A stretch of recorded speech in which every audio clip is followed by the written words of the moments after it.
Kompas TV, televisi berita independen terpercaya, senantiasa menghadirkan tayangan unggulan terbaik. Kompas TV, independen, terpercaya. Kebakaran terjadi di sebuah ruko perajin toko bingkai. 7 orang tewas.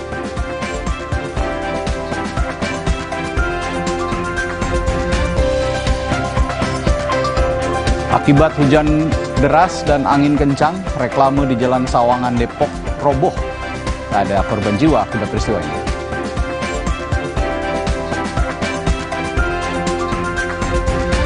Jelang putusan MK terkait sengketa hasil Pilpres, sejumlah tokoh hingga akademisi ramai-ramai mau menjadi amicus curiae atau sahabat pengadilan.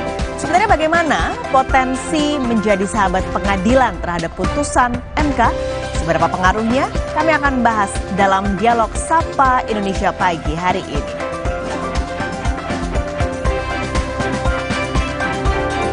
Timnas Indonesia sukses memetik kemenangan perdana di penyisihan Grup A Piala Asia U23 2024. Gol tunggal Komang Teguh di penghujung babak pertama membawa Indonesia raih 3 poin.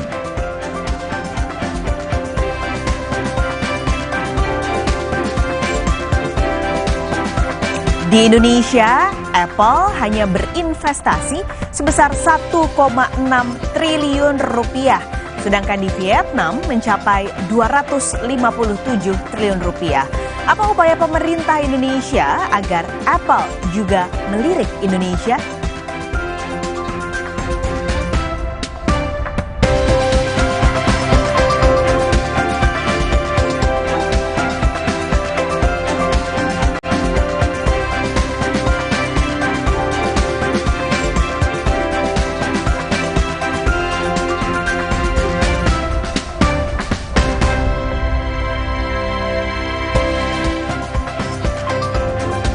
Halo, selamat pagi saudara. Hari ini Jumat 19 April 2024. Sapa Indonesia Pagi kembali hadir ke ruangan Anda dengan sejumlah informasi menarik dan penting untuk Anda simak.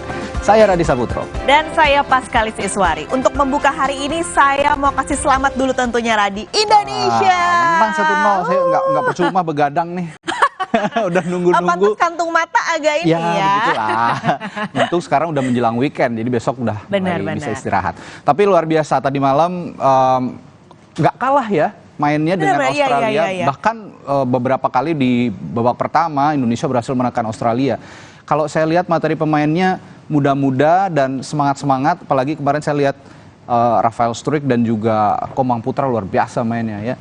Belum lagi Marcelo Ferdinand yang ngacak-ngacak sayap Australia sampai akhirnya bisa memenangkan pertandingan, meskipun di babak kedua agak-agak keteteran, tapi ini jadi PR. Nanti di pertandingan terakhir lawan Yordania, lini pertahanan harus jadi dikuatin ya, jangan jadi keteteran seperti ketika lawan Australia. Betul. Jadi nanti di Jordania butuh apa nih?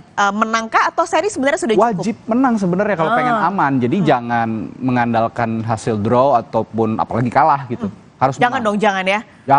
Jangan. Menang dong doanya. Asa kita satu-satunya di Asia sekarang Piala Asia U23. Kalau kemarin kan kita sempat gagal di Piala Asia.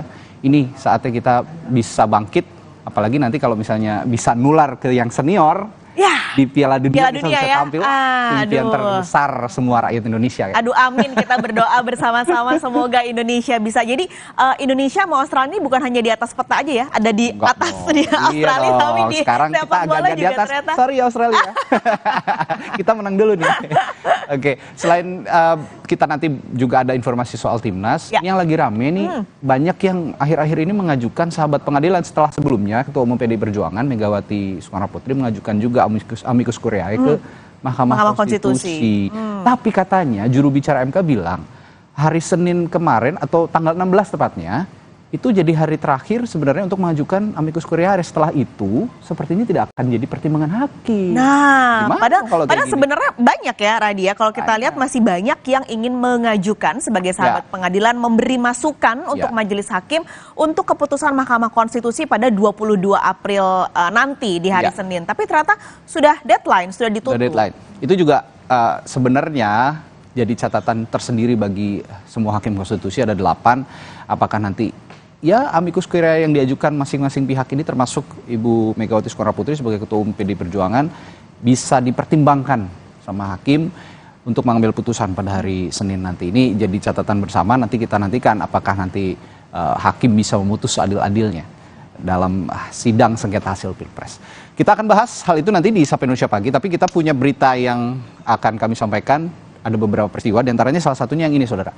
Kebakaran hebat melanda sebuah toko perajin bingkai di Jalan Mampang Perapatan, Jakarta Selatan. Polisi menyebut ada beberapa orang terjebak dan 5 orang terluka berhasil dievakuasi.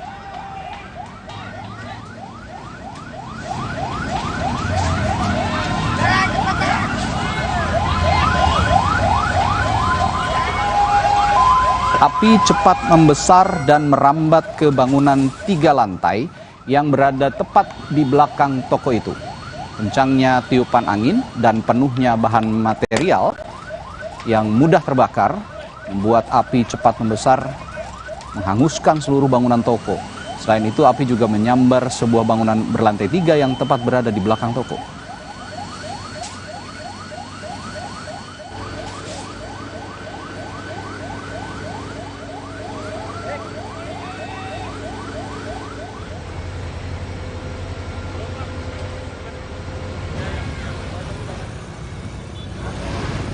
Di tengah upaya pemadaman, petugas gabungan mengevakuasi 5 orang dari kebakaran. Kelimanya mengalami luka dan langsung dibawa untuk mendapatkan perawatan.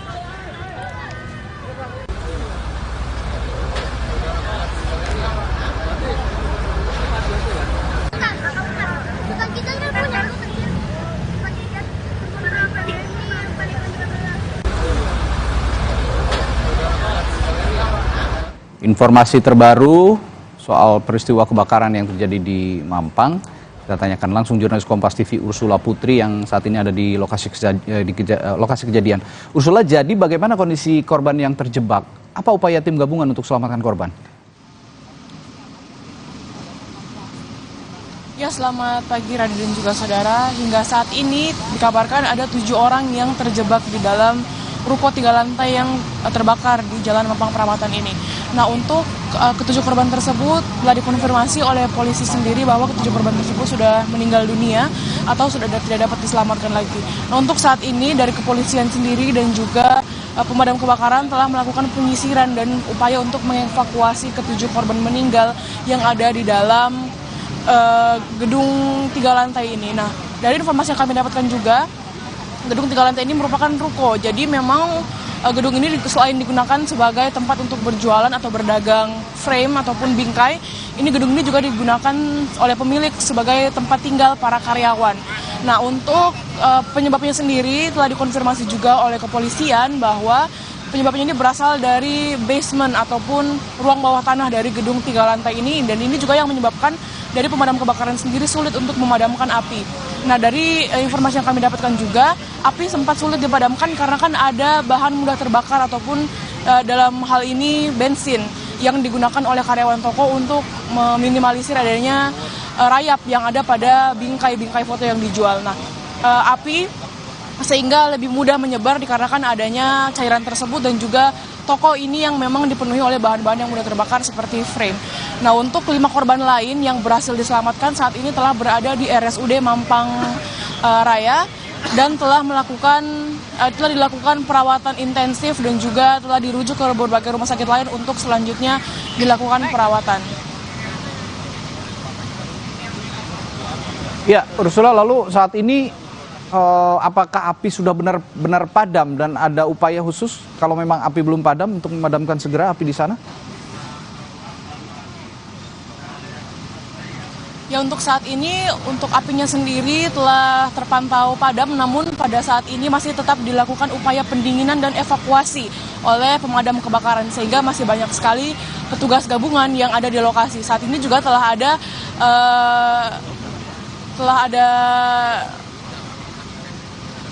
ada ambulans yang dilakukan untuk mengevakuasi para ke-7 korban yang ada di lokasi kebakaran ini. Radi. Ya, di sana meskipun api sudah padam, tapi upaya evakuasi termasuk korban ada 7 orang tadi segera dibawa ke rumah sakit untuk dilakukan penanganan. Terima kasih Ursula melaporkan langsung dari Mampang, Jakarta Selatan. Sorotan lainnya, Saudara, hujan deras disertai angin kencang yang melanda Kota Depok mengakibatkan sebuah papan reklame setinggi 10 meter roboh.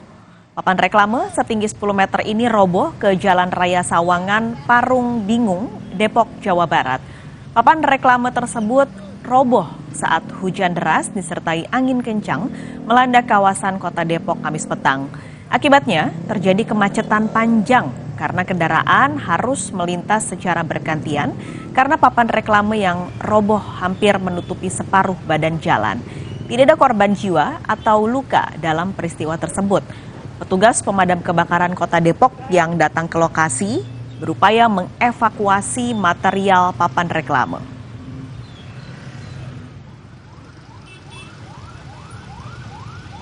Jam 4:30. 5. Iya. Itu gimana tiba-tiba anginnya kencang atau gimana tadi, Pak? Angin petir itu kencang. Iya. Kencang banget angin tadi. Ada mobil ketimpa atau gimana tadi? Ada mobil satu warna putih kalau nggak salah. Topan. Iya, langsung jatuh aja. Untung jatuhnya pelan, dia muter dulu. Angin muter. Anginnya muter? Iya. 2 karyawan maskapai penerbangan ditangkap karena berusaha menyelundupkan narkotika melalui jalur udara. 2 dari 7 pelaku yang diamankan merupakan pegawai maskapai Lion Air berinisial DA dan RP. Keduanya berperan sebagai kurir dan perantara yang membawa 5 kg sabu dan 1.841 butir pil ekstasi. Keduanya menyelundupkan narkotika ke dalam bandara Kuala Namu di Sumatera Utara menggunakan mobil Lavatoru. Keterlibatan 2 karyawan maskapai penerbangan ini diungkap oleh Direktorat Tindak Pidana Narkoba Bareskrim Polri.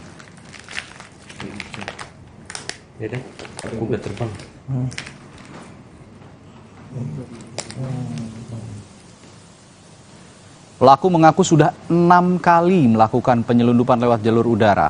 Para tersangka memperoleh upah sebesar 10 juta rupiah tiap 1 kilogram sabu yang berhasil diselundupkan. Sementara kurir atau pengantar mendapat upah yang bervariasi mulai dari 3 juta rupiah hingga 6 juta rupiah. Selain 2 karyawan maskapai, polisi juga menahan 4 pelaku lain dan memburu 3 tersangka yang masih dalam daftar pencarian orang.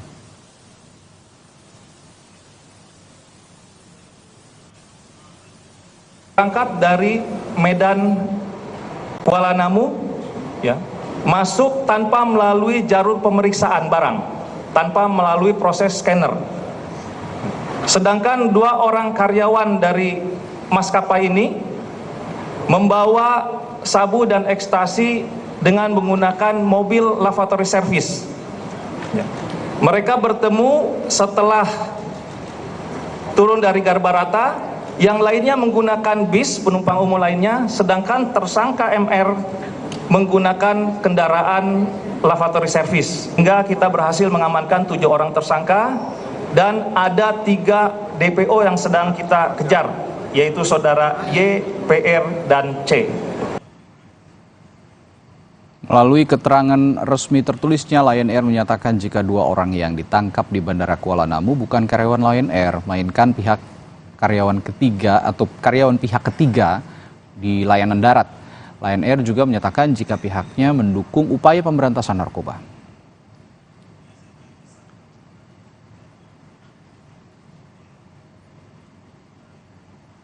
Sapa Indonesia Pagi akan kembali usai jeda. Kami punya informasi untuk Anda. Hari ini pendukung Prabowo Gibran akan menggelar aksi damai jelang putusan MK.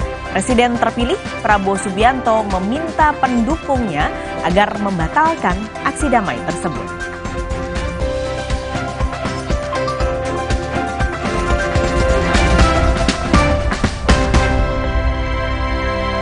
Ya baksos ya. Robo, hadang. Masuk angin. Minum hada angin, bantu redakan gejala masuk angin dan pelihara daya tahan tubuh. Hangat di badan, buyar anginnya. Hada angin, buyar. biar angine. Produksi Konimax. Kakekmu yang itu juga dong. Tapi gigi kakek. Gak usah khawatir. Poliden Adhesive membuat Anda bebas nikmati setiap gigitan dengan kuat dan cegah terperangkapnya sisa makanan. Poliden Cleanser, bunuh bakteri lebih kuat dari pasta gigi. Tenggorokan kering, sariawan, jerawatan, bau mulut. Minum Adem Sari. 2 kali sehari, lebih cepat ademnya. Adem Sari, yang botol tanpa soda. Menanti waktu rehat di siang hari dengan sejumlah informasi. Mahasiswa meminta pemerintah berhenti mempolitisasi permasalahan soal data yang nggak sinkron dari Form C1. Mengikuti sumber berita yang selalu menginspirasi. Kompas Siang, setiap hari pukul 11 siang. Live di Kompas TV. Didukung oleh fokus dan kepercayaan diriku sangat diperlukan. Gejala flu seperti bersin-bersin, hidung tersumbat, sakit kepala dan demam reda dengan Ultraflu. Ultraflu, flu reda, lega rasanya. Saudara, Anda menyaksikan Breaking News. Mah kambuh bikin dada sesek, perut melintir. Untung sekarang ada SMA, diformulasi oleh Sido Muncul dengan bahan herbal. Aman diminum kapan aja, nggak takut mah lagi. Minum SMA, herbalnya lambung. Yah, nunggu. Ngapain ya? Floridina dong.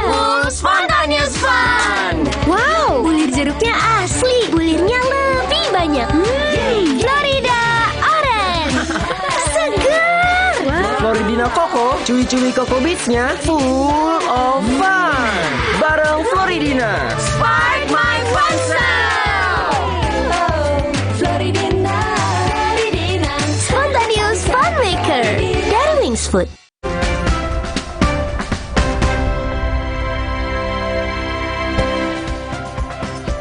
Presiden terpilih Prabowo Subianto meminta para pendukungnya tak turun ke jalanan untuk menggelar aksi jelang dan saat putusan Mahkamah Konstitusi. Prabowo Subianto menyebut hasil yang sudah ditetapkan oleh Komisi Pemilihan Umum adalah hasil sah dari hasil pemungutan suara pada 14 Februari lalu. Oleh karena itu, lewat video pernyataan yang diterima Kompas TV pada Kamis malam, Prabowo meminta agar pendukungnya tidak terprovokasi untuk berdemonstrasi, baik di depan gedung Mahkamah Konstitusi atau dimanapun. Prabowo meminta agar pendukungnya berjiwa besar dan tidak terpancing emosi.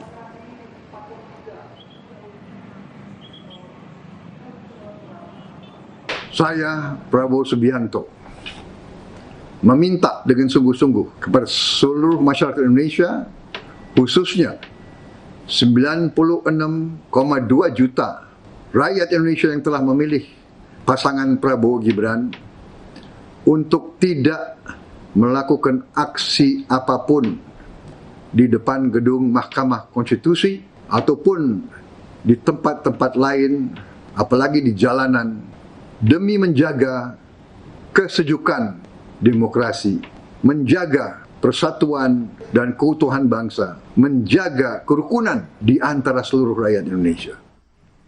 Merespons imbauan Prabowo Subianto, Komandan Relawan TKN Haris Ruslimoti mengatakan anggotanya akan berupaya mensosialisasikan pembatalan aksi damai di sekitar gedung MK hari ini.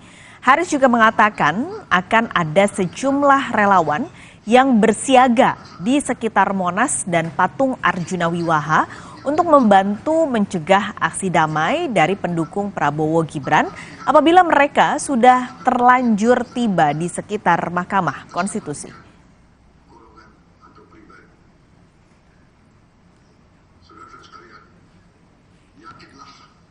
Kita akan bentuk tim untuk berjaga-jaga di Patung Kuda agar supaya jika ada pemilih atau pendukung Pak Prabowo Gibran yang datang ke sana belum mendapatkan informasi, kita akan meyakinkan mereka bahwa aksi ini dibatalkan berdasarkan apa yang sudah disampaikan oleh Pak Prabowo. Wakil Presiden terpilih Gibran Rakabuming Raka akan bertemu dengan Prabowo Subianto akhir pekan ini dan membahas rencana pertemuan dengan sejumlah tokoh nasional. Gibran menyebut selain silaturahmi, pertemuannya dengan Presiden terpilih Prabowo Subianto di akhir pekan nanti akan membahas sejumlah hal penting. Salah satunya membahas rencana pertemuan dengan sejumlah tokoh termasuk Ketua Umum PDI Perjuangan Megawati Soekarno Putri. Sebelumnya, Gibran juga menyebut bahwa Prabowo telah membuka upaya silaturahmi dengan sejumlah tokoh nasional dan Ketua Umum Parpol, baik dari koalisi pengusung maupun di luar.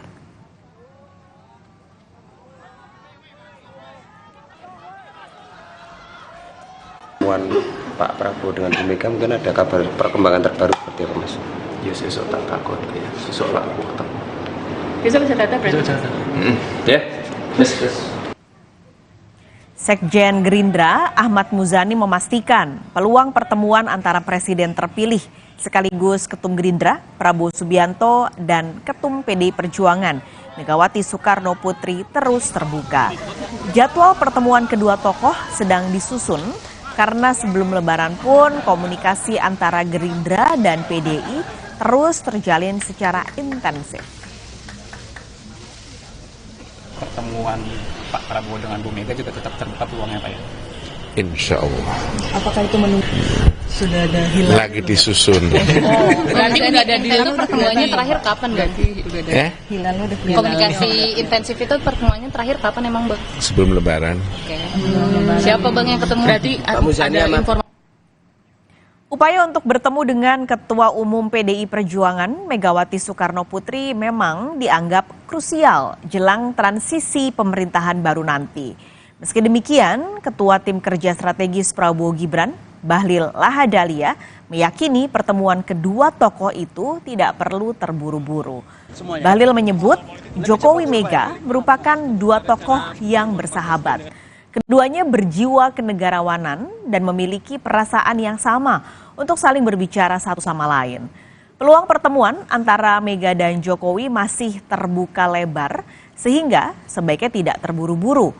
Bahlil pun meminta publik jangan menyamakan perasaan Mega dengan pernyataan Sekjen PDI Perjuangan Hasto Kristianto soal nihilnya peluang pertemuan Mega Jokowi.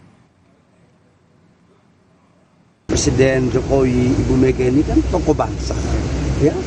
Ya kita lihat aja, pasti mereka punya hati yang baik untuk negara, ya. Tidak perlu kita merasa gerasa gerusu. Pastilah dua tokoh ini kan, dan mereka kan bersahabat, ya.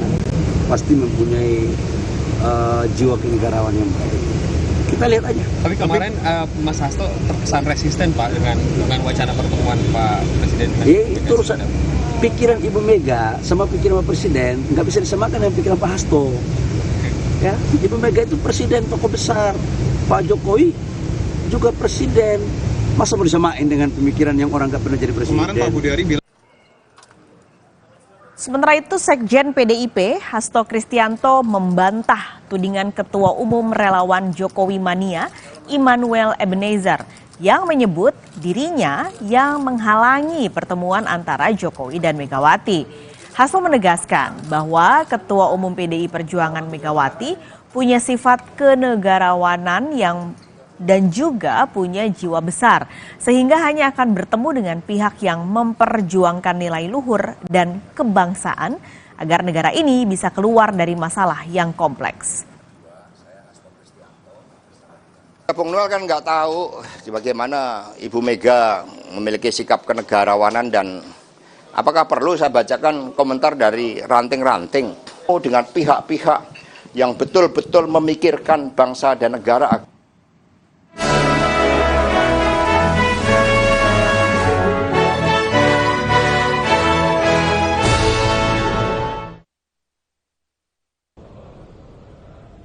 Diklat kedua program pendidikan calon hakim PPCH terpadu, angkatan keempat calon hakim peradilan umum, peradilan agama, dan peradilan tata usaha negara, dan angkatan kelima pendidikan militer tahun 2024-2025 digelar di Diklat Mahkamah Agung Corporate University, Megamendung Bogor, Jawa Barat. Dengan tema membentuk calon hakim cerdas berintegritas, ratusan calon hakim melakukan pendidikan dan latihan gelombang kedua. Ketua Mahkamah Agung Republik Indonesia Profesor Dr. Muhammad Syarifuddin mengatakan diklat kedua digelar selama 3 minggu. Mereka di sini akan diberi pembekalan dan pelatihan bagaimana menjadi calon hakim yang cerdas dan berintegritas. Tahun ini ada 3 gelombang. Yang pertama sudah berjalan kemarin, sudah di sini sekarang turun ke daerah. Sekarang di gelombang kedua, sekarang nanti ada lagi gelombang ketiga. Memang kita berharap ini sebagai kawah candra dibuka ya. Supaya hakim kita ini, mereka ini mempunyai kemampuan yang mumpuni, mempunyai akhlak yang baik, terutama integritas yang bisa dipertahankan dan itu menjadi prioritas utama kita. Jadi tadi saya tekankan di situ supaya mereka itu menanamkan melakukan sesuatu dengan berdasar dengan niat yang ikhlas, bukan karena merasakan kebiasaan, sehingga dia akan tumbuh kembali dalam dirinya menjadi kebiasaan dan akan mendapat ibadah. Itu harapan. Sedikitnya ada 1.460 calon hakim melakukan pendidikan dan latihan diklat menjadi hakim. Sementara itu, yang mengikuti pelatihan calon hakim di gelombang kedua saat ini ada 480 peserta. Untuk pendidikan calon hakim gelombang 2, mereka adalah sebenarnya satu angkatan di PPCH angkatan 4. Jadi ada gelombang 1, gelombang 2, dan gelombang 3, yang sekarang ini ada gelombang 2. Diklat 1 ini materi yang kita ajarkan adalah hal-hal yang terkait dengan administrasi peradilan secara umum maupun administrasi kepaniteraan. Setelah 6 minggu di sini, nanti mereka akan ditempatkan di pengadilan tempat mereka magang untuk mempraktekkan semua materi yang diperoleh selama diklat 1 ini. Jadi ada 2 kali diklat nanti, diklat 1 dan diklat 2. Pelatihan ini diharapkan membentuk hakim yang cerdas dan berintegritas. 1, 2.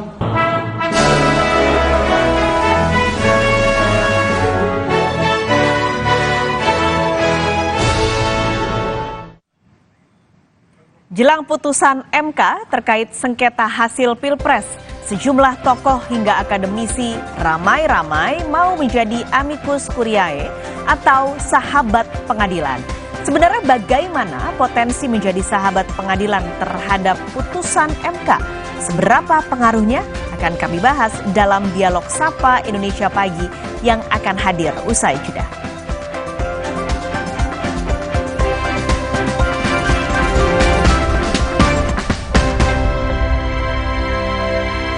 Kebijakan, ada program, ada kegiatan. Dan oleh KTA tidak jadi anggota partai. Lugas beradu pendapat. Ini adalah isu yang mengada-ngada menurut Anda? Kita periksa fakta-faktanya. Arahnya sudah jelas. Itu tugas utamanya kok. 2 opini yang berbeda. Saya perjelas. Anda menyoroti kegiatannya, infrastruktur. Itu adalah presiden. 2 arah. Setiap Jumat pukul 8:30 malam live di Kompas TV. Hutan dirusak, pohon ditebang, orang-orang gak peduli, sampai teror polusi menghantui. Tanam oksigen sekarang bersama Indosat. Terasa gigi ngilu kalau minum dingin, terus kondisi gigi sensitif. Jika dibiarkan lebih lama, ada kemungkinan untuk memburuk. Sensodyne memberikan perlindungan hingga 24 jam. Saya merekomendasikan Sensodyne untuk perawatan gigi ngilu. Coloring, hair drying, terkena polusi sering-sering. Rolling, creating, styling. Rambut tetap sehat, diapain aja dengan Mustika Ratu Sampo Bayam. Dilengkapi e-Beyond Technology, 12 kali meningkatkan efektivitas bahan aktif alami. Rambut lebih sehat, kuat sejak pemakaian pertama. Untuk masalah rambut lainnya, gunakan rangkaian perawatan rambut Mustika Ratu. Rambut sehat tanpa ribet. Kata Bu Guru, ilmu itu pelita dalam gelap. Jangan biarkan semangat mereka padam karena sekolah yang rusak. Rp1.000 yang mungkin kecil buatmu, berarti besar untuk mereka. Mah kambuh, bikin dada sesek, perut melintir. Untung sekarang ada SMA. Diformulasi oleh Sido Muncul dengan bahan herbal. Aman diminum kapan aja. Nggak takut mah lagi. Minum SMA, herbalnya lambung. Aqua percaya akan keajaiban alam, maka kami tidak menggunakan galon sekali pakai. Galon kami disanitasi dengan seksama sebelum diisi ulang. Aqua 100% murni.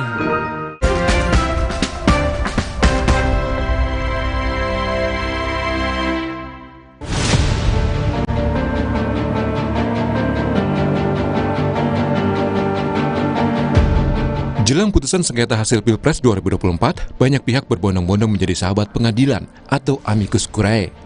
Terakhir, Senat Mahasiswa Sekolah Tinggi Filsafat Driyarkara mengajukan diri sebagai amicus curiae ke Mahkamah Konstitusi.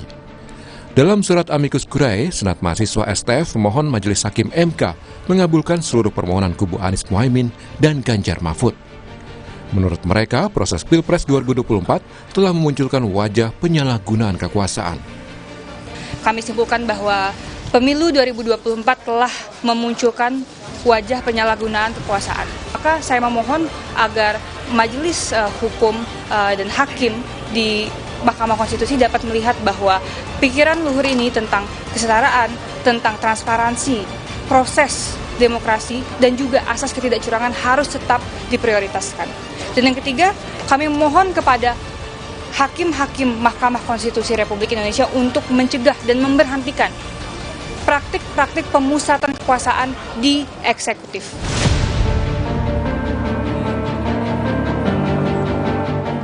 Tak hanya itu, pengajuan diri sebagai sahabat pengadilan atau amicus curiae juga dilakukan koalisi masyarakat sipil dan rohaniawan. Dalam suratnya, koalisi memohon Hakim Konstitusi menjatuhkan putusan berdasarkan etika sekaligus mengadili untuk memperbaiki nilai-nilai kebangsaan. Sampaikan kepada Mahkamah Konstitusi dengan harapan ini menjadi salah satu butir-butir pertimbangan mengetuk hati nurani agar supaya para hakim Mahkamah Konstitusi yang mulia bisa benar-benar memakai akal yang sehat dan sebagai bangsa beragama dan dia dengan etika keagamaan yang tulus, para spiritual yang tinggi, sehingga bisa memutuskan keputusan tanggal 22 April dengan seadil-adilnya, imparsial. Sebelumnya, Ketua Umum PDI Perjuangan Megawati Soekarno Putri juga telah mengajukan diri sebagai amicus curiae atau sahabat pengadilan ke Mahkamah Konstitusi. Pengajuan amicus curiae ini ditulis dalam sebuah surat yang ditulis tangan dan ditandatangani langsung oleh Megawati Soekarno Putri dan diserahkan Sekjen PDIP Hasto Kristianto ke MK. Ini ada seluruh pertimbangan-pertimbangannya yang disampaikan oleh Ibu Megawati sebagai amicus curiae dan kemudian ditutup dengan tulisan tangan. Rakyat Indonesia yang tercinta, marilah kita berdoa. Semoga ketuk palu Mahkamah Konstitusi bukan merupakan palu godam, melainkan palu emas. Seperti kata Ibu Kartini pada tahun 1911, habis gelap terbitlah terang, sehingga fajar demokrasi yang telah kita perjuangkan dari dulu timbul kembali dan akan diingat terus-menerus oleh generasi bangsa Indonesia. Amin ya rabbal alamin. Namun ada juga pihak yang mengajukan amicus curiae agar Hakim MK menolak permohonan sengketa Pilpres yang diajukan Anies Mohaimin dan Ganjar Mahfud. Ini diajukan Ketua Umum Federasi Serikat Pekerja BUMN Bersatu, Arief Poywono. Arief menilai kemenangan Prabowo Gibran sudah sah tanpa unsur kecurangan. Ia juga menambahkan proses pemilihan presiden berjalan lancar tanpa protes dari masyarakat. Kami bertindak secara organisasi, atas nama organisasi, juga atas nama warga negara, menyatakan sebagai sahabat hakim dari Mahkamah Konstitusi bahwa satu ya, kemenangan Prabowo Gibran dalam Pilpres 2024 adalah sah dan tidak ada kecurangan karena kami adalah bagian-bagian dari yang mengkampanyekan Prabowo Gibran. Ya. Pengajuan amicus curiae baru terjadi di Pilpres 2024. Mahkamah Konstitusi telah menerima 23 pengajuan amicus curiae hingga 16 April 2024. Tim Liputan, Kompas TV.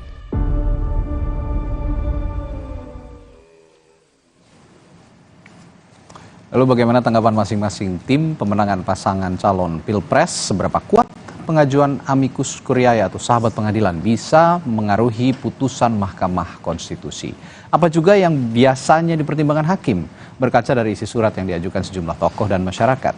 Kita bahas bersama Direktur Eksekutif Tim Hukum Anies Mohaimin, Zuhad Aji Firmantoro, yang sudah hadir di studio. Juga ada Wakil Ketua TKN Prabowo Gibran Habibur Rahman, serta Wakil Deputi Hukum TPN Ganjar Mahfud Firman Jadaeli, dan Ahli Hukum Tata Negara Universitas Jember Bayu Dwi Anggono. Selamat pagi Bapak-Bapak.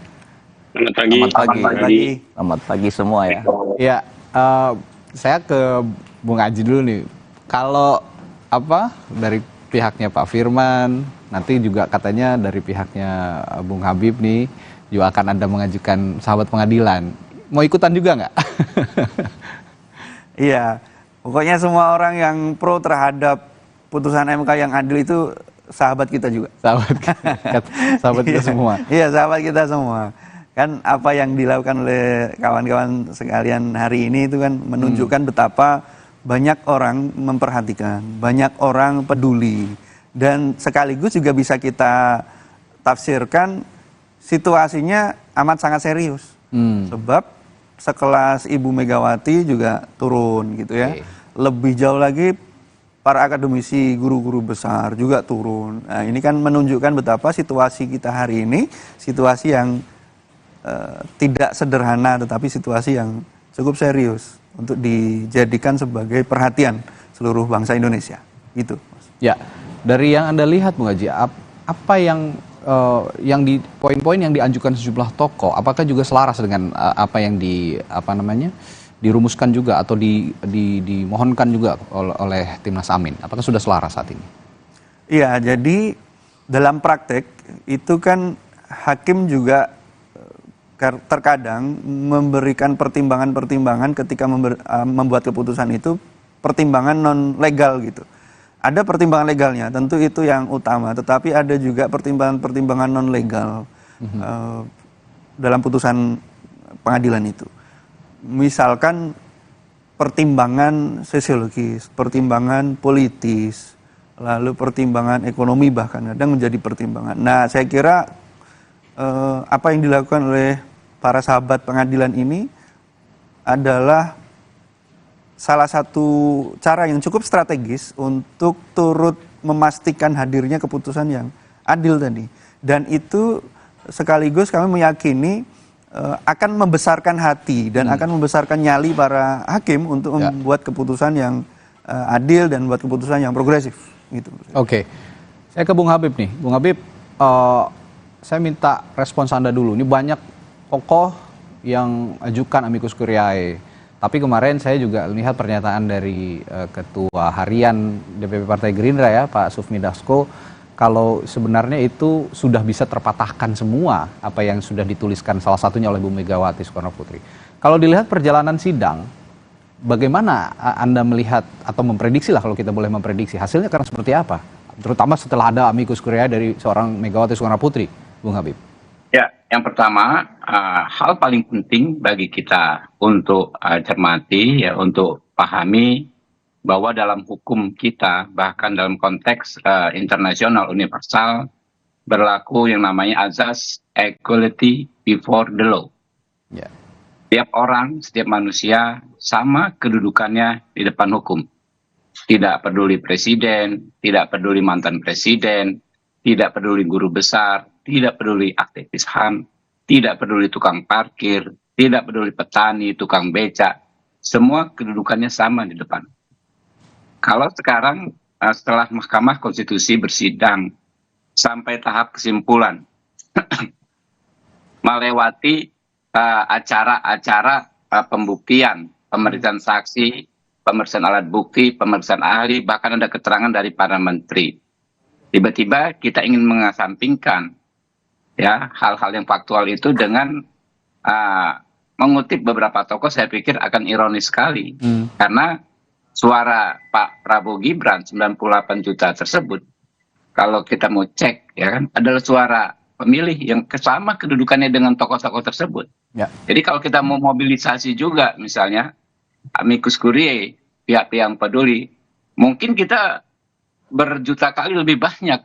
Kalau misalnya 40 orang, ya kan, bisa 40 juta lebih amicus curiae bisa kita mobilisasi. Tapi kan nggak bisa seperti itu, karena memang ini seolah ya, yang kami tangkap bahwa ada kegalauan dari pihak-pihak tertentu yang ingin mengcover ketidakpuasan mereka terhadap jalannya proses persidangan karena tidak sesuai harapan, tidak bisa menghadirkan pembuktian yang meyakinkan majelis hakim, termasuk hadirnya 4 menteri ternyata tidak bisa membuktikan tuduhan-tuduhan tentang kecurangan pemilu, lalu ingin mengcover dengan yang sebenarnya ini dapat dikategorikan sebagai langkah politik daripada langkah hukum. Oke. Ya, saya ada argumentasi yang sangat kuat. Saya paham sekali soal amicus curiae karena kami ini kan praktisi juga sebelum di DPR. Ya, amicus curiae itu memang belum dikenal dalam praktek hukum di Indonesia, tetapi boleh saja diterapkan. Selama ini penerapan amicus curiae itu adalah dalam perkara-perkara di Mahkamah Konstitusi yang sifatnya erga omnes atau untuk semua, tidak mengadili perkara sengketa antar pihak. Erga omnes itu perkaranya namanya adalah perkara pengujian undang-undang. PUU. Itu banyak sekali amicus curiae karena beban pembuktian itu lebih maksimal ada di majelis hakim. Majelis hakim itu bisa mencari, meminta ya para pihak untuk menjadi amicus curiae atau menerima. Tetapi dalam perkara yang sifatnya inter partes, perkara sengketa antara pihak-pihak yang memperebutkan hak, ya, seperti PHPU, baik pilpres, pilkada, pileg, selama berapa tahun mungkin 20 tahun lebih berdirinya Mahkamah Konstitusi tidak pernah ada, karena memang beban pembuktian dalam sengketa yang melibatkan dua pihak yang berseteru yang memperebutkan hak, beban pembuktian itu ada pada para pihak. Ya. Itu dalam konteks formil. Jadi aturannya belum ada, tapi kalau kita mengacu pada penerapannya selama ini juga tidak seperti yang dilakukan dalam PHPU Pilpres. Oke lah. Selanjutnya dalam konteks substansi. Ya, ini yang paling penting, Mas. Dalam konteks substansi, semua hal ihwal yang disampaikan oleh para pengaju amicus curiae ini kan sebetulnya sudah disampaikan oleh para pihak.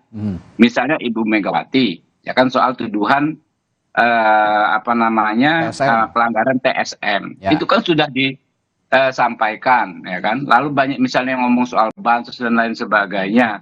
Itu kan sudah disampaikan dan juga sudah terbantahkan dengan sangat tegas dan jelas. Terutama dengan penjelasan 4 orang menteri yang hadir menjelaskan detail, rinci, lengkap, dan sistematis. Ya, hal ihwal penyaluran bansos. Kita tahu misalnya Sri Mulyani mengatakan tidak ada kaitannya penyusunan APBN terkait bansos dengan paslon. Karena timeline-nya selesai sebelum adanya paslon. Lalu Ibu Menteri Sosial, Ibu Tri Risma hari ini mengatakan pencairan bansos di awal tahun sudah terjadi jauh sebelum dirinya menjadi Menteri Sosial.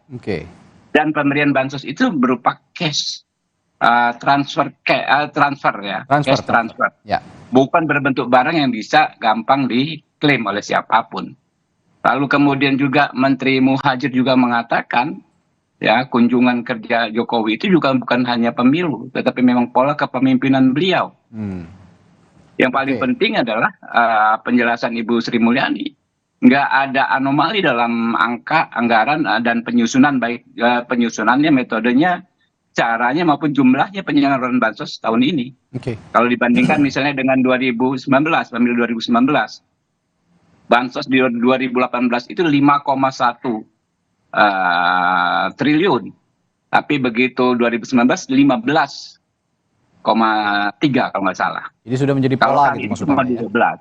Artinya itu semua saksi, semua menteri yang hadir memberikan keterangan yang berkesesuaian satu sama lain, ya, yang mementahkan tuduhan-tuduhan tersebut. Nah, kenapa amicus curiae ya baru muncul saat acara penyampaian kesimpulan?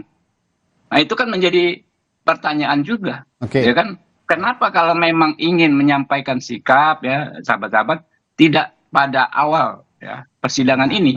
Kalau perlu bahkan bisa mengajukan diri untuk hadir. Karena amicus curiae kalau prakteknya di berbagai negara, majelis hakim bisa memanggil, bisa meminta keterangan, kan lebih baik lagi kalau seperti itu, gitu loh. Baik. Ya. Ini saya akan minta Pak Firman juga untuk menjawab. Tadi ada pertanyaan dari Bung Habib, kenapa kok baru disampaikan pada saat momennya menyampaikan kesimpulan dari para pihak? Dan tadi Bung Habib mengatakan bahwa amicus curiae yang disampaikan oleh Bu Mega ini juga sebenarnya sudah sama ada yang di persidangan dan semua sudah terpatahkan. Respons Anda, Pak Firman. Amicus curiae ini, jikalau kami melihat dari keseluruhan ekosistem pergerakan persidangan MK, maka sesungguhnya itu ada 3 tahapan ya, yang kami ikuti, juga masyarakat bangsa dan negara memantau. Yang pertama adalah justru sebelum ada persidangan MK, sudah banyak masyarakat dalam berbagai komponen, baik perseorangan maupun komunitas yang menyampaikan. Itu bisa ditelusuri sedemikian rupa. Pada saat persidangan juga ada sejumlah elemen masyarakat yang menyampaikan. Kemudian juga menjelang ada putusan Mahkamah Konstitusi, ada juga sejumlah kalangan yang menyampaikan. Masuk Ibu Mega. Jadi untuk itu maka tentu kita letakkan ini sebagai sebuah masukan serius, yaitu berdasarkan aspirasi masyarakat bangsa dan negara. Dan memang ruang itu dibuka oleh sistem konstitusi kita, sistem kehakiman kita. Tidak hanya berlaku di negara-negara yang lain, tapi sebetulnya juga di Indonesia sudah mulai diterapkan, berlaku, dan jadi udah biasa. Tapi sekali ini menjadi bermakna dan sangat luar biasa karena ada banyak ragam masyarakat yang menyampaikan, perguruan tinggi, universitas, cendekiawan, intelektual, akademisi, aktivis civil society, seniman budayawan, kaum perempuan, dan juga berbagai kalangan yang lain. Termasuk juga Ibu Megawati Soekarno Putri sebagai warga negara yang menyampaikan masukan pemikiran berdasarkan permenungan yang mendalam dalam rangka untuk kepentingan bangsa, masyarakat, dan negara.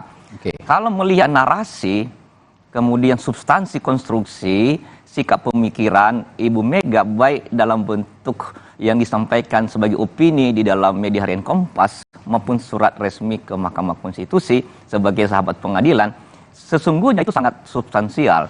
Tidak malah bersifat partisan kepentingan kelompok. Jikalau dilihat, maka untuk itu harus dipahami sebagai masukan dari masyarakat. Nah, untuk itu maka tentu kita maknai ini sebagai ruang bagi mahkamah untuk menggali keadilan dan kebenaran. Dan dari berbagai perspektif yang disampaikan oleh kalangan sahabat pengadilan, yang mereka sampaikan adalah sebetulnya tidak demi kepentingan kelompok. Karena berdasarkan aspirasi murni dengan pendekatan demokratis dari bawah, maka mereka menyampaikan kepedulian mendalam terhadap masyarakat bangsa dan negara. Dalam hal ini bagaimana tetap ada penegakan konstitusi, kemudian juga penegakan demokrasi.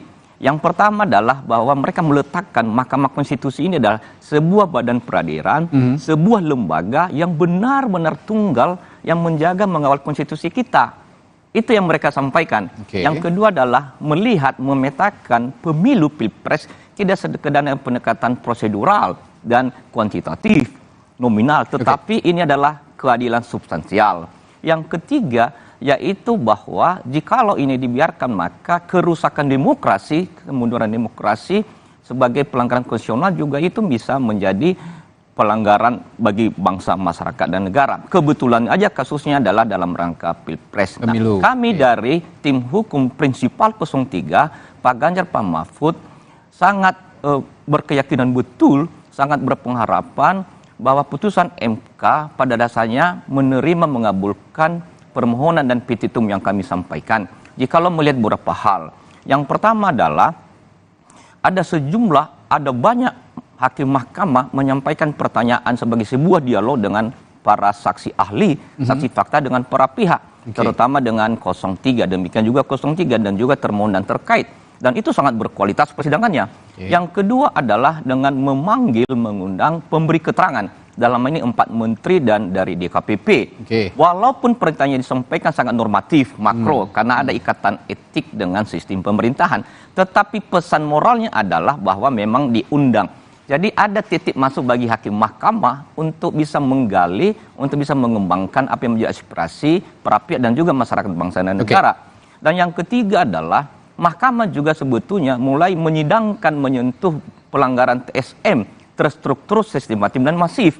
Bahwa nanti ini terpenuhi, terbukti atau sebaliknya itu persoalan berikut. Tapi yang selama ini terbantahkan bahwa seolah-olah Mahkamah Konstitusi hanya menyentuh, menyidangkan, mempercakapkan soal yang bersifat nominal, kuantitatif. Jadi kami yakin, kami berpengharapan betul bahwa tesis kami, posita kami di dalam permohonan itu dan petitum bisa membuka ruang bagi hakim mahkamah untuk bisa menggali keadilan kebenaran. Apalagi jika mulai misalnya yang menyampaikan sebagai sahabat pengadilan itu murni, independen dan seterusnya. Kita juga membuka peluang bagi masyarakat bangsa yang lain untuk menyampaikan kalau juga menyampaikan dalam bentuk misalnya sahabat pengadilan, amicus curiae. Jadi itu adalah dalam rangka memperkuat. Dalam persidangan misalnya kasus Sambo, oleh hakim mendengar soal juga masukan dari sahabat pengadilan. Jadi kalau melihat itu bahkan dalam konteks itu persidangan kepidanaan. Nah, sebetulnya soal pemilihan umum harus diletakkan dalam konteks apa yang disebut dengan isi dari konstitusi, yaitu bahwa memang pemilu ini harus berlangsung dan dilaksanakan secara luber, jujur dan adil. Pada tingkat itu MK menjaga, bukan menjaga nominalnya, bukan menjaga kuantitatifnya.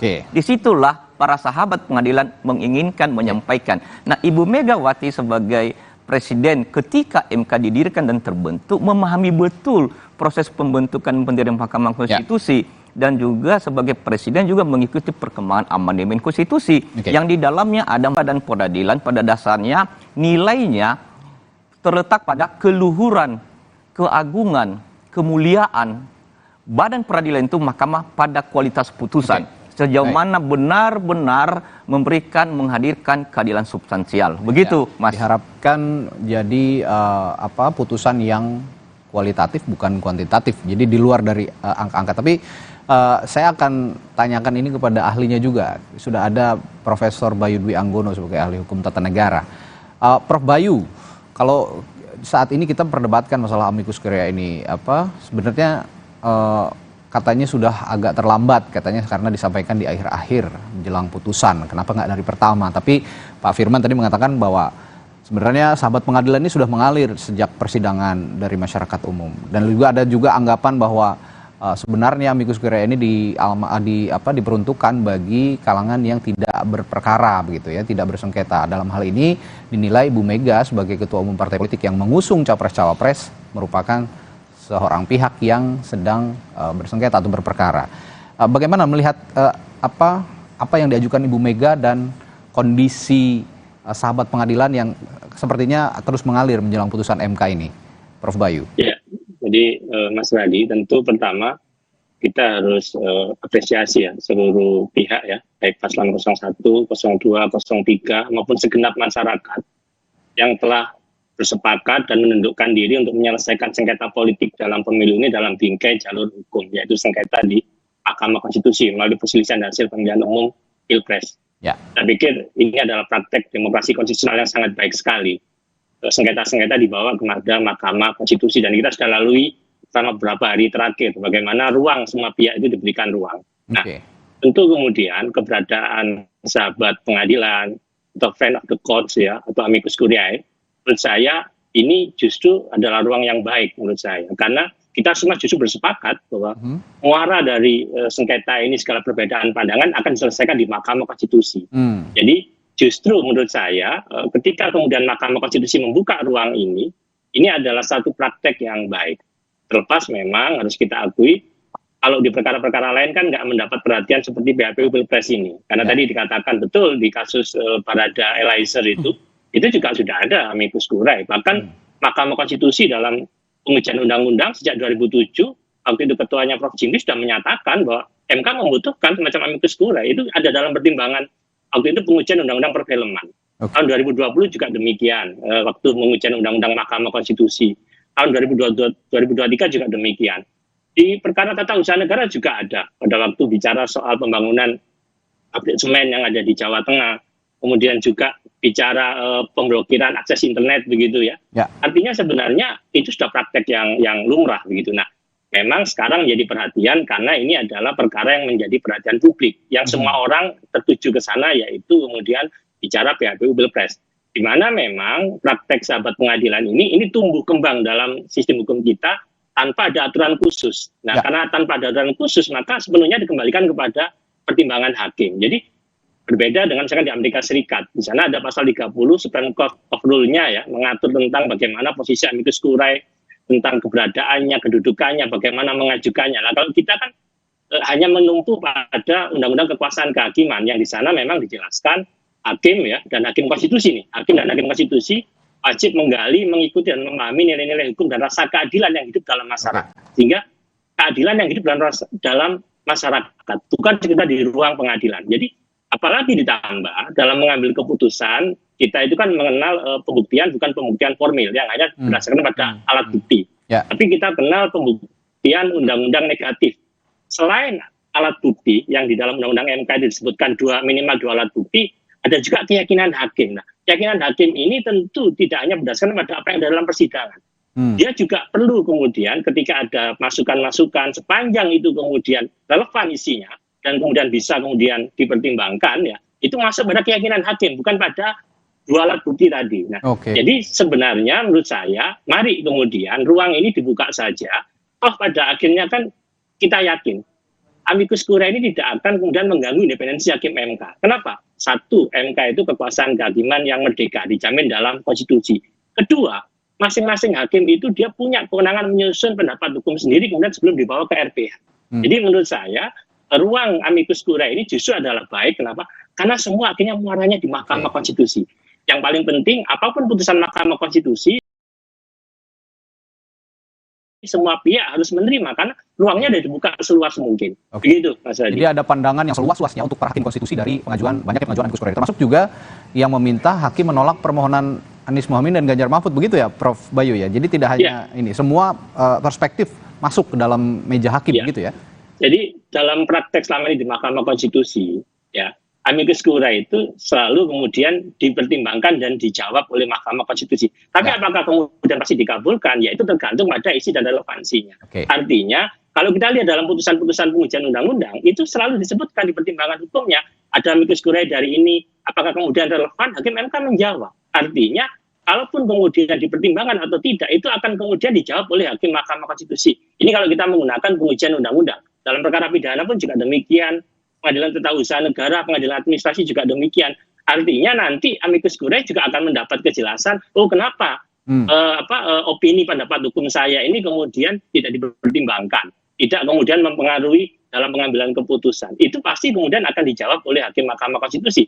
Itu pun jubir MK juga sudah mengonfirmasi bahwa amicus curiae itu akan kemudian jadi pertimbangan. Tapi apakah kemudian akan berpengaruh, kembali lagi pada itu adalah pertimbangan hakim, keyakinan hakim tadi, karena ini bukan masalah bukti, tapi pada keyakinan hakim. Begitu, Mas Hadi. Baik, ini putusan Hakim Konstitusi Senin nanti ini sepertinya jika dilihat begitu akan menjadi serba yang pertama. Jika memang di amicus curiae ini dipertimbangkan hakim, itu menjadi yang pertama dalam sidang sengketa Pilpres. Belum lagi jika memang hakim keluar dari lingkaran sengketa angka-angka hasil Pilpres yang hanya melihat angka dan mempertimbangkan sejumlah fakta yang lain di luar angka-angka itu termasuk proses menuju angka-angka atau hasil pemilu itu tadi.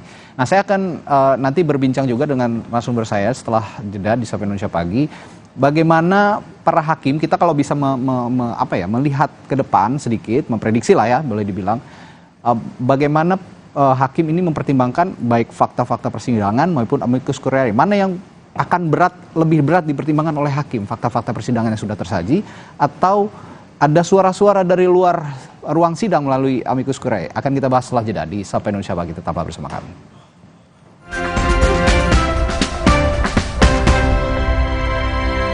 Aqua percaya akan kebijaksanaan dan keajaiban alam. Aqua berasal dari gunung-gunung terpilih, bukan tempat yang mudah tercemar. Aqua disaring oleh lapisan bebatuan pelindung tanpa proses rekayasa. Aqua mengandung mineral alami tanpa tambahan zat berbahaya. Sehingga Aqua terasa dingin tanpa didinginkan. Jelaskan kalau tak semua air itu Aqua, Aqua 100% murni. Kata orang, gue itu si paling kerja, keting seharian, tiba-tiba sakit kepala. Oskadon, oke buat sakit kepala. Bekerja aktif di pusatnya, dapat diminum sebelum makan, tanpa ngantuk. Oskadon, solusi oke, sakit kepala. Pancenoye. Meningkatkan kualitas hidup masyarakat desa serta memperkuat hubungan antara TNI dan warga sipil. Kodim 0729 Bantul aktif menjalankan program Tentara Manunggal Membangun Desa atau TMMD ke-119 sebagai salah satu upaya nyata dalam membangun kemandirian dan kesejahteraan. Cerita Militer Makaryo Bangun Bantul, Sabtu 20 April pukul 3 sore di Kompas TV. Mah kambuh, bikin dada sesek, perut melintir. Untung sekarang ada SMA, diformulasi oleh Sido Muncul dengan bahan herbal. Aman diminum kapan aja, nggak takut mah lagi. Minum SMA, herbalnya lambung. Terasa gigi ngilu kalau minum dingin, terus kondisi gigi sensitif. Jika dibiarkan lebih lama, ada kemungkinan untuk memburuk. Sensodyne memberikan perlindungan hingga 24 jam. Saya merekomendasikan Sensodyne untuk perawatan gigi ngilu.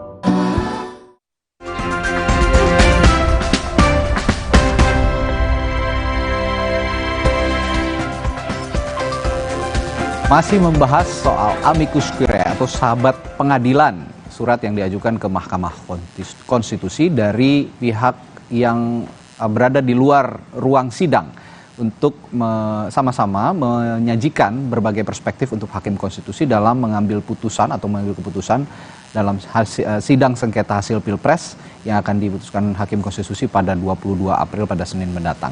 Tadi saya bertanya kepada narasumber saya, apakah kalau dilihat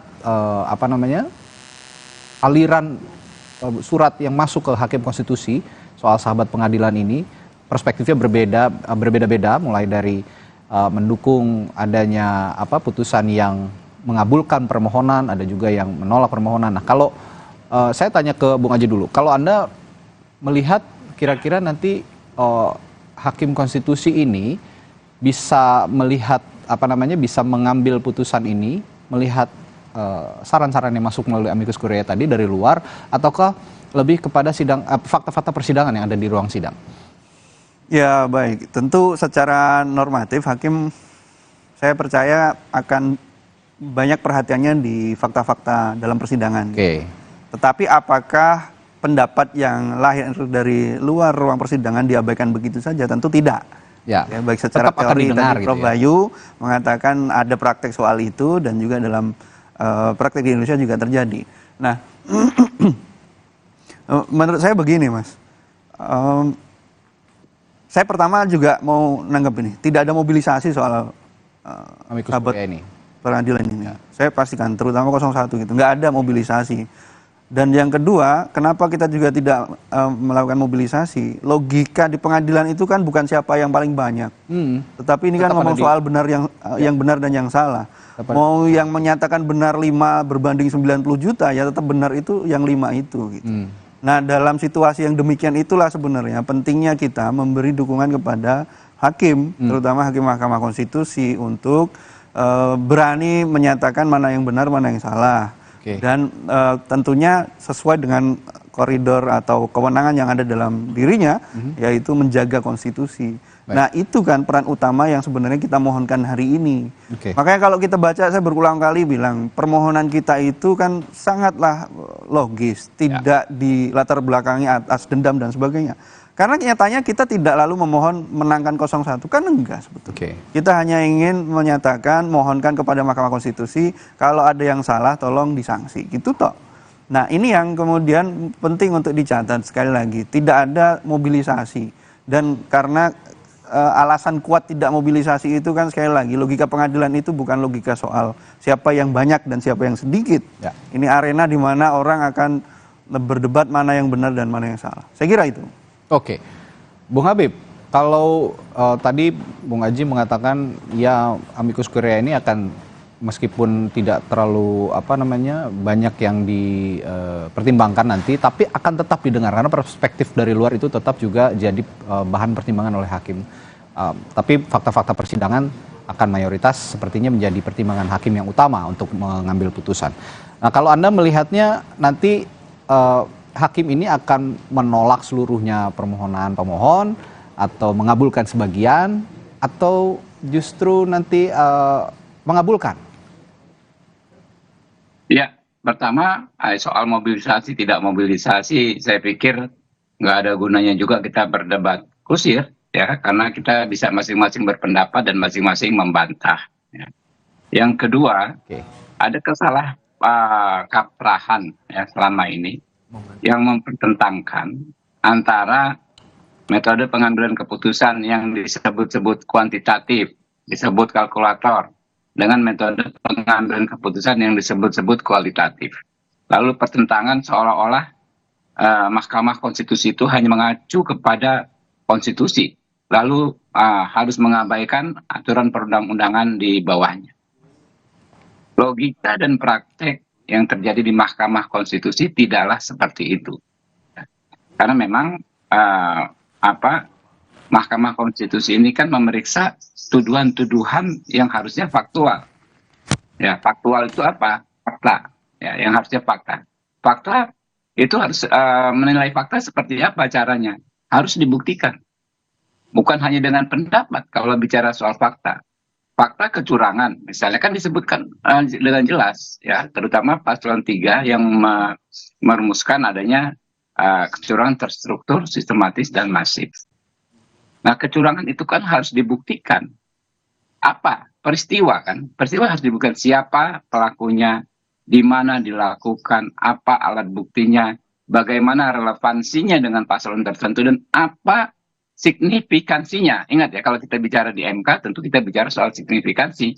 Karena misalnya kalau kita bicara soal TSM, tetap ada aturan signifikansi. Setidaknya terjadi di 50% provinsi di seluruh Indonesia. Jadi kalau kita pengalaman yang mengacu pada praktek 2019, kita itu kan berhukum berdasarkan ketentuan undang-undang, lalu mengacu pada penerapan undang-undang tersebut sebelumnya pada peristiwa yang sama. Ya, sehingga kalau membuat komparasi itu kita mesti hati-hati. Jadi undang-undang yang kita pakai saat ini sama dengan undang-undang yang kita pakai tahun 2019, yaitu Undang-Undang Pemilu nomor 7 tahun 2017 tentang pemilihan umum. Ya. Lalu undang-undang ini pernah dipakai pada sengketa Pilpres nomor 1 tahun 2019. Ya. Nah, itu sengketa Pilpres, bukan pilkada. Nah, sekarang ini kan sengketanya apa? Sengketa Pilpres. Oke. Lalu undang-undangnya apa? Undang-undang 7 tahun 2017. Sama kan?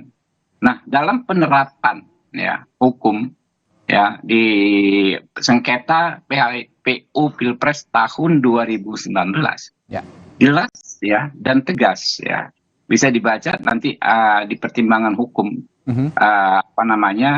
Hakim Konstitusi waktu itu, bahwa karena ya hal-hal yang disampaikan oleh pemohon ya lebih merupakan asumsi ya, dugaan, nalar, logika, ya, bukan sesuatu yang faktual, maka tidak mungkin Majelis Hakim Konstitusi membenarkan dalil pemohon tersebut.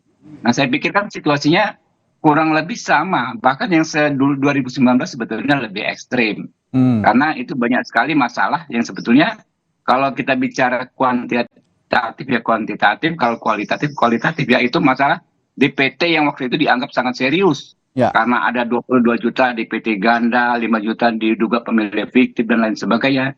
Kan itu kan antara kualitatif dan kuantitatif. Ya. Ternyata di 2019 ya, hal-hal tersebut memang tidak dipertimbangkan untuk membatalkan putusannya KPU oleh Mahkamah Konstitusi, karena pemohon dan dalam persidangan juga tidak terbukti tuduhan-tuduhan kecurangan yang faktual tersebut. Nah, jadi saya menanggapi Pak Bayu dan teman tadi ya, bahwa benar putusan Mahkamah Konstitusi itu bagus sekali. Semua putusan, hampir semua, bahkan saya katakan semua, termasuk PUU 90 juga. Putusan Mahkamah Konstitusi itu selalu menjawab, selalu mengakomodir, ya, selalu mendengar hal ihwal yang disampaikan para pihak, termasuk pihak dari luar yang menyampaikan keterangan misalnya dengan amicus curiae. Lalu didengar, lalu dijawab, didengar, lalu dijawab oleh KPU dalam pertimbangannya. Tetapi dalam memutus, ya, KPU Mahkamah Konstitusi akan tetap terus konsisten pada pada yang menjadi tugasnya itu meriksa dan memutus sesuatu yang faktual. Kita lihat saja perkara PHPU 1 tahun 2019. Kan banyak hal ihwal terkait TSM juga didalilkan. Kita ramai sidang di situ membahas hal ihwal TSM. Ya, banyak hal disampaikan, ahli kita diperiksa, didengar, ya. Kemudian juga ada ahli-ahli dari pihak lain yang bukan hanya membahas soal hasil pemilihan yang berupa angka, ya kan ya. Baik. Tetapi dalam putusannya kembali, apakah ada hubungan, ada relasi antara klaim-klaim yang sifatnya kualitatif dengan tuduhan-tuduhan yang sifatnya kuantitatif. Tetap aja saya sepakat dengan Mas Aji, tumpuan utama dalam MK ini sesuatu yang menjadi fakta di persidangan. Itu nggak akan geser, saya pikir. Kalau mengacu kepada fakta persidangan, saya mohon maaf ya, insya Allah saya hakul yakin permohonan ini akan ditolak. Karena nggak apa yang terbukti dalam persidangan, tidak ada yang faktual, tidak ada.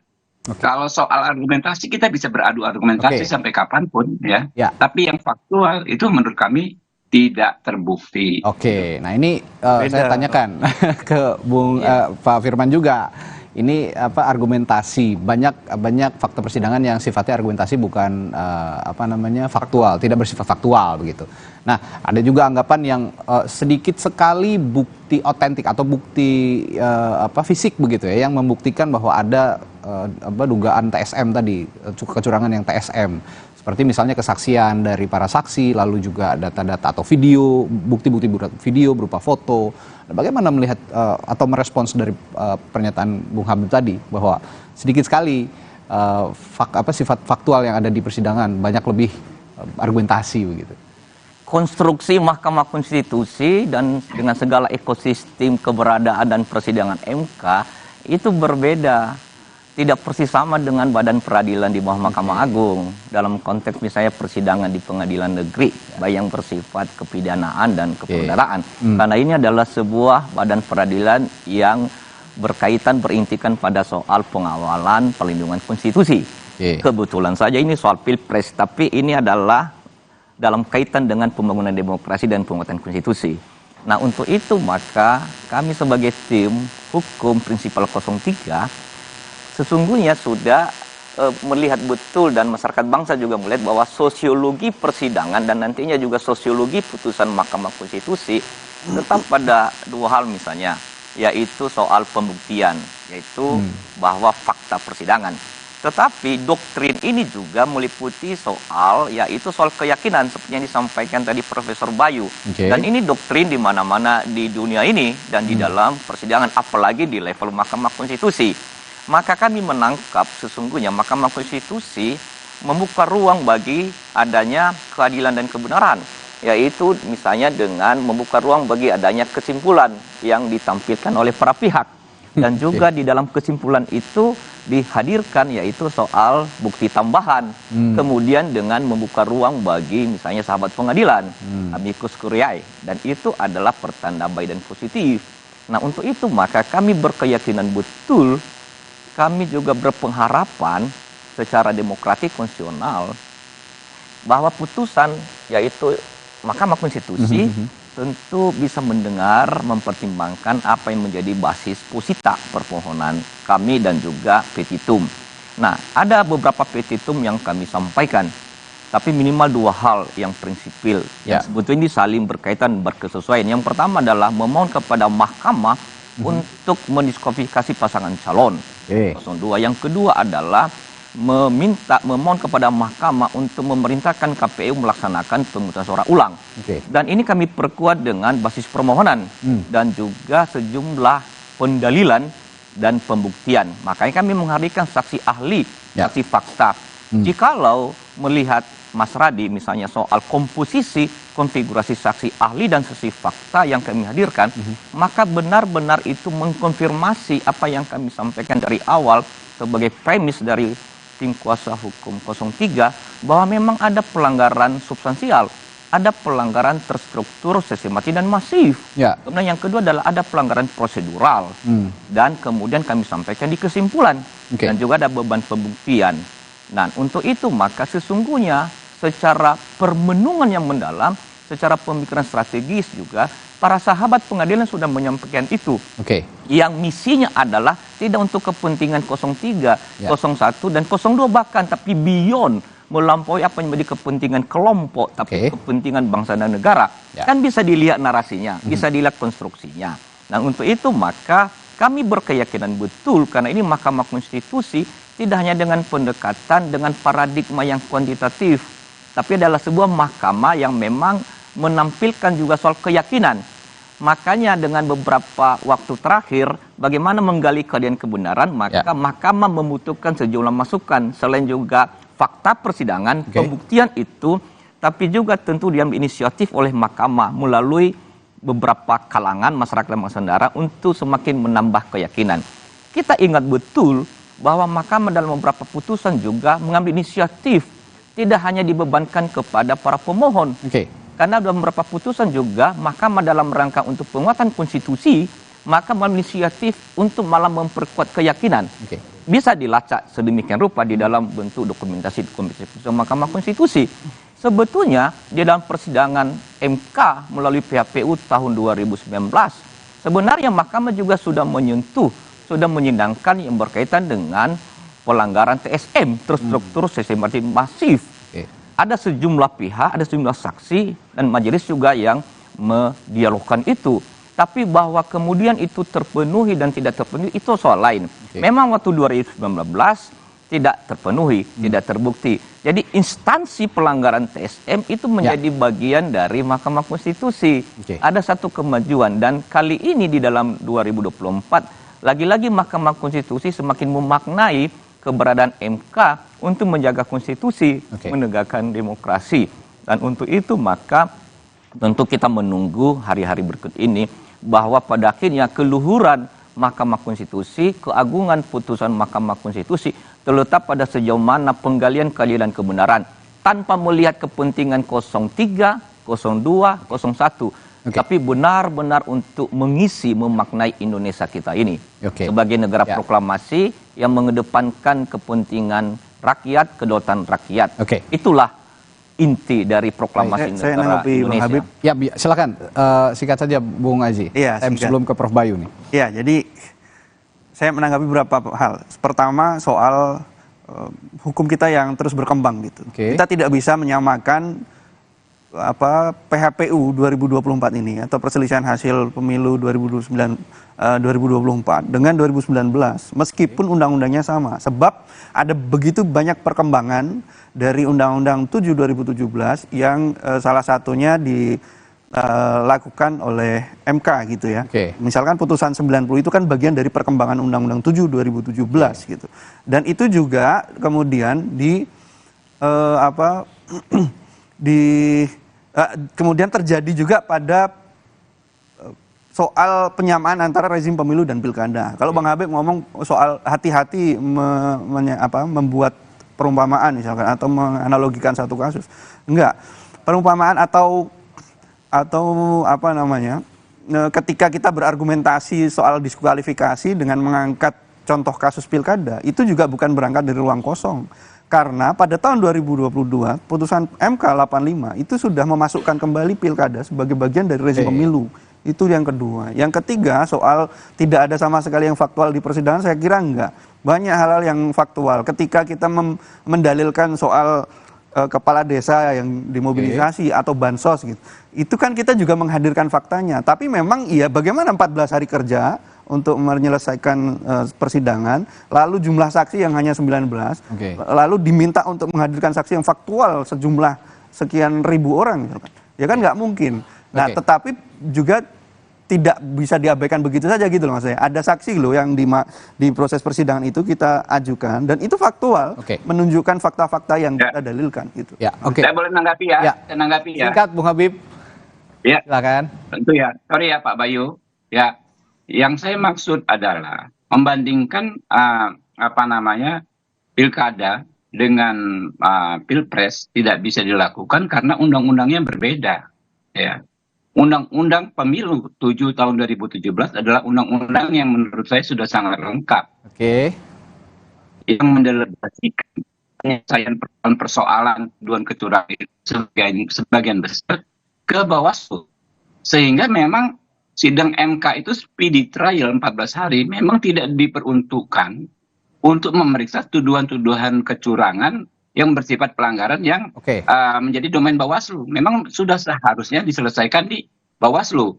Nah, sehingga menurut saya berkali-kali katakan tidak tepat membandingkan undang-undang pemilu pilpres ya dengan pilkada yang undang-undangnya berbeda. Ya, izin Jadi kalau tadi dikatakan ya, nanti dulu dong. Saya menanggapi dulu dong, ya kan? Soal misalnya kepala desa, berapapun banyaknya, kalau hal tersebut dengan taat azas ya diselesaikan melalui jalur yang benar, kamar yang benar, ya termasuk juga misalnya soal tuduhan ketidakabsahan Gibran sebagai cawapres.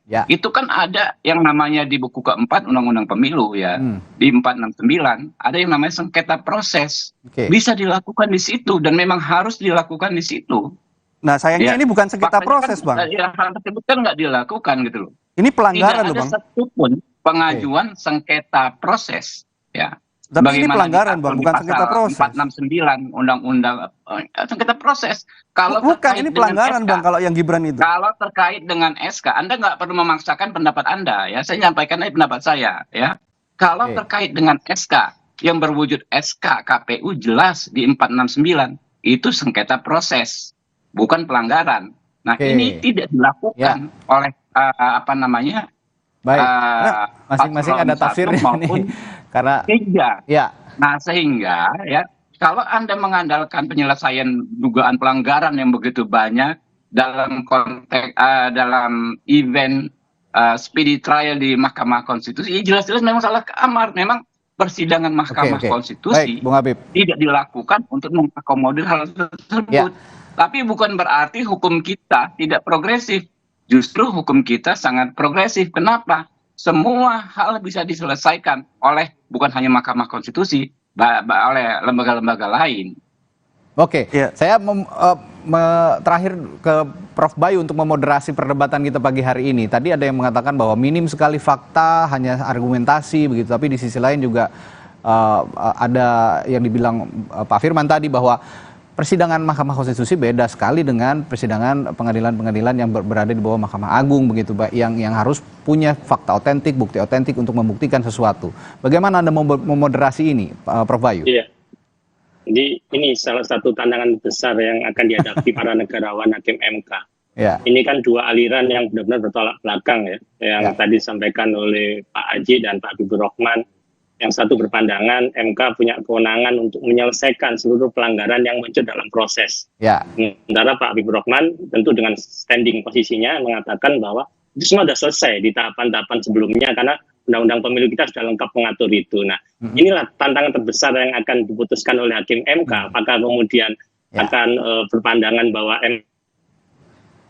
MK tidak punya kewenangan karena sudah diselesaikan di lembaga-lembaga sebelumnya, ataukah sebagai lembaga penjaga konstitusi misalkan MK kemudian akan menegakkan bahwa selama memang bisa dibuktikan di pengadilan maka segala bentuk pelanggaran itu MK perlu menjawab dan perlu memutuskan. Nah ini yang saya pikir yang paling menarik dari putusan MK nanti, sejauh mana kemudian MK akan menentukan posisi itu. Meskipun pengalaman 2019, 2014 itu kan bisa dijadikan sebagai sebuah perbandingan. Tapi sekali lagi fakta di 2024 itu juga tentu punya karakteristik sendiri. Jadi maksud saya ingin saya mengatakan hakim tentu sesuai dengan tempusnya. Dia punya waktu bahwa ini Pilpres 2024. Nah, yang saya katakan begini, sejauh mana kemudian hakim akan memutuskan perkara ini kembali lagi pada teori pembuktian yang akan digunakan oleh hakim Mahkamah Konstitusi. Kan ada sekurang-kurangnya 3 tadi saya katakan. Satu yang hanya berdasarkan pada alat bukti maka keyakinan hakim nggak dibutuhkan. Ya. Yang kedua, hanya mendasarkan pada keyakinan. Alat bukti seperti apapun, kalau hakimnya punya keyakinan lain, itu bisa kemudian dikesampingkan. Atau yang ketiga, yang ini dianut oleh sistem hukum kita, yaitu selain alat bukti yang sekurang-kurangnya telah ditentukan dalam undang-undang, juga ditambah keyakinan hakim. Nah, pasal 45 Undang-Undang Mahkamah Konstitusi kita itu jelas mengatakan, Mahkamah Konstitusi memutus perkara, semua perkara ya, itu berdasarkan Undang-Undang Dasar, sesuai dengan alat bukti dan keyakinan hakim. Jadi ada tiga. Alat bukti dan keyakinan berdasarkan hakim. Undang-Undang Dasar, alat bukti dan keyakinan hakim. Nah, keyakinan hakim inilah yang kemudian yang bisa menjawab adalah hakim sendiri. Saya pikir semua pihak bisa mengatakan alat bukti itu paling kuat begitu ya. Tapi jangan lupa, selain alat bukti ada keyakinan hakim. Maka tadi saya katakan, posisi amicus curiae tadi, apakah kemudian dipertimbangkan atau tidak, itu lebih pada membangun keyakinan hakim, tapi tidak akan bisa masuk pada alat bukti. Karena alat bukti jelas, 7 alat bukti yang semua pihak sudah menyajikan, ratusan alat bukti yang sudah dibawa ya ke pengadilan, dan semua sudah menjawab itu. Memang kemudian sekarang dalam RPH, hakim selain mengkualifikasi ya, mengidentifikasi dan alat bukti tadi yang sudah dibuktikan, kan sekarang saatnya adalah perenungan hakim soal keyakinan hakim tadi. Ini sekarang kuncinya adalah pada keyakinan hakim, karena alat bukti tadi semua sudah dibuka dalam persidangan. Sekarang ditambah bagaimana keyakinan hakim dalam menilai alat bukti tadi. Begitu. Dan keyakinan hakim ini secara maraton terus diuji begitu dalam rapat permusyawaratan hakim yang maraton dilakukan dalam 1 pekan ini, bahkan sampai hari Minggu besok, di hari libur bahkan Hakim Konstitusi juga masih melakukan rapat permusyawaratan hakim. Dan Mahkamah Konstitusi adalah pucuk dan puncak dari keseluruhan proses apa yang dia bilang oleh dalam konstitusi, yaitu 22E dan 24C. Jadi tidak terikat secara formal dengan badan-badan yang lain. Makanya misalnya para pemohon ada, terkait ada, dan juga itu termohon. Itu adalah dalam bagian yang menjadi putusan dari Mahkamah Konstitusi. Itu yang paling penting. Ini kita nantikan bersama nanti hari Senin. Sedang diyakinkan semua, berdiskusi, berdebat. Saya yakin juga 8 hakim konstitusi ini juga sedang berdebat untuk menyampaikan kumpulannya, putusannya. Terima kasih narasumber kami pada pagi hari ini. Ada Bung Habibur Rahman dari TKN Prabowo Gibran, ada Bung Zuhad Aji Firmantoro dari Wakil Ketua Profesor Bayu atau Direktur Eksekutif Anies Mohaimin, dan juga Pak Firman Jayadeli dari TPN Ganjar Mahfud, dan Profesor Bayu. Nanti juga kita akan berbincang di hari Senin, lebih seru nih Profesor Bayu. Terima kasih Bapak-Bapak, sehat selalu, sampai jumpa lagi. Saudara, masih ada informasi lainnya yang akan kami hadirkan di Sapa Indonesia Pagi setelah kita. Salah satunya yang ini, saudara. Pasca erupsinya Gunung Ruang di Sitaro, Sulawesi Utara, sejumlah bantuan mulai tiba di Pulau Tagulandang lewat kapal laut. Kami hadirkan sesaat lagi.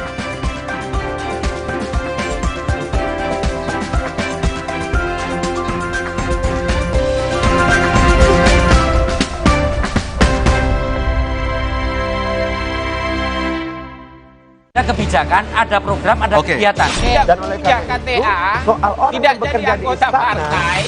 Lugas beradu pendapat. Ini adalah isu yang mengada-ngada menurut Anda? Kita periksa fakta-faktanya. Arahnya sudah jelas. Itu tugas utamanya kok. 2 opini yang berbeda. Saya perjelas. Anda menyoroti kegiatannya. Infrastruktur. Itu adalah Oke. 2 arah. Setiap Jumat pukul 8:30 malam. Live di Kompas TV. Aqua percaya akan kebijaksanaan dan keajaiban alam. Aqua berasal dari gunung-gunung terpilih, bukan tempat yang mudah tercemar.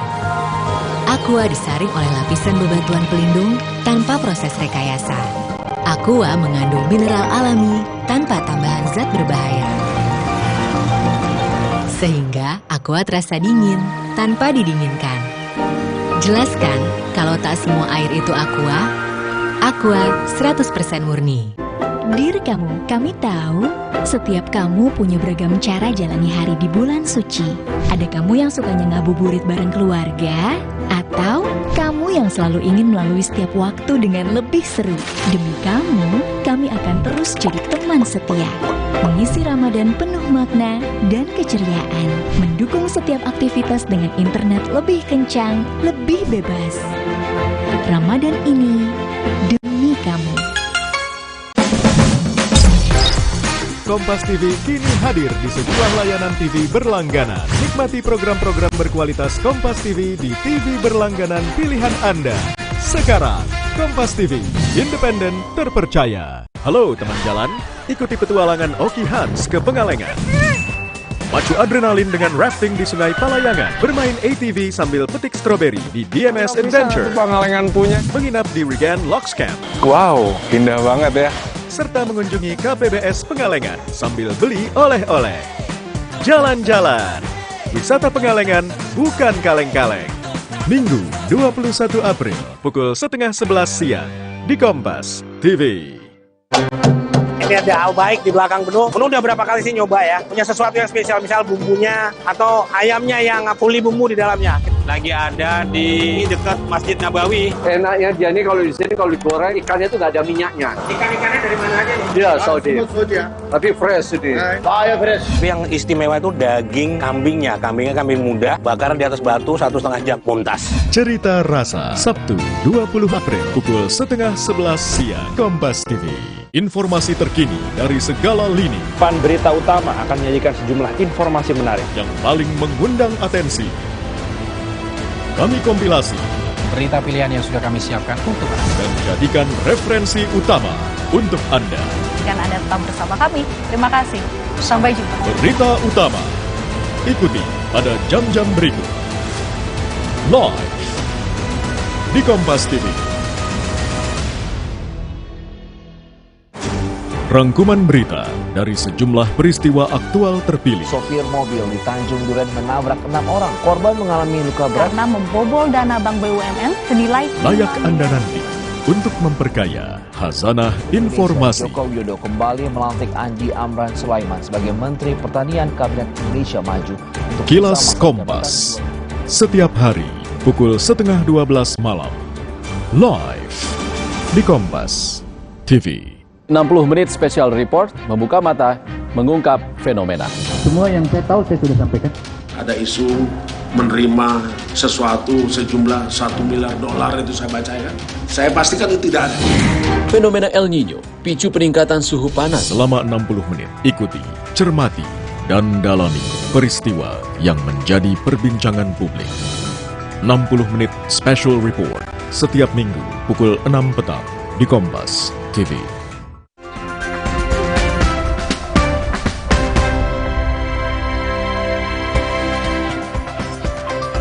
Kembali di Sapa Indonesia Pagi, Saudara. Bantuan logistik dan peralatan untuk warga terdampak erupsi Gunung Ruang di Kabupaten Kepulauan Sitaro tiba di Pelabuhan Buhias, Pulau Tagulandang, Kamis malam. Bantuan berupa logistik dan peralatan ini berasal dari Kodam 13 Merdeka yang hendak dibawa ke posko pengungsian. Dan Rem 131 Santiago, Brigjen TNI Wahyono mengatakan, bantuan berupa kebutuhan dasar seperti obat-obatan, makanan, minuman, genset, serta peralatan untuk menunjang ketersediaan listrik dan alat komunikasi di tempat pengungsian. Selain bantuan logistik, Kodam 13 Merdeka juga menyiapkan personil perbantuan seperti tenaga medis dan personil TNI lain yang akan membuka layanan dapur umum serta pendataan rumah warga yang terdampak bencana.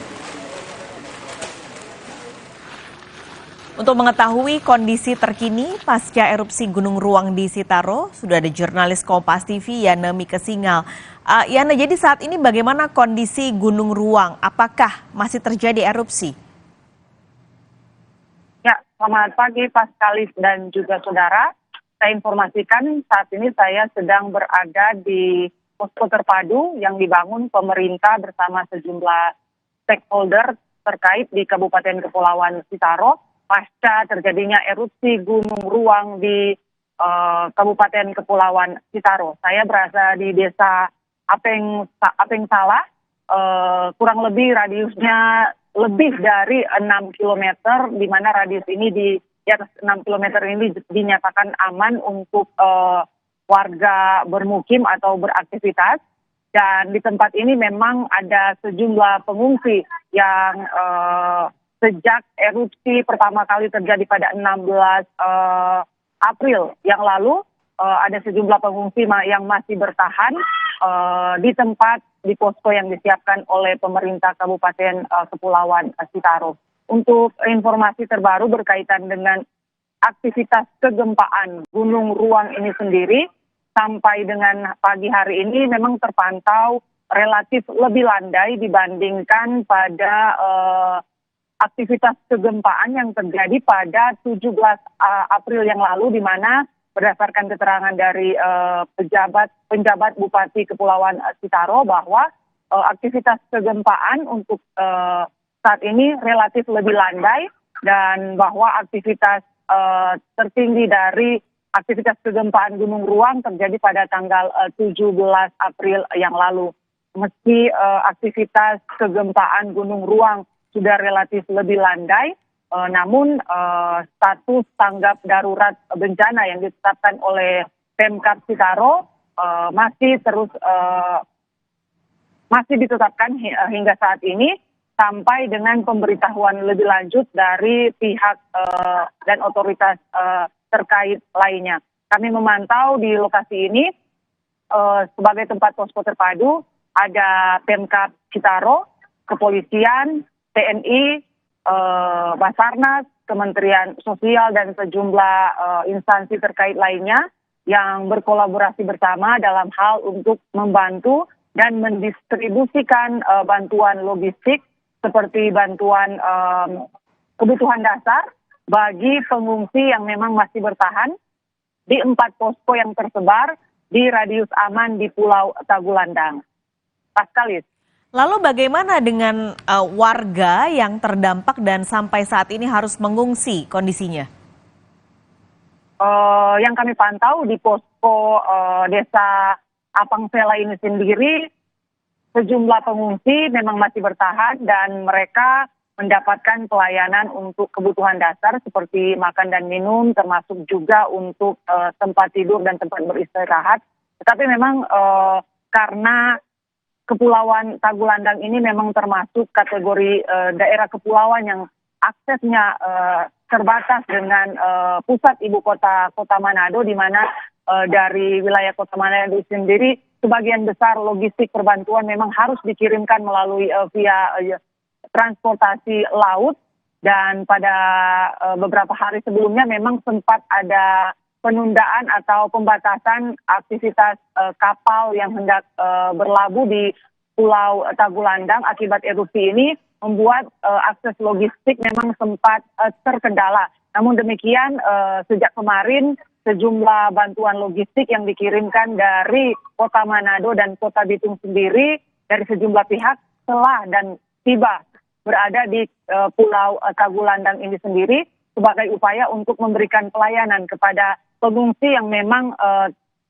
tinggal di tempat evakuasi yang disiapkan oleh pemerintah setempat. Baik, terima kasih jurnalis Kompas TV Yana Mika Sengal untuk laporan Anda pagi ini. Ke sorotan lainnya, Saudara, kebakaran hebat melanda sebuah toko perajin bingkai di Jalan Mampang Perapatan, Jakarta Selatan. Polisi menyebut ada beberapa orang terjebak dan 5 orang terluka berhasil dievakuasi.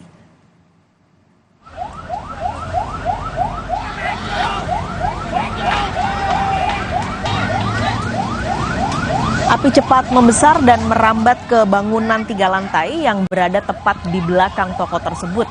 Kencangnya tiupan angin dan penuhnya bahan material yang mudah terbakar membuat api cepat membesar, menghanguskan seluruh bangunan toko. Selain itu, api juga menyambar sebuah bangunan berlantai 3 yang tepat berada di belakang toko.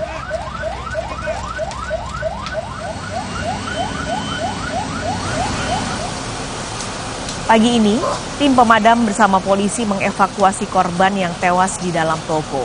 Polisi menyebut 7 orang tewas akibat kebakaran ini. Petugas yang masih menyisir di dalam, di lantai 2 sudah ditemukan di dalam satu ruangan terdapat 7 korban lainnya dalam kondisi meninggal dunia. Saat ini petugas masih berupaya untuk mengevakuasi karena situasi bangunan masih belum aman baik bagi petugas ataupun korban yang akan dievakuasi. Korban yang meninggal sendiri ini terdiri dari karyawan atau pemilik atau bagaimana? Berdasarkan keterangan dari pemilik ataupun saksi-saksi yang kemarin sudah kami lakukan wawancara, korban yang 7 orang ada di dalam ini masih keluarga dari pemilik terdapat 2 anak di dalamnya, 1 orang tua, kemudian ada 3 ART. Informasi dari mancanegara akan hadir usai jeda. Israel tengah mempersiapkan sistem pertahanan udara, upaya mengantisipasi serangan susulan dari militer Iran.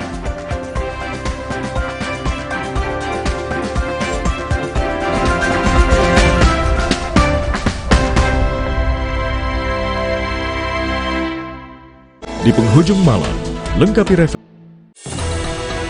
menanti waktu rehat di siang hari dengan sejumlah informasi. Mahasiswa meminta pemerintah berhenti mempolitisasi permasalahan soal data yang nggak sinkron dari Form C1.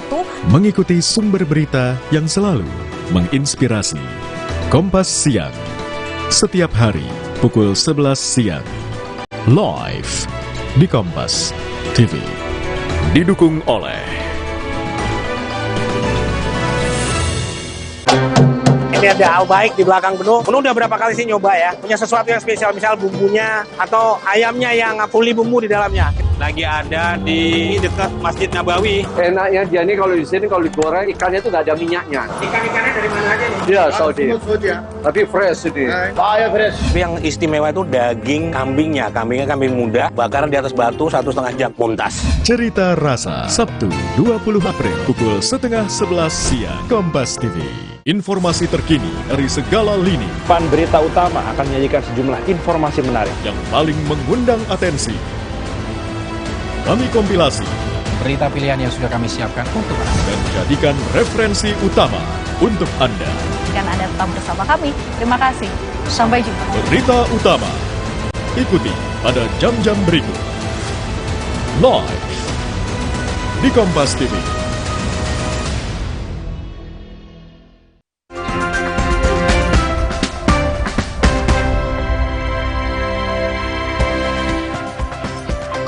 Israel tengah mempersiapkan sistem pertahanan udara, upaya mengantisipasi serangan susulan dari militer Iran. Israel juga berjanji akan kembali merespons serangan Iran pada akhir pekan lalu. Israel telah menandatangani kontrak dengan Jerman dan Amerika Serikat untuk pembuatan sistem pertahanan udara atau Arrow 3. Israel mengklaim 99% dari 300 serangan rudal dan drone tempur Iran pada Sabtu malam pekan lalu berhasil digagalkan oleh sistem pertahanan udara Israel.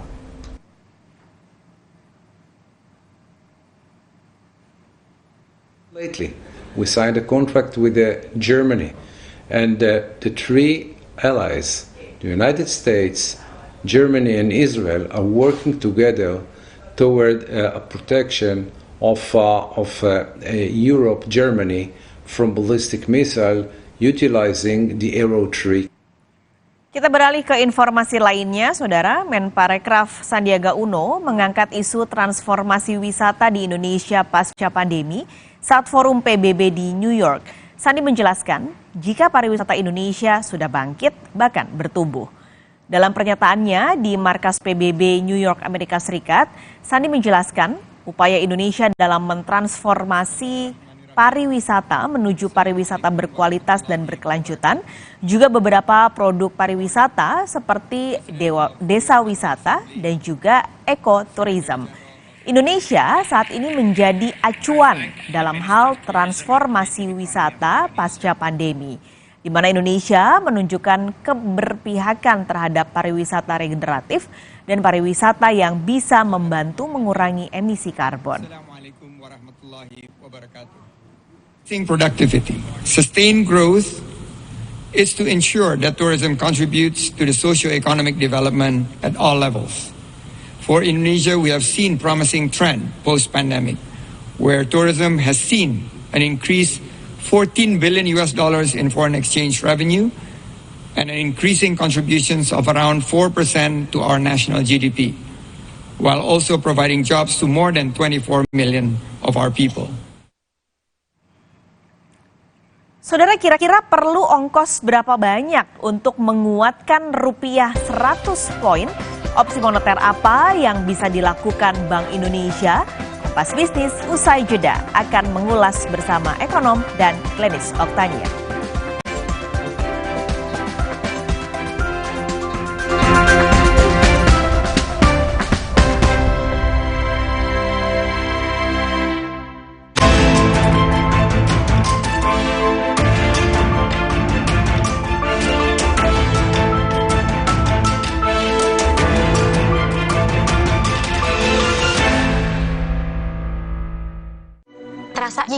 kalau minum dingin. Terus kondisi gigi sensitif.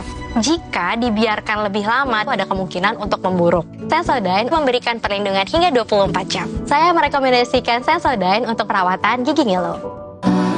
Progrard antibakterial Barsop beli 4 gratis 1 mini lunchbox. Lindungi diri lebih dari biasanya. Optimal melawan kuman 99,9%. Kulit bersih maksimal. Progrard, the next level of antibakterial Barsop. Beli 4 gratis 1 mini lunchbox. Promo terbatas. Wingscan. Halo teman jalan, ikuti petualangan Oki Hans ke Pengalengan. Macu adrenalin dengan rafting di Sungai Palayangan. Bermain ATV sambil petik stroberi di DMS Adventure. Pengalengan punya. Menginap di Regan Locks Camp. Wow, indah banget ya.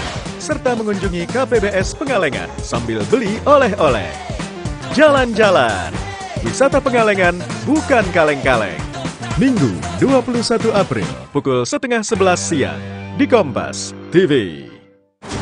Rangkuman berita dari sejumlah peristiwa aktual terpilih. Sopir mobil di Tanjung Duren menabrak 6 orang. Korban mengalami luka berat karena membobol dana Bank BUMN senilai layak Anda nanti untuk memperkaya khazanah informasi. Joko Widodo kembali melantik Andi Amran Sulaiman sebagai Menteri Pertanian Kabinet Indonesia Maju. Kilas Kompas setiap hari pukul 11:30 malam live di Kompas TV. Kita mulai Sapa Indonesia Malam. Sebelum hari berganti, ketahui lebih lengkap peristiwa terkini di tanah air yang menjadi perhatian.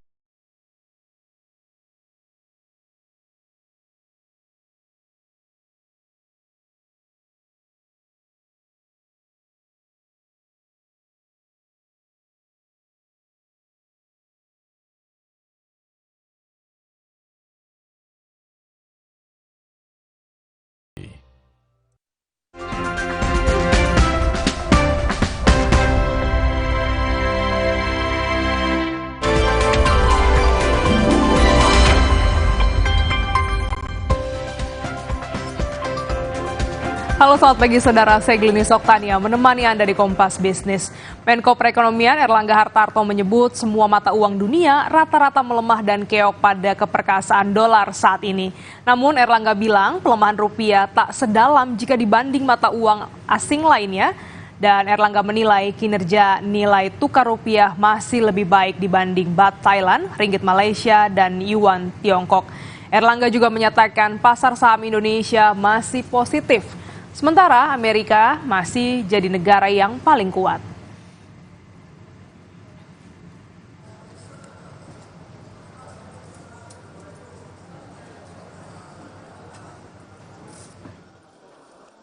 Sendirian, kita lihat berbagai negara turun termasuk Indonesia, namun yang turunnya Indonesia tidak sedalam yang lain. Jadi kita walaupun turun, tetapi kita di atas daripada China, di atas Thailand maupun Malaysia. Jadi kalau dibandingkan peer country, relatif indeks dolar kita lebih aman. Lanjut. Nah kalau kita lihat pasar saham, alhamdulillah kita masih positif. Hari ini pun positif. Kita lihat di atas kita adalah Amerika Serikat. Amerika memang ekonominya lagi kuat sendiri. Nilai tukar rupiah menjadi sorotan sepanjang pekan ini. Rupiah meski kemarin menguat tipis, masih berada di atas level psikologi Rp16.000. Apa saja yang bisa dilakukan oleh Bank Indonesia untuk mengembalikan rupiah di bawah Rp16.000? Berapa ongkos yang diperlukan? Kompas Bisnis sudah bersama Kepala Ekonom Bank Sentral Asia, Bapak David Sumual. Selamat pagi. Pak David, ini menjadi sorotan terkait dengan dolar nih ya, tanpa intervensi dari Bank Indonesia. Kira-kira, nah ini rupiah kita bisa di level berapa melemahnya? Sebenarnya Mbak Glenis ya, kalau kita lihat sebelum terjadi pergolakan terakhir-terakhir ini ya, di mana indeks dolar sekarang mencapai titik tertinggi, rupiah kita ini salah satu bisa dibilang di emerging market terlampau kuat ya, bisa dibilang, karena pelemahannya year to date sebelum kita lebaran kemarin itu hanya sekitaran 1,5–2% sampai 2%. Sedangkan yang lain termasuk Japanese yen itu luar biasa ya, pelemahannya sempat 12%, sekarang bahkan 15% pelemahannya. Belum lagi negara-negara tetangga kita ya, Thai baht, Singapura dollar, dan juga Malaysian ringgit dan seterusnya. Dan memang sejak bulan lalu memang terjadi perubahan persepsi ya di pasar, di mana pasar memperkirakan bahwa Fed akan menunda, Mbak Glenis, akan menunda penurunan suku bunga. Jadi yang tadinya pertengahan tahun ini, Juni atau Juli, ini bergeser ke akhir tahun. Bahkan sekarang ada persepsi ke tahun depan. Ya. Nah itu yang membuat memang rupiah bergejolak dan perlu ada intervensi juga, karena kebetulan di Maret dan April ini banyak juga pembagian dividen nih Mbak Glenis ya. Dan juga ya termasuk juga pembayaran utang. Nah, Bank Indonesia sejauh ini kalau kita lihat bulan lalu memang menghabiskan cadangan devisa tadi ya, karena kebutuhan untuk pembayaran utang, untuk impor, dan juga termasuk untuk intervensi, itu sekitaran $3 billion. Tapi dari secara keseluruhan cadangan devisa kita masih relatif cukup baik ya. Sekarang posisi di sekitar $140 miliar, dan ini jauh lebih tinggi dibandingkan misalnya masa pandemi waktu itu ya, yang memang juga perlu kebutuhan intervensi, sehingga cadangan devisa kita sempat di sekitaran $130 miliar waktu itu. Ya, Pak David, kalau kita bicara soal devisa, sebelum itu saya ingin juga tanyakan sebenarnya skenario apa yang bisa dilakukan oleh Bank Indonesia untuk menguatkan rupiah? Ya, sejauh ini saya perhatikan Bank Indonesia tetap berada di pasar ya, Mbak Glenis ya. Jadi mereka terus melakukan pemantauan, mereka ada di pasar spot, mereka ada di pasar non-delivery forward. Ya memang kalau kita lihat kemarin sempat spiking ya, karena setelah 1 minggu libur nih ada pent up demand kita sebut. Jadi demand-nya tiba-tiba meningkat karena 1 minggu ini kan nggak ada perdagangan ya, Mbak Glenis ya. Ada pasar spot, NDF, dan juga di pasar SBN. Jadi mereka terus melakukan pemantauan, selain juga instrumen-instrumen lain yang mereka juga perkenalkan baru-baru ini juga untuk memperkuat confidence market ya, termasuk ada SRBI dan juga ada SVBI, Mbak Glenis. Ya, Pak David, kalau memang untuk menjaga suku acuan ini, apakah perlu untuk menaikkan suku bunga acuan? Kalau perlu, ke level berapa? Ya, ini mungkin salah satu opsi ya Mbak Glenis, apalagi kalau kita lihat pernyataan-pernyataan dari bank sentral lain, terutama Bank Sentral Amerika Serikat terakhir-terakhir ini cukup hawkish ya. Tadi malam ada pernyataan lagi, ada kemungkinan bisa saja malah mereka menaikkan. Tadinya mereka berekspektasi untuk menurunkan, malah ada wacana ya dari beberapa anggota Federal Open Market Committee itu ingin malah menaikkan ya, walaupun timingnya mereka tidak sebutkan. Tapi di sini menunjukkan bahwa memang Amerika ini ekonominya masih sangat baik ya. Sejauh ini sangat solid, retail sales-nya di atas ekspektasi, dan sudah 3 bulan berturut-turut inflasi di Amerika itu lebih tinggi dari perkiraan banyak ekonom. Nah untuk Indonesia sendiri ya ini salah satu opsi, dan kita lihat saja bagaimana perkembangan di pasar, terutama juga masalah di Timur Tengah, apakah semakin memburuk ataukah reda ya. Sejauh ini kalau kita lihat 3 hari terakhir nih, sudah cukup mereda ya. Kalau kita lihat indeks dolar, rupiah kita juga yang tadinya sempat ke 16.300 sekarang juga ke 16.100.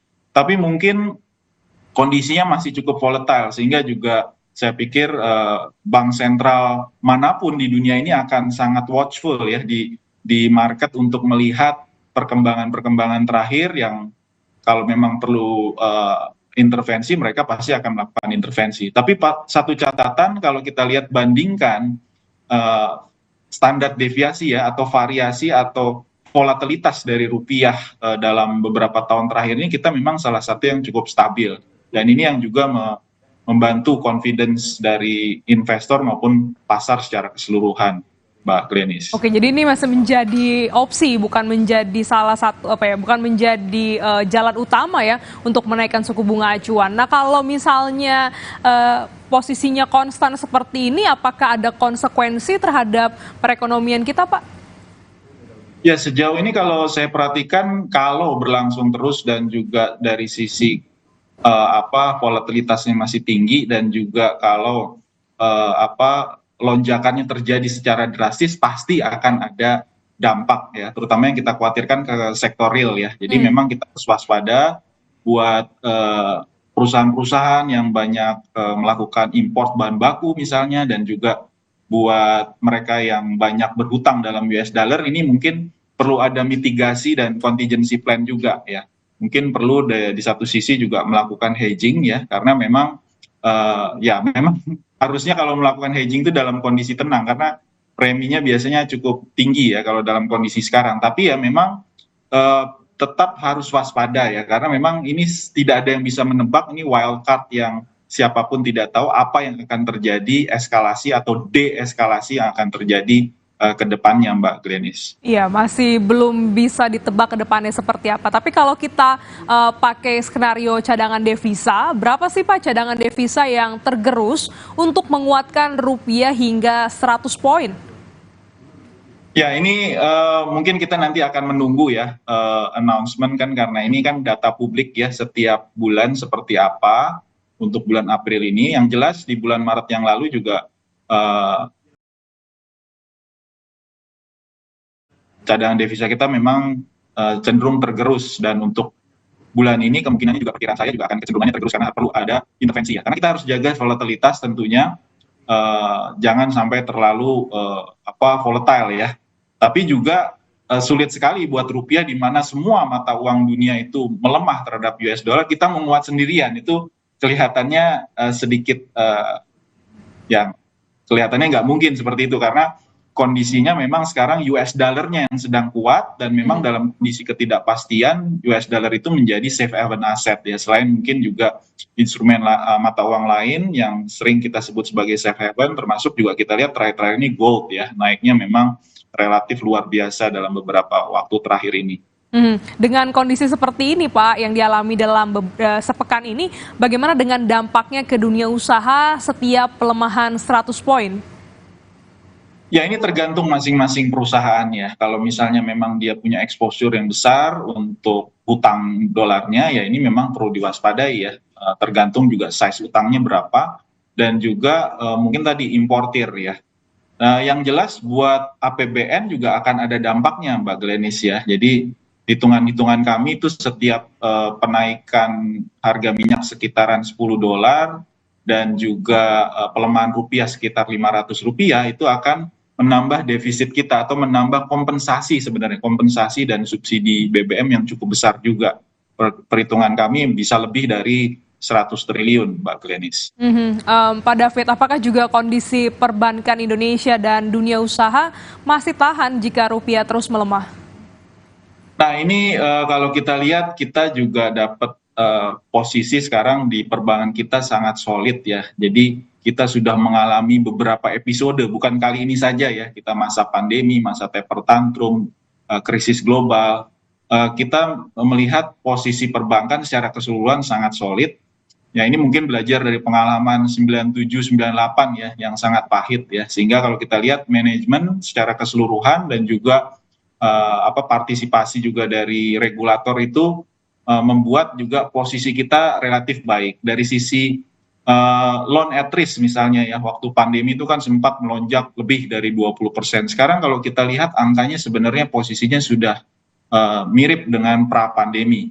Ya, dan juga dari sisi NPL, dan sering ditanyakan juga oleh investor, kenapa permodalan perbankan di Indonesia tinggi sekali? Ya, ini untuk mengantisipasi kondisi-kondisi seperti ini. Jadi capital adequacy ratio dari bank-bank nasional kita itu mungkin salah satu yang tertinggi di dunia ya. Jadi ini juga mengantisipasi kemungkinan terburuk seperti ini, belajar dari pengalaman krisis tahun 97 dan 98. Ya, belajar dari krisis 97-98 tentu Bank Indonesia perlu mengantisipasi dan juga menyiapkan sejumlah opsi ya untuk bisa terus menjaga nilai tukar rupiah. Terima kasih Bapak David Sumual, Kepala Ekonom Bank Sentral Asia telah bergabung di Kompas Bisnis pagi hari ini. Terima kasih Mbak Glenis, selamat pagi. Saudara, usai jeda kami kembali dengan informasi di Indonesia. Apple hanya berinvestasi sebesar 1,6 triliun rupiah, sedangkan di Vietnam mencapai 257 triliun rupiah. Apa upaya pemerintah agar Apple juga melihat Indonesia?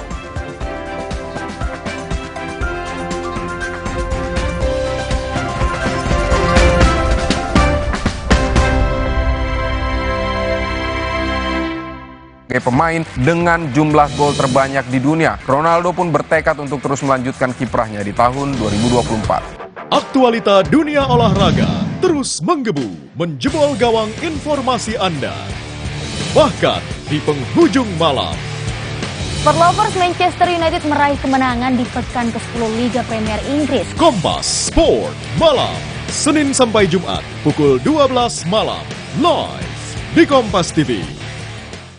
Mau mengiklankan usaha kamu dengan harga terjangkau? Langsung aja ke pasangiklan.com. Pasang iklan segampang upload, bayar, tayang. Ada beragam paket yang bisa kamu pilih di pasangiklan.com. Mulai dari harga Rp50.000 sampai harga Rp1.000.000. Iklan kamu akan tayang di jaringan media milik Kompas Gramedia. Jadi, iklan kamu berpotensi dilihat oleh 270 juta pembaca. Di pasangiklan.com, kamu bisa memilih jenis iklan yang ingin ditayangkan. Kamu bisa memilih iklan untuk ditayangkan di website, Instagram, atau iklan baris di koran Kompas. Di pasangiklan.com, kamu nggak perlu khawatir, karena setelah iklan ditayangkan, kamu akan mendapatkan informasi mengenai perkembangan iklan berupa laporan performa untuk iklan digital dan Instagram, serta notifikasi penayangan untuk iklan baris di koran Kompas. Jadi, mau pasang iklan yang dilihat banyak orang dengan harga terjangkau? Segampang upload, bayar, lalu tayang? Tunggu apa lagi? Langsung aja ke pasangiklan.com. Ini ada Au Baik di belakang Benung. Benung udah berapa kali sih nyoba ya? Punya sesuatu yang spesial, misal bumbunya atau ayamnya yang fully bumbu di dalamnya. Lagi ada di dekat Masjid Nabawi. Enaknya dia nih kalau di sini kalau digoreng ikannya tuh nggak ada minyaknya. Ikan-ikannya dari mana aja nih? Dia Saudi. Tapi fresh ini. Saya fresh. Tapi yang istimewa itu daging kambingnya. Kambingnya kambing muda, bakaran di atas batu 1,5 jam muntas. Cerita Rasa, Sabtu 20 April pukul 10:30 siang, Kompas TV. 60 menit special report membuka mata, mengungkap fenomena. Semua yang saya tahu saya sudah sampaikan. Ada isu menerima sesuatu sejumlah $1 miliar itu saya baca kan. Saya pastikan itu tidak ada. Fenomena El Nino, picu peningkatan suhu panas. Selama 60 menit, ikuti, cermati, dan dalami peristiwa yang menjadi perbincangan publik. 60 menit special report setiap minggu pukul 6 petang di Kompas TV.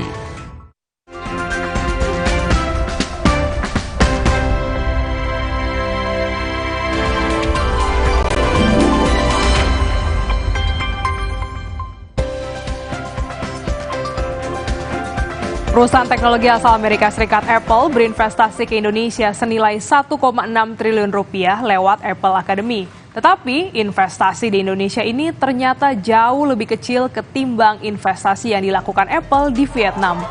Di negara yang diproyeksikan menjadi raja manufaktur Asia Tenggara ini, Apple berinvestasi sampai 257 triliun rupiah. Meski investasi di Indonesia tak seberapa dibandingkan dengan Vietnam, pemerintah mengklaim bahwa Apple masih tertarik dan menyadari Indonesia menjadi negara potensial.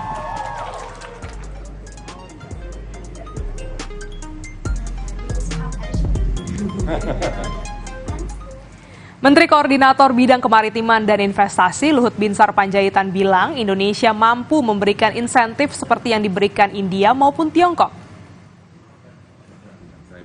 Ya, oke, kalau kamu lihat kalian dapat fasilitas insentif seperti di India, di Thailand, ya kita juga bisa memberikan hal yang sama. Terus malah Presiden merintahkan saya untuk follow up ini semua, mengatakan Pak Luhut, ini masa kompetisi. Jadi kalau di Thailand atau di India dia dapat 2 gitu ya, kalau kita bisa kasih lebih 2, berapa harus bisa.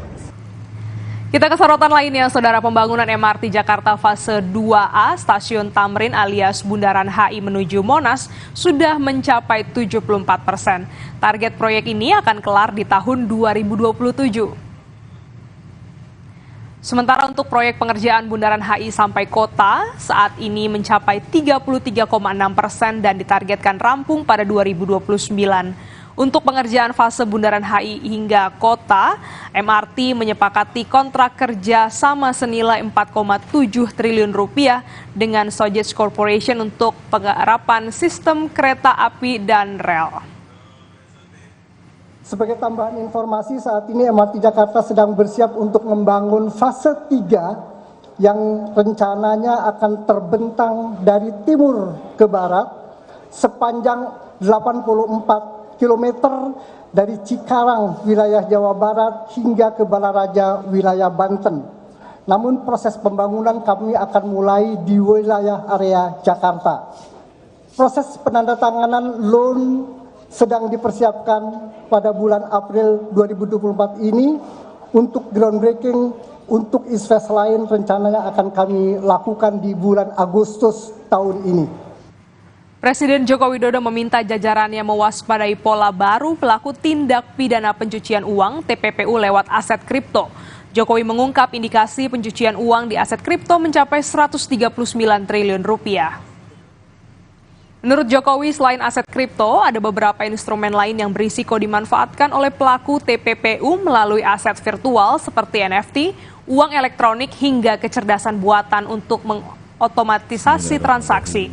Presiden mengingatkan penanganan TPPU harus dilakukan secara komprehensif. Salah satu upayanya adalah dengan mendorong Undang-Undang Perampasan Aset dan Pemberantasan Uang Kartal ke DPR. Ingin menyampaikan ucapan terima kasih atas bahkan data Crypto Crime Report menemukan ada indikasi pencucian uang melalui aset kripto ini sebesar 8,6 miliar US dollar di tahun 2022. Ini setara dengan 139 triliun rupiah secara global. Bukan besar, tapi sangat besar sekali. Ini artinya pelaku TPPU terus-menerus mencari cara-cara baru. Nah, ini kita tidak boleh kalah. Tidak boleh kalah canggih. Upayakan maksimal penyelamatan dan pengembalian uang negara, sehingga perampasan aset jadi penting untuk kita kawal bersama. Kita tahu kita telah mendorong mengajukan Undang-Undang Perampasan Aset pada DPR dan juga Undang-Undang Pembatasan Uang Kartal ke DPR. Sementara itu, Pusat Pelaporan dan Analisis Transaksi Keuangan alias PPATK akan bekerja mengusut modus pencucian uang berdasarkan Undang-Undang Pencegahan dan Pemberantasan Tindak Pidana Pencucian Uang. Terlebih saat ini Indonesia sudah menjadi anggota penuh dari Financial Action Task Force on Money Laundering and Terrorism Financing. Dibentuk tim bersama untuk tindak lanjut keanggotaan penuh FATF. Tim ini melibatkan 16 kementerian lembaga dan anggota Komite TPPU dan 7 kementerian lembaga non-anggota Komite TPPU. Ketiga, Komite TPPU telah melakukan berbagai langkah pengarus utamaan APU PPT PPSPM dalam kegiatan kementerian lembaga melalui surat keputusan Menko Polhukam tahun 2024 tentang Rencana Aksi Strategis Nasional Pencegahan dan Pemberantasan APU PPT PPSPM tahun 2024. Keempat, langkah penguatan regulasi penting untuk menghadapi tantangan dari perkembangan teknologi finansial terbaru, antara lain melalui RUU Perampasan Aset Hasil Kejahatan dan RUU Pembatasan Transaksi Uang Kartal, serta berbagai kebijakan terkait aset virtual. Di saat yang sama, pasar kripto saat ini masuk dalam tren melemah.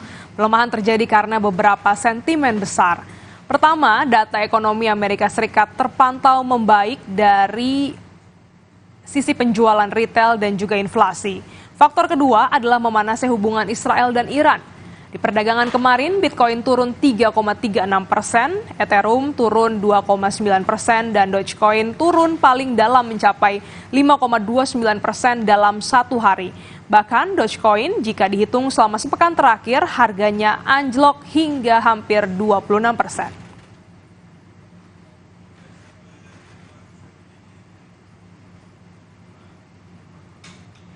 Saudara, jelang putusan MK hari ini kembali digelar rapat permusyawaratan Hakim Mahkamah Konstitusi.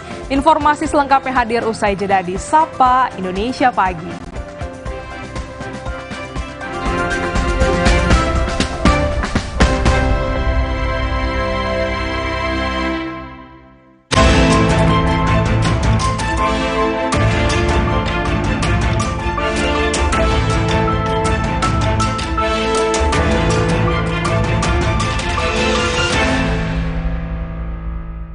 Fokus dan kepercayaan diriku sangat diperlukan. Gejala flu seperti bersin-bersin, hidung tersumbat, sakit kepala dan demam, reda dengan Ultraflu. Ultraflu, flu reda, lega rasanya. Informasi terkini dari segala lini. Pan Berita Utama akan menyajikan sejumlah informasi menarik yang paling mengundang atensi. Kami kompilasi berita pilihan yang sudah kami siapkan untuk Anda dan jadikan referensi utama untuk Anda. Jika Anda tetap bersama kami, terima kasih. Sampai jumpa. Berita utama ikuti pada jam-jam berikut live di Kompas TV. Didukung oleh ada kebijakan, ada program, ada kegiatan. Dan oleh KTA soal orang tidak bekerja di istana. Lugas beradu pendapat. Ini adalah isu yang mengada-ngada menurut Anda? Kita periksa fakta-faktanya. Arahnya sudah jelas. Itu tugas utamanya kok. Dua opini yang berbeda. Saya perjelas. Anda menyoroti kegiatannya. Infrastruktur. Itu adalah Dua arah. Setiap Jumat pukul 8:30 malam. Live di Kompas TV.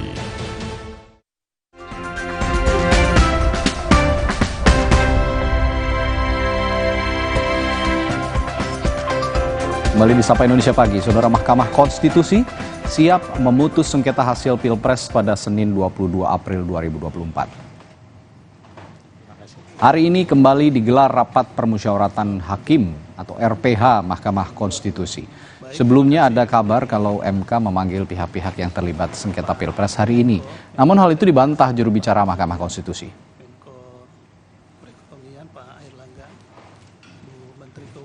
Bukan dalam kapasitas yang lain. Kami tidak bisa memberikan perdefinisi. Jurnalis Kompas TV Masni Rahmawati saat ini berada di Gedung Mahkamah Konstitusi. Masni, bagaimana persiapan MK memutus sengketa Pilpres 2024 pada 22 April nanti? Rencananya akan ada saksi di sekitar MK. Ya, tentunya untuk dari Mahkamah Konstitusi ini terus mempersiapkan menjelang dari sidang putusan yang akan digelar pada 22 April 2024 nanti. Untuk dari fokus Mahkamah Konstitusi pada hari ini pun tentunya sejak dari tanggal 6 April hingga menjelang nantinya pembacaan putusan, yaitu melakukan rapat permusyawaratan hakim atau RPH. Dan untuk RPH ini sendiri itu akan digelar maraton hingga tanggal pembacaan sidang putusan pada tanggal 22 April 2024. Selain itu pun dari Mahkamah Konstitusi terus menerima amicus curiae atau sahabat pengadilan dalam perkara PHPU 2024 ini. Namun MK ini menyebutkan bahwa amicus curiae ini merupakan amicus curiae terbanyak sepanjang dari MK menangani kasus PHPU, di mana dari tahun 2004 hingga tahun 2019 saja ini MK tidak menerima amicus curiae tentang dari atau berkaitan dengan PHPU yang terjadi seperti itu. Dan hingga terakhir data yang dihimpun oleh Mahkamah Konstitusi ada sekitar 33 amicus curiae yang telah diterima, namun hanya 14 yang menjadi pertimbangan dari Mahkamah Konstitusi untuk dipertimbangkan pada rapat permusyawaratan hakim, yaitu 14 yang dimana ini diterima sebelum tanggal 16 April 2024 pada pukul 16 waktu Indonesia Barat. Namun dari Mahkamah Konstitusi masih terbuka untuk dari penerimaan amicus curiae ini, dan nantinya apakah akan dipertimbangkan bagi hakim konstitusi ini memang kembali kepada otoritas hakim konstitusi apakah dipertimbangkan atau tidak. Dan jika kita berbicara mengenai aksi, memang tentunya untuk dari Mahkamah Konstitusi ini memang bersiap dan juga terus melakukan pengamanan di sekitaran gedung Mahkamah Konstitusi.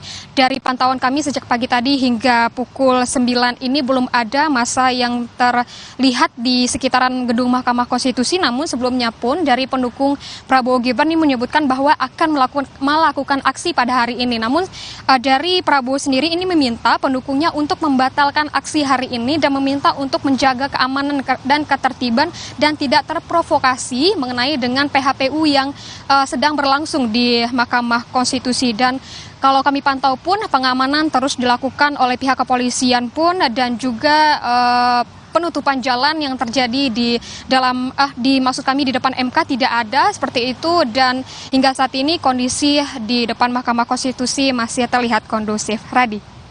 Ya, ada informasi akan ada aksi massa di Mahkamah Konstitusi, termasuk ada dari kubu Prabowo Gibran, tapi tadi calon presiden terpilih atau presiden terpilih Prabowo Subianto sudah mengingatkan kepada masanya untuk tidak melangsungkan aksi.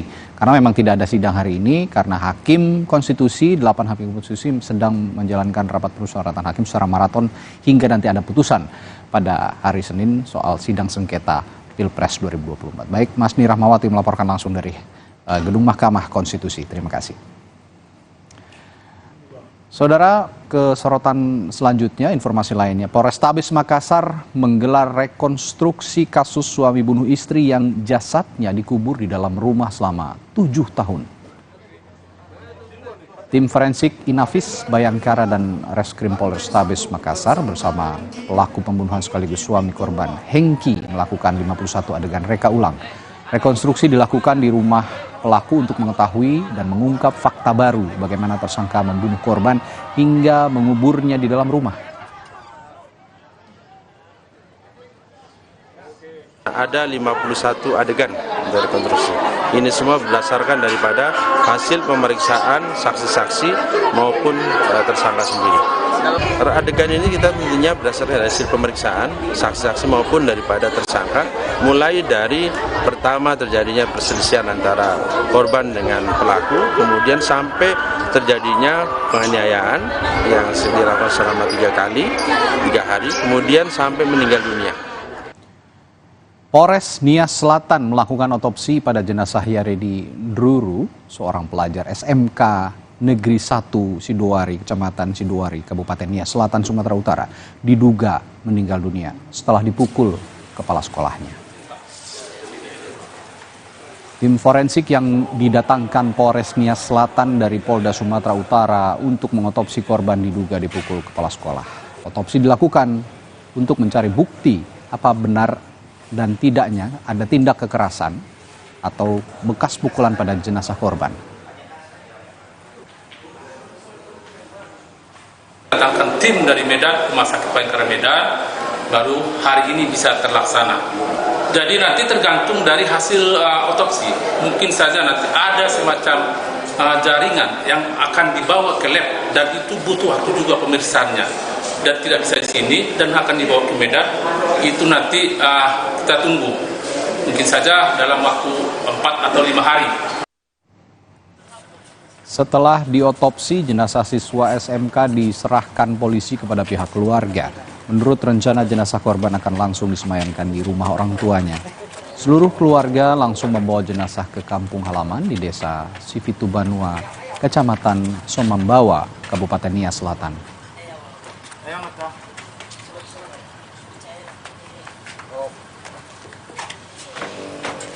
Sebagai upaya tindak lanjut, Kepala Bidang Pembinaan SMK Dinas Pendidikan Provinsi Sumatera Utara menjelaskan pihaknya sudah memanggil kepala sekolah yang diduga memukul siswa SMK. Pemanggilan untuk meminta keterangan dan kronologi dari terduga pelaku.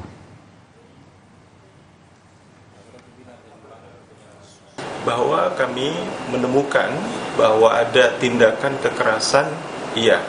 Tapi kemudian kami juga berharap bahwa ada proses yang harus dijalani untuk kemudian sampai pada kesimpulan akhir dan ini sedang berproses.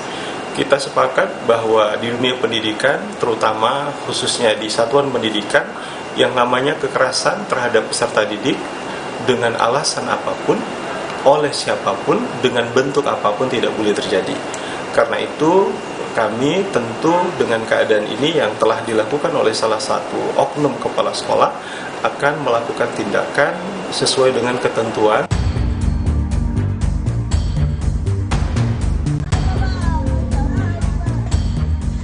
Pelajar SMK Negeri 1 Sidoari di Kabupaten Nias Selatan, Sumatera Utara meninggal dunia setelah diduga dipukul oleh kepala sekolahnya. Korban bernama Yaredin Dururu, berusia 17 tahun, sempat mendapat perawatan di Rumah Sakit Dr. M. Thompson Nias. Namun nyawanya tidak tertolong dan meninggal dunia pada Senin malam lalu. Siswa ini diduga dipukul oleh kepala sekolahnya di dalam ruang kelas di SMK Negeri 1 Sidoari, Kabupaten Nias Selatan, Sumatera Utara. Hari Selasa itu anak saya di Ronsen di scan. Habis itu hasil pemeriksaan di kepala anak saya itu ada saraf yang rusak atau yang tidak berfungsi lagi, sehingga itu mengakibatkan anak saya itu bisa tidak sadar dan bisa jika dia berbicara sehingga tidak jelas gitu. Awalnya dipukul pakai tangan, Pak. Berapa kali? Menurut pengakuan sampai 5 kali. Ya, setelah meninggal kami membawa ke rumah duka.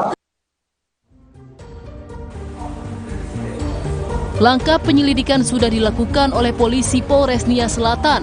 Selain upaya otopsi terhadap jenazah korban, polisi juga telah memeriksa beberapa saksi. Seperti rekan korban yang diduga juga mendapat pemukulan dan terduga pelaku yaitu kepala sekolah. Baik, kami sudah memeriksa sebanyak 8 orang saksi termasuk siswa yang dipukul bersama korban. Oke, yang lain Pak, selain siswa, siapa lagi yang sudah dipanggil? Yang kami panggil mungkin hari ini akan melakukan pemeriksaan terhadap terduga pelaku. Kepala sekolah berarti? Siap. Namun dalam hal ini belum di BAP namun wawancara. Hasil otopsi dan keterangan para saksi diharapkan bisa mengungkap kasus dugaan kekerasan di lingkungan sekolah ini. Polisi juga harus mengungkap motif utama jika benar-benar terjadi pemukulan terhadap siswa. Tim Liputan Kompas TV.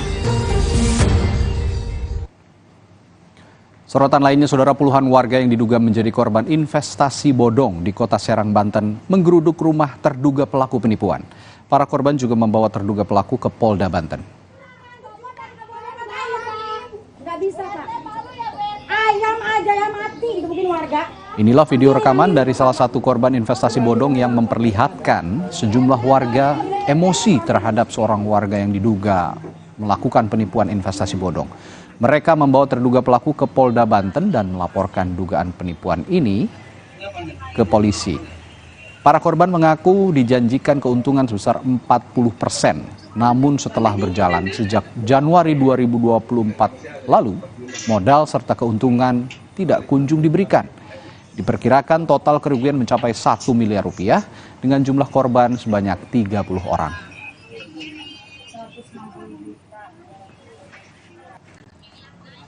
Kronologis penipuannya berkedok investasi ya. Kemudian dengan membuat menarik korban sebanyak mungkin dengan cara memberikan keuntungan 40%.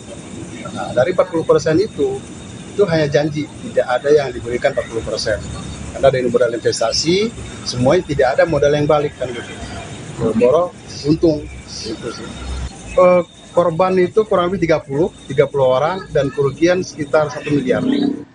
Jangan beranjak dulu, ada berita membanggakan di Sapa Indonesia Pagi setelah jeda. Timnas Indonesia sukses memetik kemenangan perdana di penyisihan grup A Piala Asia U23 2024. Gol tunggal Komang Teguh di penghujung babak pertama membawa Indonesia raih 3 poin. Kami segera kembali.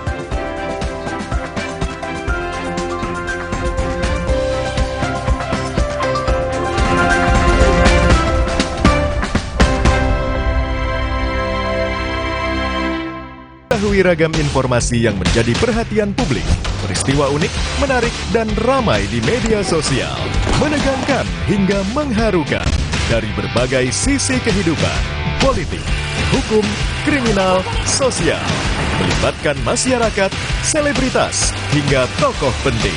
Tetap update bersama Pop News. Setiap Sabtu dan Minggu, pukul 9:30 pagi, di Kompas TV. Ini ada baik di belakang Penuh. Penuh udah berapa kali sih nyoba ya? Punya sesuatu yang spesial, misal bumbunya atau ayamnya yang puli bumbu di dalamnya. Lagi ada di dekat Masjid Nabawi. Enaknya dia nih kalau di sini kalau digoreng ikannya itu nggak ada minyaknya. Ikan-ikannya dari mana aja nih? Iya, Saudi. Tapi fresh ini. Fresh. Tapi yang istimewa itu daging kambingnya. Kambingnya kambing muda, bakaran di atas batu 1,5 jam muntas. Cerita Rasa, Sabtu 20 April pukul 10:30 siang, Kompas TV.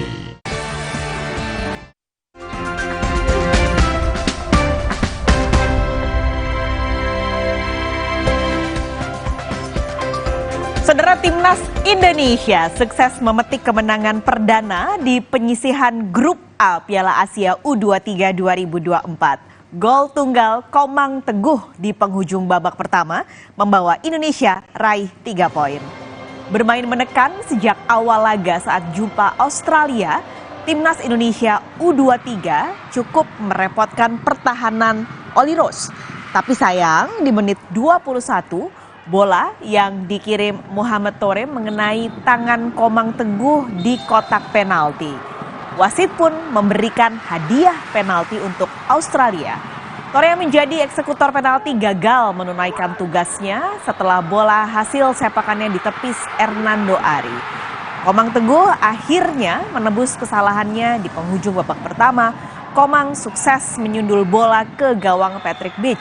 Skor 1-0 untuk Indonesia bertahan hingga laga usai. Kemenangan ini membawa Timnas Indonesia naik ke posisi 2 dengan 3 poin. Terima kasih semuanya atas supportnya. Alhamdulillah kali ini 3 poin. Kita maju lagi lawan Jordan. Semoga 3 poin lagi. Amin. Nah, kalau yang ini calon lawan Indonesia di pertandingan berikutnya nih. Di laga lainnya grup A, tuan rumah Qatar memastikan tiket ke babak selanjutnya usai di laga kedua menang atas Yordania 2-1. Hasil ini menjadikan Qatar memimpin sementara grup A dengan keunggulan 6 poin, diikuti Indonesia di peringkat yang kedua. Bertanding di Jassim bin Ahmad Stadium Kamis malam, Qatar yang berkostum marun menghadapi Yordania di laga kedua grup A. Qatar yang mendapatkan tekanan dari Yordania sejak menit awal baru berhasil membuka keunggulan di menit ke-40 lewat gol yang dilesakan Abdullah Al-Yazidi usai memanfaatkan umpan matang dari Khaled Ali. 5 menit babak kedua berlangsung, Yordania mendapatkan hadiah penalti usai Naif Al-Hadrami melanggar Amer Jamus di kotak terlarang dan Aref Al-Hajj yang mengambil tendangan 12 pas berhasil menyelesaikannya dengan sempurna untuk menyamakan skor menjadi 1-1. Dan di masa injury time, Qatar berhasil memastikan tiket ke babak selanjutnya dari gol yang dicetak Mohamed Al-Manai. Skor 2-1 bagi kemenangan Qatar.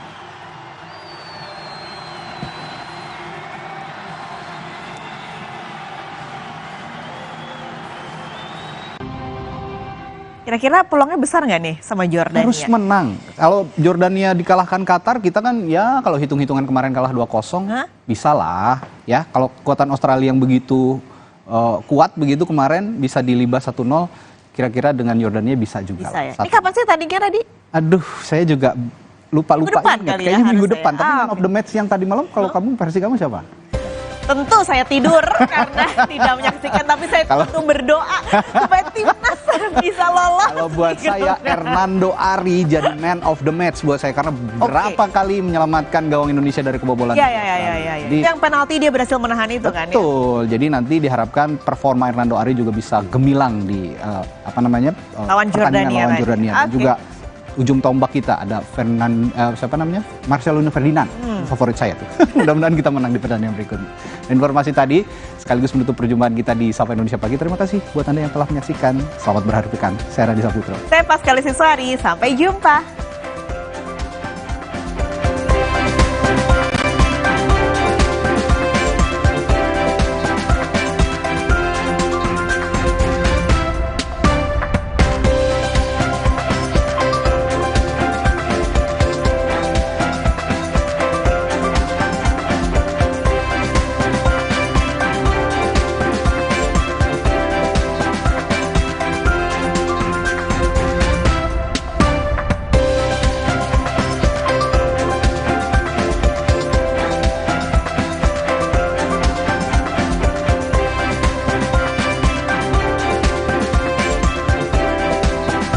Kebijakan, ada program, ada kegiatan.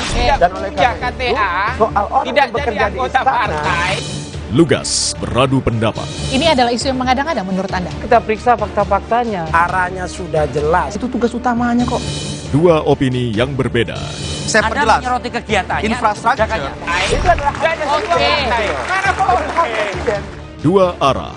Setiap Jumat pukul 8:30 malam live di Kompas TV.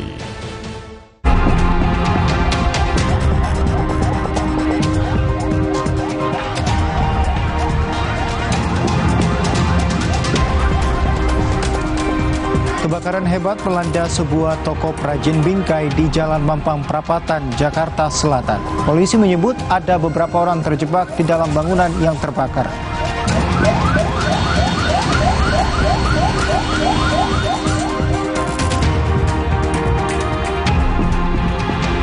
Pengemudi mobil arogan yang cekcok dengan pengendara lain di Tol Cikampek dan mengaku adik jenderal sempat berupaya menghilangkan barang bukti dengan membuang plat palsu TNI yang digunakannya.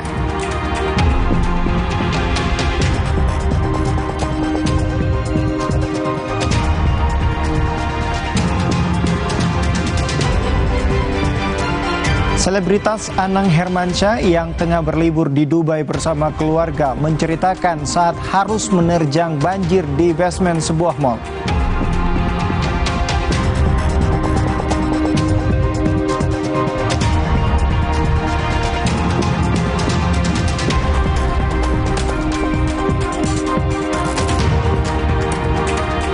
Selamat malam saudara, apa kabar Anda malam ini? Selain 3 informasi utama, kami juga akan memberikan sejumlah informasi menarik lainnya spesial untuk Anda di program Kilas Kompas bersama saya, Brian Jabli, di Kompas TV, independen, terpercaya.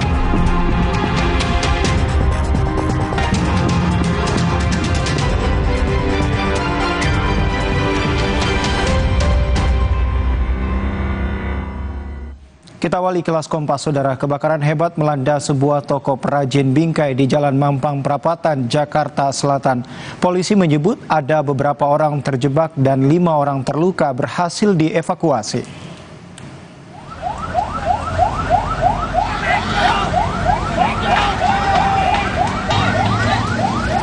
Api cepat membesar dan merambat ke bangunan 3 lantai yang berada tepat di belakang toko tersebut. Kencangnya tiupan angin dan penuhnya bahan material yang mudah terbakar membuat api cepat membesar menghanguskan seluruh bangunan toko. Selain itu, api juga menyambar sebuah bangunan berlantai 3 yang tepat berada di belakang toko.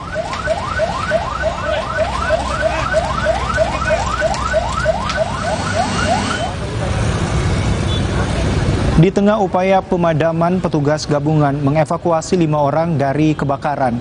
Kelimanya mengalami luka-luka dan langsung dibawa untuk mendapat perawatan.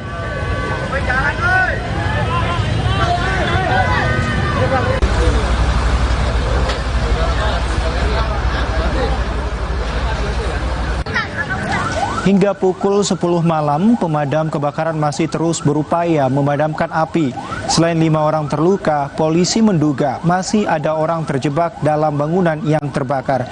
Karena diketahui toko bingkai juga digunakan untuk tempat tinggal karyawan.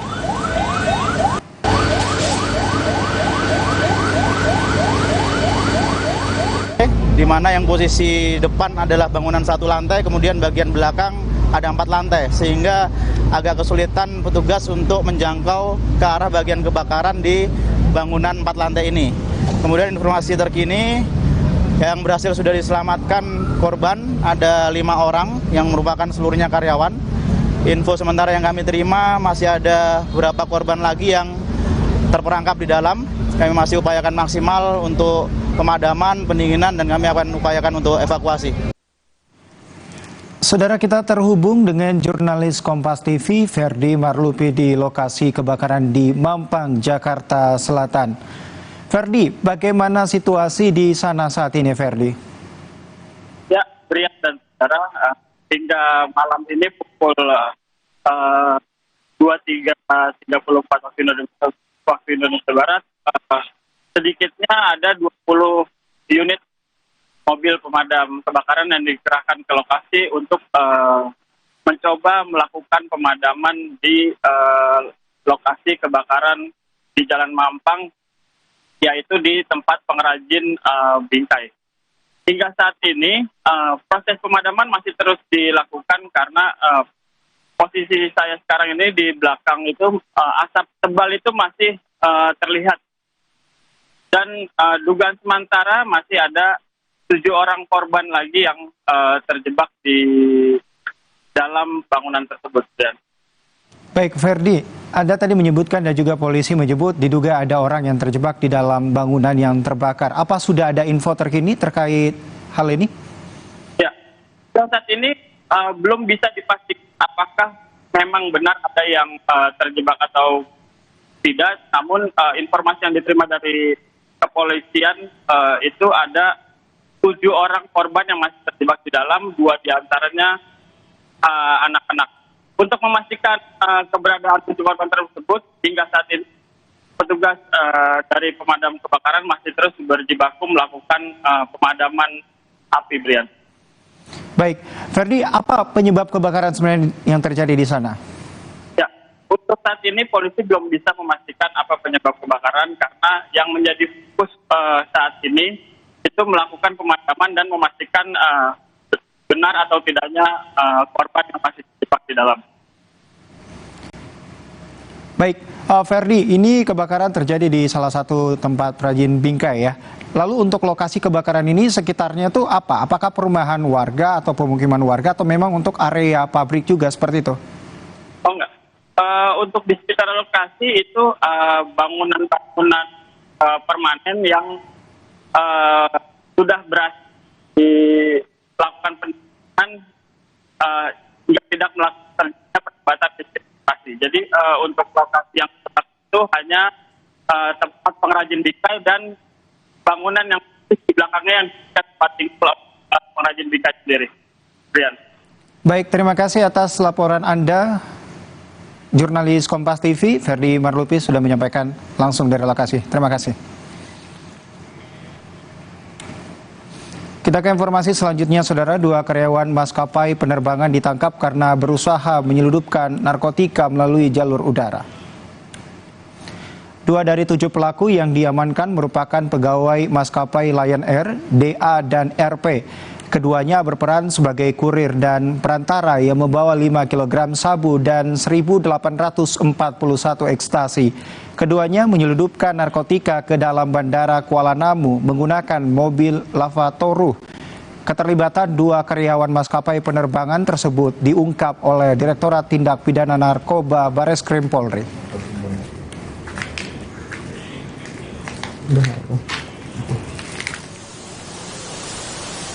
Pelaku mengaku sudah 6 kali melakukan penyelundupan lewat jalur udara. Para tersangka memperoleh upah sebesar 10 juta rupiah tiap 1 kg sabu yang berhasil diselundupkan.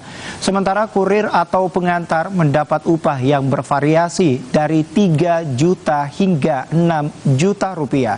Selain 2 karyawan maskapai, polisi juga menahan 4 pelaku lain dan memburu 3 tersangka yang masih dalam daftar pencarian orang. Tangkap dari Medan Kuala Namu, ya, masuk tanpa melalui jalur pemeriksaan barang, tanpa melalui proses scanner. Sedangkan 2 orang karyawan dari maskapai ini membawa sabu dan ekstasi dengan menggunakan mobil lavatory service. Ya.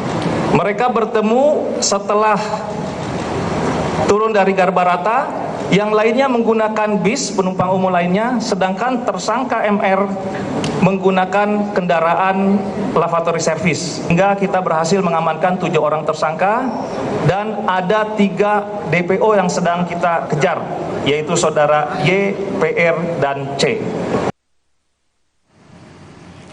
Melalui keterangan resmi tertulisnya, Lion Air menyatakan jika 2 orang yang ditangkap di Bandara Kuala Namu bukan karyawan Lion Air, melainkan karyawan pihak ketiga layanan darat. Lion Air juga menyatakan jika pihaknya mendukung upaya pemberantasan narkoba. Kita ke sorotan lain, Saudara. Sebuah video viral menunjukkan truk berjalan sendiri tanpa sopir di Tol Batang, Semarang, Jawa Tengah. Peristiwa terjadi di KM 413 arah Semarang, Kendal.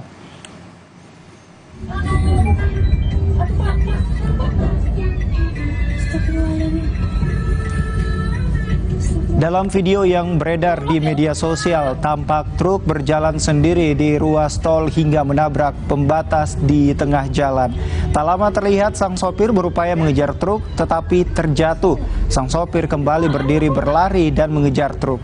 Upaya sang sopir akhirnya berhasil menggapai kemudi truk hingga akhirnya truk dapat dikendalikan.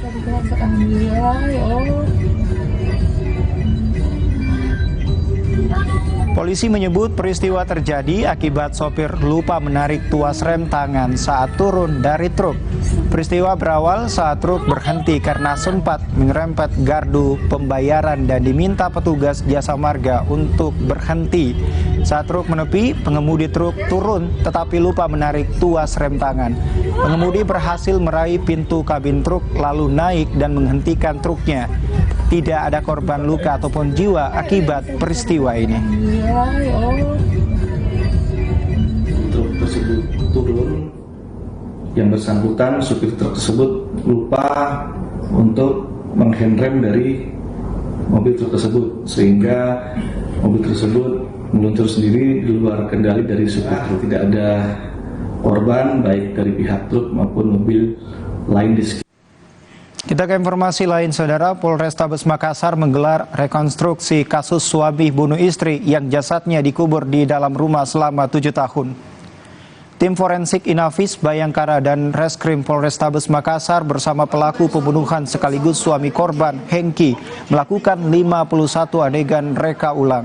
Rekonstruksi dilakukan di rumah pelaku untuk mengetahui dan mengungkap fakta baru bagaimana tersangka membunuh korban hingga menguburnya di dalam rumah. Ada 51 adegan dari rekonstruksi. Ini semua berdasarkan daripada hasil pemeriksaan saksi-saksi maupun tersangka sendiri. Adegan ini kita tentunya berdasarkan dari hasil pemeriksaan saksi-saksi maupun daripada tersangka, mulai dari pertama terjadinya perselisihan antara korban dengan pelaku, kemudian sampai terjadinya penganiayaan yang dilakukan selama 3 hari, kemudian sampai meninggal dunia.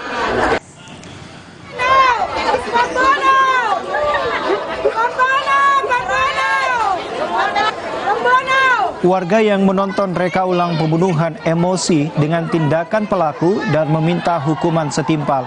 Warga tidak menyangka korban dianiaya sampai meninggal dan jenazahnya dikubur di dalam rumah. Terungkapnya kasus saat anak korban melaporkan penganiayaan yang dilakukan ayah kepadanya. Ia juga menyebut ibunya juga dianiaya hingga tewas dan dikubur di dalam rumah sejak 7 tahun lalu.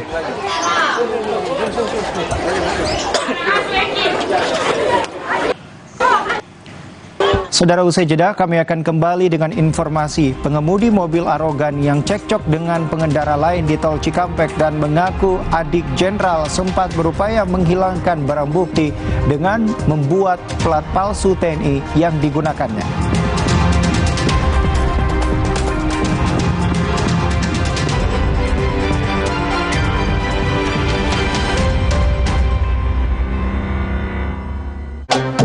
Ini ada baik di belakang Benu. Benu udah berapa kali sih nyoba ya? Punya sesuatu yang spesial, misal bumbunya atau ayamnya yang puli bumbu di dalamnya. Lagi ada di dekat Masjid Nabawi. Enaknya dia nih kalau di sini kalau digoreng ikannya itu nggak ada minyaknya. Ikan-ikannya dari mana aja nih? Iya, Saudi.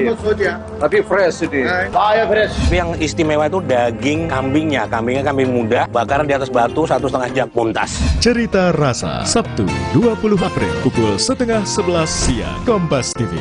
Aqua percaya akan keajaiban alam, maka kami tidak menggunakan galon sekali pakai. Galon kami disanitasi dengan seksama sebelum diisi ulang. Aqua 100% murni. Yah, nunggu. Ngapain ya? Floridina dong. Spontaneous fun. Wow, bulir jeruknya asli. Bulirnya lebih banyak. Florida Orange. Segar. Floridina Coco, cuy-cuy Coco Beats-nya full of fun. Bareng Floridina. Spark my fun sound. Floridina. Spontaneous Fun Maker. Dari Wings Food. Ada yang baru nih dari Jepang. Wah, Misdap Tasty Chicken Teriyaki. Wow. Dipanggang khas Jepang, manis, gurih, caramelized dengan teknologi Rito. Siap makan Chicken Teriyaki. Rasanya, so tasty. Ada seaweed crunch. Authentic Jepang asli. Oishi. Rasanya enak, minyak kenyal. Cobain chicken teriyaki 100% daging ayam asli. Tasty Chicken Teriyaki dari Wings Food. menanti waktu rehat di siang hari dengan sejumlah informasi. Mahasiswa meminta pemerintah berhenti mempolitisasi permasalahan soal data yang nggak sinkron dari Form C1. Mengikuti sumber berita yang selalu menginspirasi. Kompas Siang, setiap hari pukul 11 siang, live di Kompas TV. Didukung oleh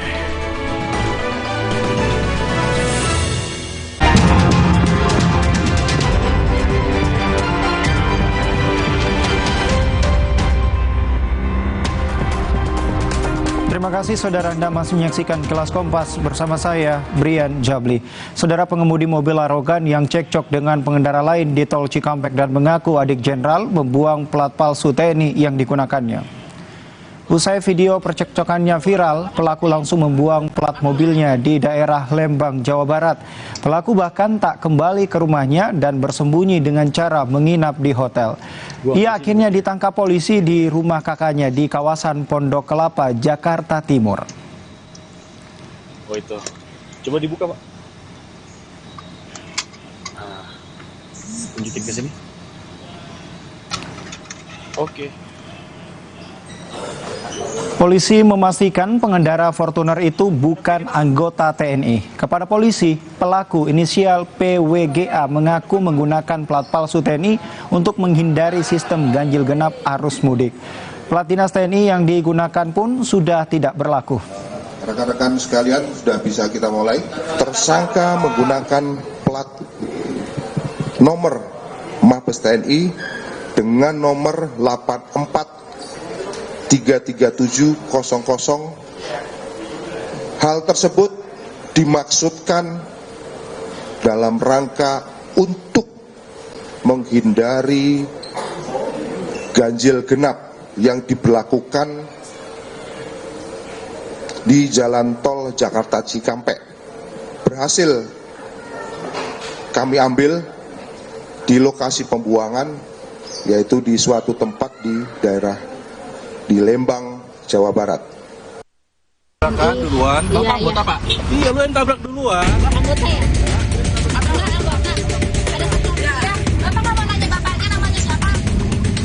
PWGA, pengendara mobil Fortuner yang viral karena aksi arogannya terhadap pengendara lain di tol Cikampek, diketahui menggunakan plat nomor dinas palsu TNI untuk menghindari ganjil genap arus mudik. Pelaku pun sudah ditahan dan dijadikan tersangka. Pusat Polisi Militer Puspom TNI masih mengusut pengakuan pelaku yang di video viral mengaku sebagai adik seorang jenderal TNI. Puspom TNI menyatakan dengan tegas tengah mendalami sosok Jenderal Sony Abraham yang disebut pelaku. TNI juga menjelaskan plat nomor yang digunakan pelaku adalah atas nama Marsda Purnawirawan Asep Adang Supriyadi. Tetapi setelah dikonfirmasi, Asep tidak kenal pelaku. TNI mengimbau kepada warga untuk berhati-hati karena bisa saja ada oknum penduplikat plat nomor dinas yang memperjualbelikan plat ke warga sipil. Diregistrasi Dinma Mabes TNI atas nama Marsma TNI Asep Adang Purnawirawan. Pelaku ini itu setelah kita konfirmasi kepada atas nama Marsda TNI Purnawirawan Asep Adang tadi, tidak ada hubungannya Mas, sama sekali tidak ada hubungannya dan tidak kenal. Ini mohon diketahui. Nah, modus operandi siapapun kalau dengan upaya jahat, dia bisa saja misalkan melihat kendaraan Mabes TNI lewat plat dinas, bisa saja pedagang plat cetak itu kan banyak kan. Nah, dia lihat angkanya, dia asal cetak pesan aja, bisa saja siapapun itu. Kalau yang bersangkutan TSK ini menyampaikan ada saudaranya yang berpangkat jenderal, itu masih kita dalami Mas, untuk hubungannya.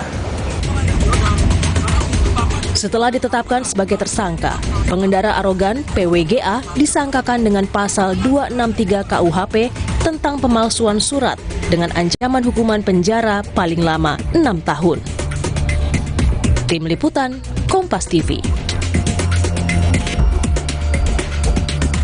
Kita ke informasi lain, Saudara. Ketua Umum Federasi Serikat Pekerja BUMN Bersatu Arief Puyono mengajukan surat amicus curiae atau sahabat pengadilan ke Mahkamah Konstitusi terkait sengketa Pilpres 2024.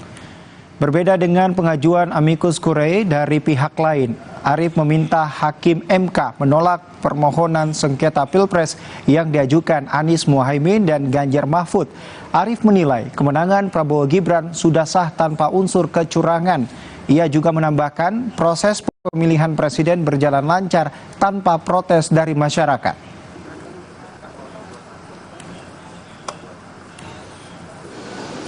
Kami bertindak secara organisasi, atas nama organisasi, juga atas nama warga negara, menyatakan sebagai sahabat hakim dari Mahkamah Konstitusi bahwa satu ya, kemenangan Prabowo Gibran dalam Pilpres 2024 adalah sah dan tidak ada kecurangan, karena kami adalah bagian-bagian dari yang mengkampanyekan Prabowo Gibran.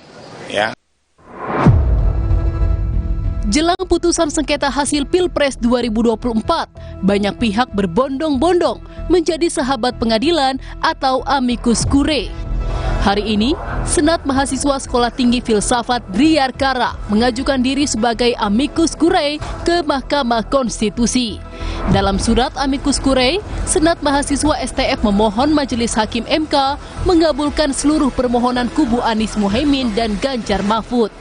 Menurut mereka, proses Pilpres 2024 telah memunculkan wajah penyalahgunaan kekuasaan.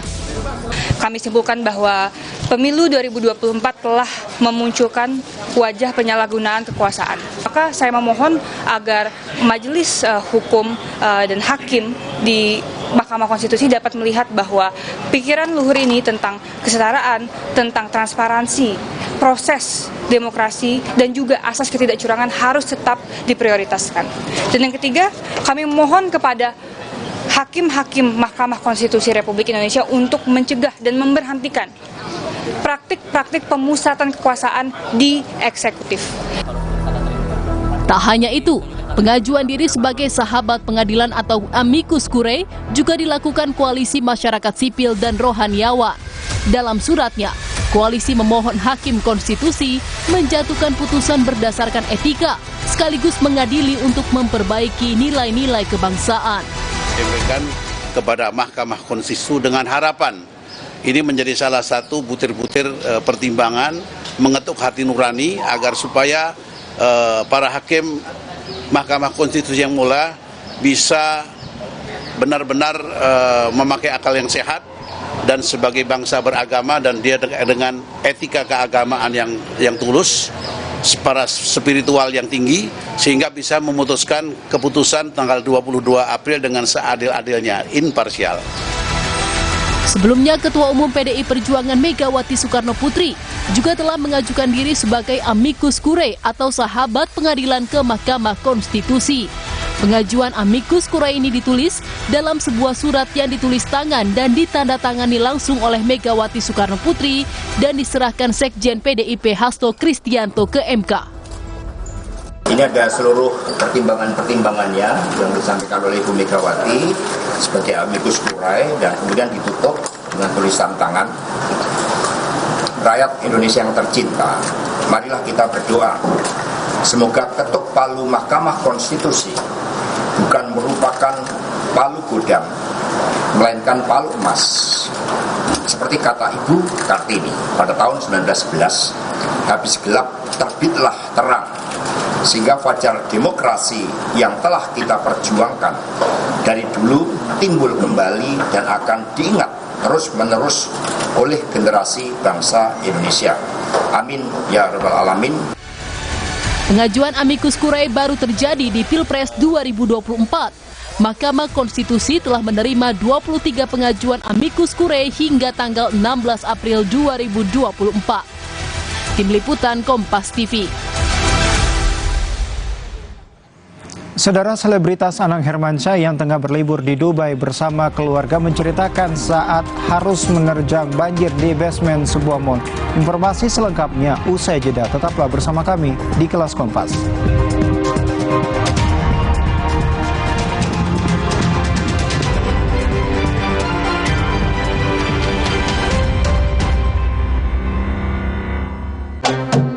ada baik di belakang Beno. Beno udah berapa kali sih nyoba ya, punya sesuatu yang spesial, misal bumbunya atau ayamnya yang fully bumbu di dalamnya. Lagi ada di dekat Masjid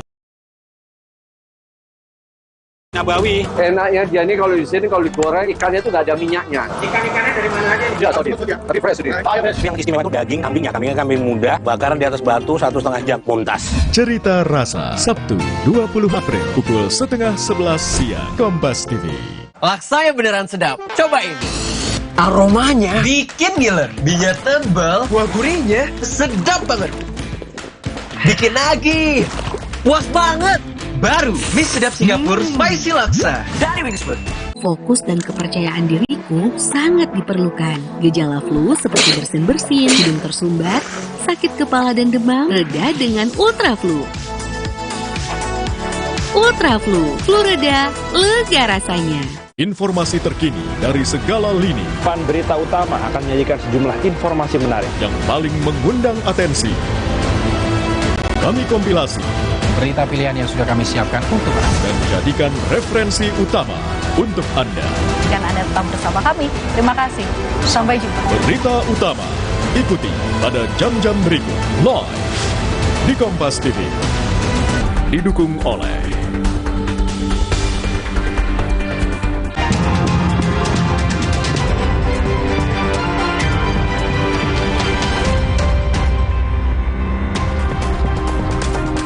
Kita ke informasi selanjutnya di Kilas Kompas, Saudara. Hujan deras menyebabkan banjir melanda Dubai, Uni Emirat Arab. Banjir merendam sejumlah kendaraan di jalan raya kota tersebut. Banjir di kota Dubai mulai surut tetapi masih merendam sebagian jalan raya. Sejumlah kendaraan juga masih terjebak banjir. Namun aktivitas di Bandara Internasional yang sebelumnya sempat dihentikan kini sudah kembali beroperasi. Bandara telah mengizinkan maskapai penerbangan global untuk kembali terbang ke Terminal 1 pada Kamis pagi waktu setempat.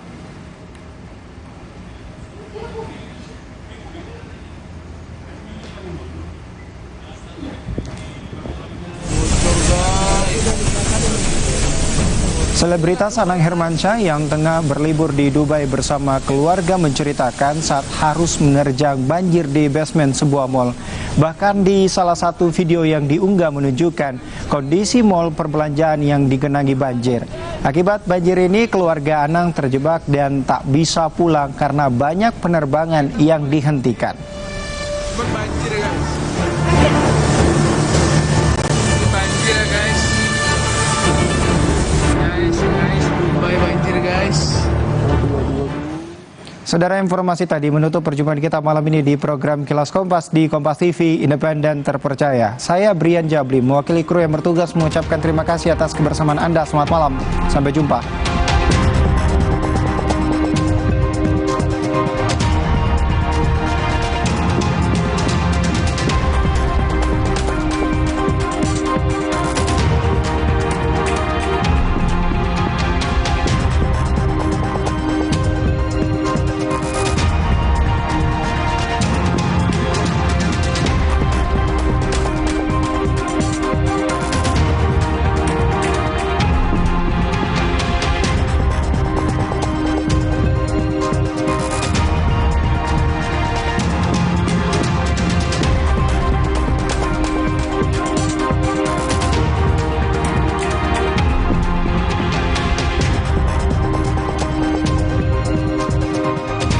Sesaat lagi Anda akan menyaksikan Kompas Update yang didukung oleh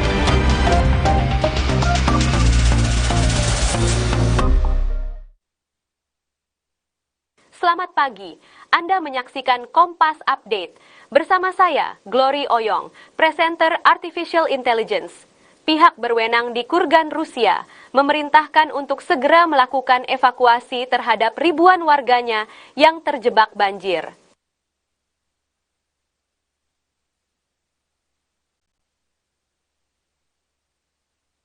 Lebih dari 600 rumah tinggal terendam banjir, termasuk fasilitas umum yang berada di dekat permukiman.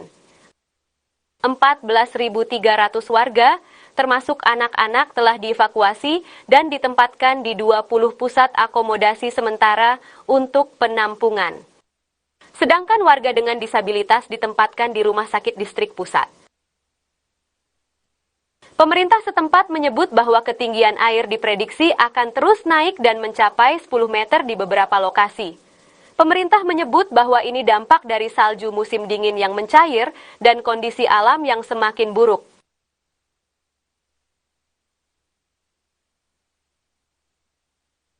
Sekian Kompas Update.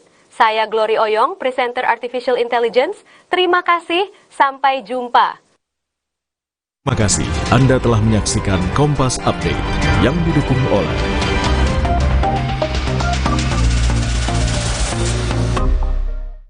Kita doyan banget makanan manis.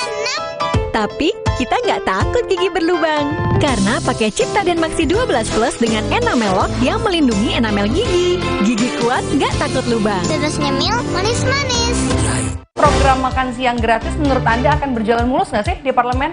Ada gap sebenarnya antara APBN yang sudah disahkan. Ketahui di segala lini, berita dan informasi seputar pemilu 2024. Penghitungan atau rekapitulasi di tingkat nasional terus dilakukan. Apakah kemudian dengan hilangnya tabulasi suara ini kemudian akan berdampak pada proses rekapitulasi? Kan publik juga ingin tahu. Rumah Pemilu, Senin sampai Jumat pukul 3 sore, live di Kompas TV.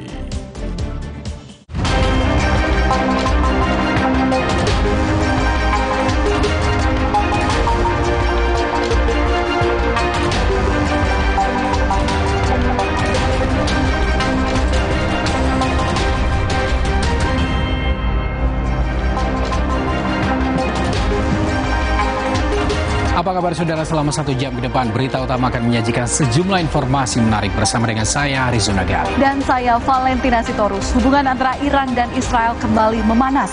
Saling tikam antar kedua negara membawa kekhawatiran konflik bakal meluas dan membuat banyak yang bertanya-tanya, apakah Perang Dunia Ketiga bakal pecah?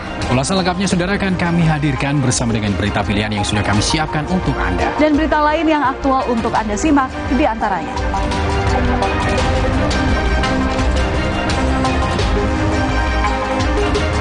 Dubai diterjang banjir tengah berliburan. Keluarga Anang Hermansyah dan Ashanti terjebak di dalam bencana yang melumpuhkan kota.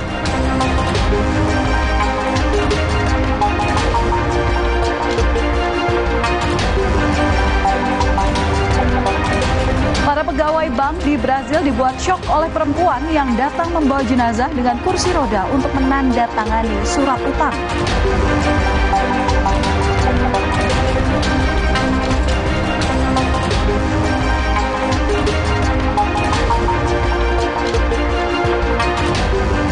Di akhir acara kami juga memiliki video pilihan mengenai seorang supir yang jatuh bangun mengejar truk di tol Semarang-Batang yang melaju tanpa pengemudi karena lupa menarik tuas rem tangan.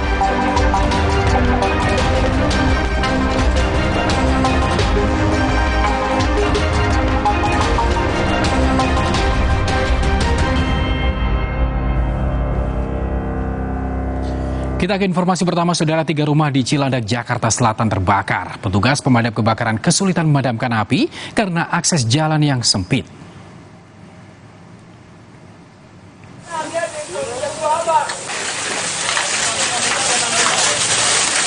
Tiga rumah di Cilandak, Jakarta Selatan terbakar Kamis dini hari. Api dengan cepat membakar seluruh bangunan rumah.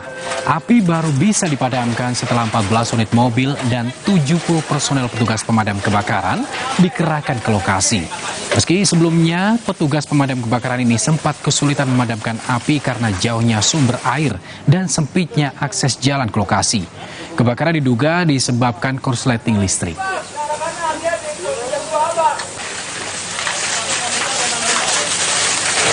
Bus antar kota terbakar di Jalan Siliwangi, Gamping, Sleman, Yogyakarta. Sopir dan para penumpang bus panik.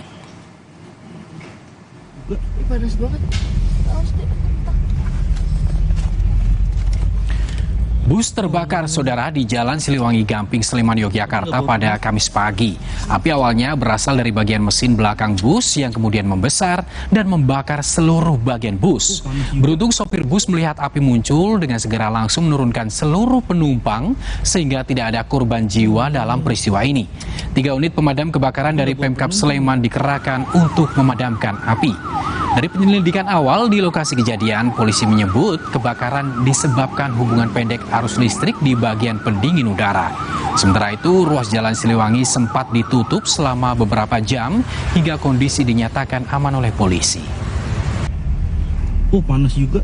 Panas banget. Kebakaran juga melanda 4 rumah di Banjarmasin Timur, Kota Banjarmasin. Besarnya kobaran api membuat warga panik. 6 di Gang 6, Kuripan, belakang Duta Mall. 4 rumah terbakar di permukiman padat penduduk Banjarmasin Timur, Kota Banjarmasin, Kamis pagi. 3 rumah sudah tak berpenghuni dan 1 rumah ditinggali 4 anggota keluarga. Saat kebakaran terjadi, penghuni rumah langsung menyelamatkan diri. Api baru bisa dipadamkan setelah ratusan relawan pemadam kebakaran berjibaku memadamkan api selama 1 jam. Api diduga muncul akibat korsleting di salah satu rumah kontrakan milik warga yang sudah 1 tahun tidak berpenghuni. Belakang Duta Mall. Gang 6 kebakaran Kuripan.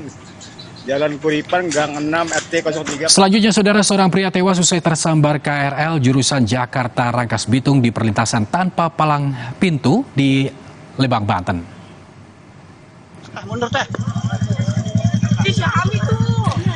Korban yang terkapar di Kampung Sinyar, Desa Majak, Kecamatan Majak, Kabupaten Lebak, Banten langsung dievakuasi. Menurut keterangan Kapolsek Majak, diduga korban pejalan kaki kelelahan dan hilang fokus saat berjalan melintasi jalur rel KRL. Saat ini korban dibawa ke rumah keluarganya setelah sebelumnya dievakuasi untuk divisum di rumah sakit. Masyarakat diimbau untuk berhati-hati mengingat dalam waktu 15 menit sekali kereta akan melintas.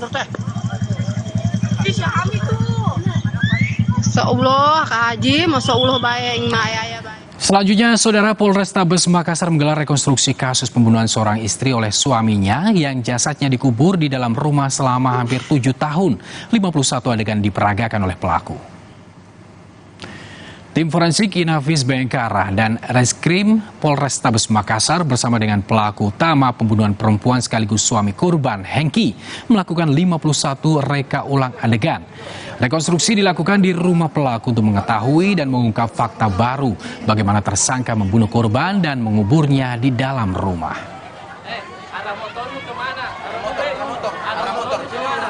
Dan ada 51 adegan dari rekonstruksi.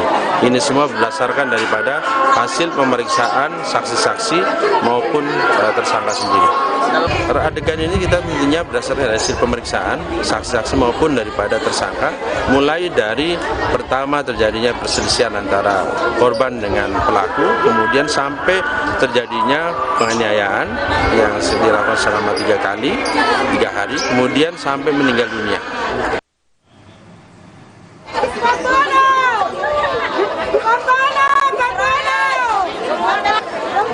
Warga yang hadir saat rekonstruksi sempat emosi dan meminta pelaku dihukum setimpal.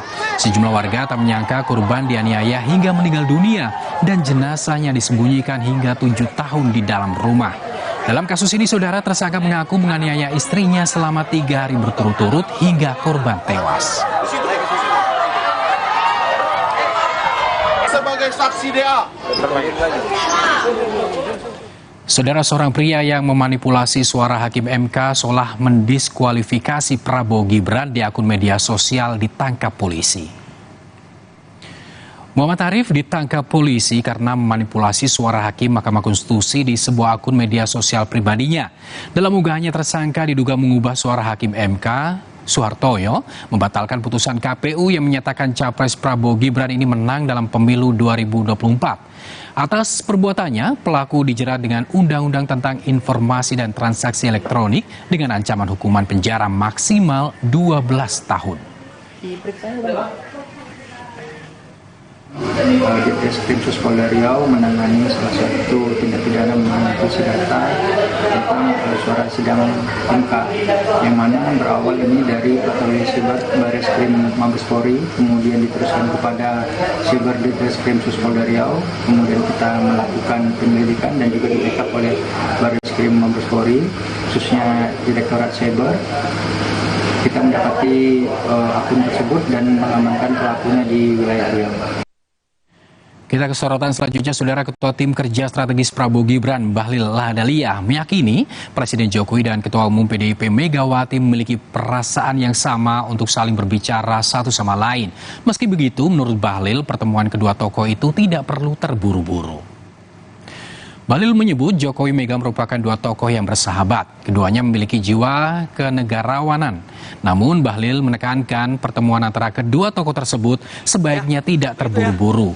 Bahlil juga bilang Presiden Jokowi tidak masalah untuk bertemu dengan Megawati meski sebelumnya Sekjen PDIP Hasto Kristianto mengungkap tidak ada pertemuan Megawati dan Jokowi.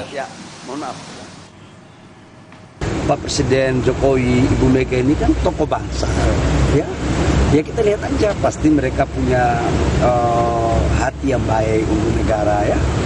Tidak perlu kita merasa gerasa gusu. Tapi kemarin Mas Hasto terkesan resisten Pak dengan wacana pertemuan Pak Presiden dengan itu urusan pikiran Ibu Mega sama pikiran Pak Presiden nggak bisa disamakan dengan pikiran Pak Hasto. Ya, Ibu Mega itu presiden tokoh besar, Pak Jokowi juga presiden. Masa mau disamain dengan pemikiran yang orang nggak pernah jadi presiden? Kemarin Pak Budi. Sebelumnya, Saudara, Wakil Presiden terpilih Gibran Raka Buming Raka merespon pernyataan Sekjen PDI Perjuangan Hasto Kristianto yang menyebut Jokowi dan Megawati tidak akan bertemu. Menurut Gibran, momen Lebaran seharusnya bisa menjadi ajang pertemuan semua elit untuk mendinginkan situasi yang memanas usai pemilu, termasuk pertemuan Presiden dengan para ketua umum parpol. Gibran menambahkan Presiden terpilih Prabowo Subianto sudah membangun komunikasi dengan tokoh-tokoh PDIP. Gibran pun yakin kader PDIP akan senang bila Megawati memberi izin Jokowi untuk bertemu. Silaturahmi kok dilarang? Ya, silaturahmi untuk tujuan yang baik ya harusnya diperbolehkan. Dalam suasana Lebaran. Kalau Pak Prabowo sendiri sudah komunikasi dengan tokoh-tokoh dari PDI Perjuangan. Ya, sekali lagi ini loh, ini masih suasana Lebaran. Ya semua orang tuh pengennya bersilaturahmi, maaf-maafan. Kayak kemarin Pak Rosan, Pak Ketua TKN kan juga udah bertemu dengan beberapa tokoh. Bakal mendorong untuk pertemuan itu nggak, Mas? Makasih, nggih. Bakal mendorong untuk pertemuan keduanya nggak? Pak Jokowi dengan Bu Mega. Ya, pasti warga, kader PDI Perjuangan pasti sangat senang sekali kalau Bu Megawati bisa memberikan izin untuk bertemu, ya. Menanggapi pernyataan Gibran yang berharap pertemuan Jokowi dan Megawati bisa terrealisasi, Sekjen PDIP Hasto Kristianto meragukan niat Gibran tersebut. Hasto bilang niat Gibran itu perlu dipastikan lagi karena seringnya ucapan Gibran yang tak sesuai dengan tindakannya. Terhadap dolar Pak Adian, jangan ke saya. Nggak, tolong tanyakan itu benar nggak, siapa tahu bohong kan. Kan kita ada berapa kali dibohongin. Saudara, hubungan antara Iran dan Israel kembali memanas. Saling tikam antara kedua negara membawa kekhawatiran konflik bakal meluas dan membuat banyak yang bertanya-tanya apakah perang dunia ketiga bakal pecah. Ulasannya usai jeda.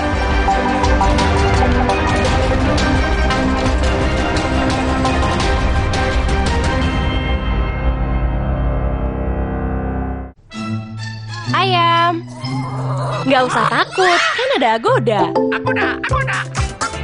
Bisa liburan murah di banyak hotel. Wah, diskonnya sampai 60%. Cuma di Agoda, booking sekarang. Program antibakterial Barso beli 4 gratis 1 mini lunchbox. Lindungi diri lebih dari biasanya. Optimal melawan kuman 99,9%. Kulit bersih maksimal. Program The Next Level of Antibakterial Barso. Beli 4 gratis 1 mini lunchbox. Promo terbatas. Wingscan. Ayam, nggak usah takut, kan ada Agoda. Agoda. Bisa liburan murah di banyak hotel. Wah, diskonnya sampai 60%. Cuma di Agoda, booking sekarang. Aqua percaya akan kebijaksanaan dan keajaiban alam. Aqua berasal dari gunung-gunung terpilih, bukan tempat yang mudah tercemar. Aqua disaring oleh lapisan bebatuan pelindung tanpa proses rekayasa. Aqua mengandung mineral alami, tanpa tambahan zat berbahaya. Sehingga Aqua terasa dingin tanpa didinginkan. Jelaskan kalau tak semua air itu Aqua 100% murni. Ayam, nggak usah takut, kan ada Agoda. Agoda. Bisa liburan murah di banyak hotel. Wah, diskonnya sampai 60%. Cuma di Agoda, booking sekarang. Dear kamu, kami tahu setiap kamu punya beragam cara jalani hari di bulan suci. Ada kamu yang sukanya ngabuburit bareng keluarga, atau kamu yang selalu ingin melalui setiap waktu dengan lebih seru. Demi kamu, kami akan terus jadi teman setia, mengisi Ramadan penuh makna dan keceriaan, mendukung setiap aktivitas dengan internet lebih kencang, lebih bebas. Ramadan ini demi kamu. Ayam, nggak usah takut, kan ada Agoda. Agoda. Bisa liburan murah di banyak hotel. Wah, diskonnya sampai 60%. Cuma di Agoda, booking sekarang. Ada yang baru nih, Mr. Tasty Chicken Teriyaki dipanggang khas Jepang dengan teknologi Rito. Siap makan. Rasanya so tasty. Ada seaweed crunch-nya juga, autentik Jepang asli. Tasty Chicken Teriyaki dari Wings Food. Ayam, nggak usah takut, kan ada Agoda. Agoda. Bisa liburan murah di banyak hotel. Wah, diskonnya sampai 60%. Cuma di Agoda, booking sekarang.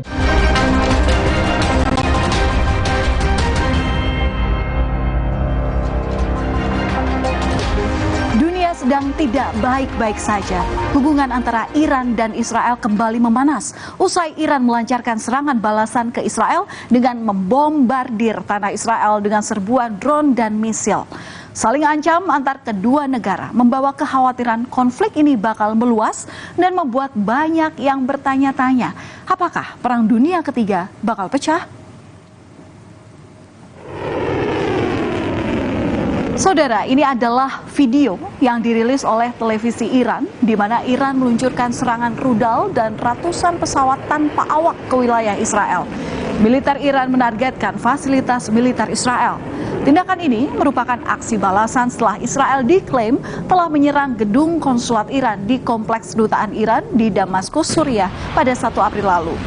Menurut Iran, Israel ini bertanggung jawab atas serangan yang menewaskan 2 jenderal Iran tersebut.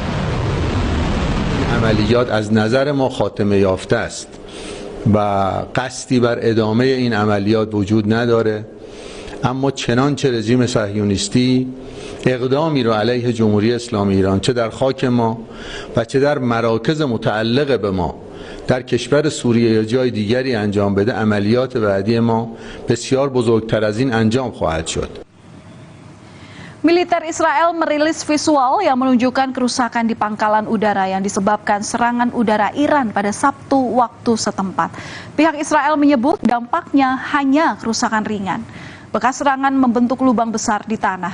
Juru bicara militer Israel menyebut pangkalan udara ini tetap beroperasi pasca serangan roket Iran. Menurut pihak Israel, sekitar 99% drone dan rudal yang diluncurkan Iran bisa dicegah.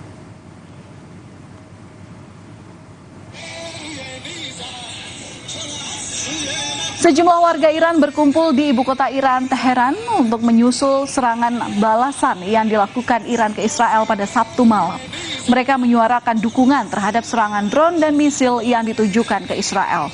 Iran mengklaim tindakannya ini sebagai bentuk pertahanan diri, mengingat serangan ini merupakan balasan atas serangan yang diklaim telah dilakukan Israel ke gedung konsulat di Kompleks Kedutaan Besar Iran di Damaskus, Suriah pada 1 April lalu. Serangan Israel ke gedung konsulat di Kompleks Kedutaan Besar Iran di Damaskus, Suriah pada awal April lalu menewaskan 7 orang, termasuk diantaranya adalah 2 jenderal. Pemerintah Iran menyatakan serangan tersebut sebagai pelanggaran berat terhadap konvensi internasional yang melindungi misi diplomatik. Saat itu pihak Iran menyatakan akan mengambil tindakan tegas terhadap serangan itu. Meski ada permintaan untuk tak membalas, kepala militer Israel bilang akan merespons serangan Iran ini. Hanya saja tidak dirincikan Kapan dan seperti apa respon yang akan diberikan? Kepala Staf Umum Pasukan Pertahanan Israel, Letnan Jenderal Herzi Halevi, mengatakan bahwa Israel ini masih mempertimbangkan langkah-langkahnya, tetapi ia memastikan akan merespons serangan rudal dan pesawat tak berawak Iran. מסתכלים קדימה, אנחנו שוקלים את צעדינו, והשיגור הזה של כל כך הרבה טילים, טילי שיוט, כטב"מים לשטח מדינת ישראל, יענה בתגובה.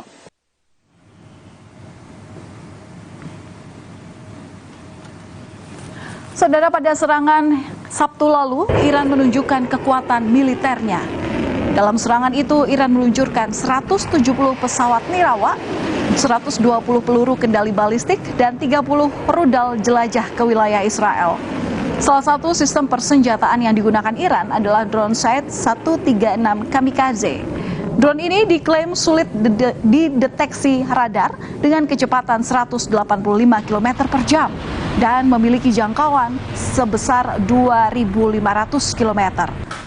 Untuk menangkis serangan itu, Israel mengandalkan sejumlah sistem pertahanan udara. Salah satunya adalah Iron Dome atau kubah besi. Israel mengklaim Iron Dome ini sukses menghancurkan rudal musuh hingga 90%.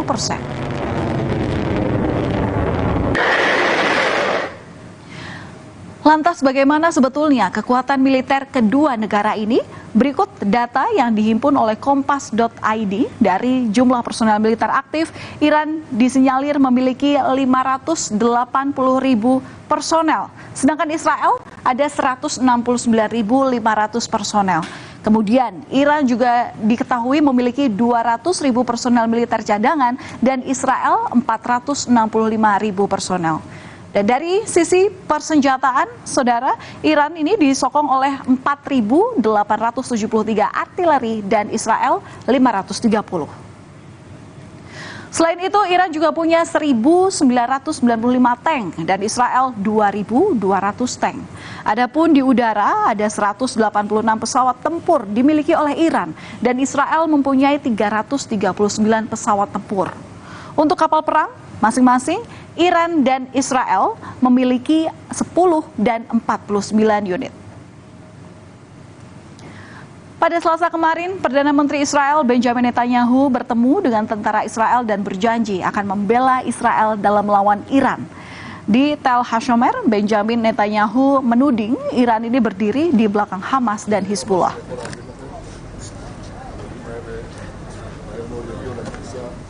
איראן עומדת מאחורי חמאס, מאחורי חיזבאללה, מאחורי אחרים, אבל אנחנו נחושים לנצח שם ולהגן על עצמנו בכל הזירות. Panasnya hubungan antara Iran dan Israel menuai berbagai macam reaksi dari para pemimpin dunia. Presiden Amerika Serikat Joe Biden mengatakan, "We are devoted to defense of Israel." Kami setia untuk membela Israel. Kami akan mendukung Israel. Kami akan membantu membela Israel dan Iran tidak akan berhasil. Hal ini disampaikan oleh Biden pada tanggal 12 April 2024, sehari sebelum Iran menyerang Israel. We are devoted to the defense of Israel. We will support Israel. We will help defend Israel, and Iran will not succeed. Thank you very much. Sementara itu, Menteri Luar Negeri Rusia Sergei Lavrov mengatakan bahwa negaranya akan dengan tegas membela dan mendukung tindakan militer Iran terhadap Israel dalam pertemuan Dewan Keamanan PBB. Rusia memandang serangan balasan Iran ke Israel sebagai upaya membela diri yang sah. Lavrov mengkritik negara-negara yang menolak mengutuk serangan Israel terhadap konsulat Iran di Damaskus. Sekjen PBB Antonio Guterres mendorong semua pihak agar menahan diri untuk mencegah eskalasi terus berlanjut. Segala tindakan yang dapat memicu konfrontasi militer di Timur Tengah harus dihindari. Antonio mengatakan warga sipil telah menanggung beban terberat. Hal ini disampaikan Antonio Guterres dalam rapat darurat Dewan Keamanan PBB di New York sehari setelah serangan balasan Iran ke Israel. It's vital to avoid any action that could lead to major military confrontations on multiple fronts in the Middle East. Civilians are already bearing the brunt and paying the highest price. And we have a shared responsibility to actively engage all parties concerned to prevent further escalation. Tingginya eskalasi di Timur Tengah khususnya perseteruan Iran dan Israel membuat rupiah melemah. Nilai tukar rupiah di pasar spot sempat mencapai titik terendah dalam 4 tahun usai berada di level 16.265 per dolar Amerika Serikat. Dan hari ini rupiah spot ditutup di level 16.179 per dolar. Wakil Direktur Indef Eko Listianto melihat pelemahan rupiah belakangan ini dipengaruhi oleh perang Iran dan Israel. Ya kalau kita lihat sebetulnya karena aspeknya adalah geopolitik, aspeknya adalah konflik antara negara yang kebetulan juga Iran adalah salah satu produsen minyak yang besar begitu ya, sehingga kalau menurut saya sih akan sangat bergantung apakah suasana atau katakanlah konflik ini akan terus memanas atau kemudian bisa mereda ya, mungkin melalui katakanlah perundingan atau hal lain yang kemudian tidak saling berbalas serangan gitu ya. Jadi aspek geopolitiknya akan menentukan gitu apakah akan cepat atau enggak stabil kembali rupiah kita begitu. Di luar itu memang sisi supportnya masih cukup terbatas ya dari dalam negeri. Kebetulan kan terakhir kita surplus perdagangan kita juga cenderungnya turun begitu. Panasnya konflik Iran-Israel membuat harga emas makin berkilau. Investor mencari aset safe haven di tengah kekhawatiran akan meluasnya konflik di Iran-Israel. Hari ini harga emas di pasar spot sempat menyentuh angka $2.379 per ons troy. Tidak hanya dari sisi geopolitik, pergerakan harga emas ini juga dipengaruhi oleh sejumlah faktor. Sementara itu, Presiden Joko Widodo menggelar rapat terbatas membahas dampak geopolitik usai serangan balasan rudal Iran ke Israel. Menteri Luar Negeri Retno Marsudi mengungkap bahwa Presiden memberi arahan khusus terkait ketegangan Iran-Israel. Presiden berpesan agar upaya diplomasi terus dilakukan agar pihak-pihak terkait bisa menahan diri untuk menghindari eskalasi yang lebih besar. Dan menurut Menlu, baik di Iran dan Israel maupun negara sudah mulai berhitung dampak ketegangan militer jika dilanjutkan, mulai dari sisi ekonomi hingga sisi geopolitik. Bapak Presiden tadi dua, yaitu tolong terus lakukan upaya diplomatik agar pihak-pihak terkait menahan diri dan dapat dihindari terjadinya eskalasi. Karena eskalasi tidak akan membawa manfaat bagi siapapun. Jadi sekarang masing-masing pihak teman-teman sudah mulai menghitung. Jika terjadi eskalasi maka dampaknya seperti apa terhadap masing-masing negara. Baik harga minyak, harga kebutuhan yang lain maupun nilai tukar dolar dan sebagainya sebagaimana yang kita lakukan pagi ini dan Pak Rapat langsung dipimpin oleh Bapak Presiden dan juga Bapak Wakil Presiden dari sisi ekonomi Pak. Lalu, apakah semua pihak akan mampu menahan diri agar situasi tak semakin memanas? Atau justru sebaliknya, perang tak bisa terhindarkan? Kita akan lihat ke depannya, saudara. Kami akan kembali usai jeda dengan informasi mengenai kota Dubai, Uni Emirat Arab lumpuh akibat dikepung banjir. Selebritas Anang Hirmansyah yang tengah berlibur di Dubai menceritakan bagaimana dahsyatnya banjir yang mengepung Dubai. Sesaat lagi hanya di Berita Utama.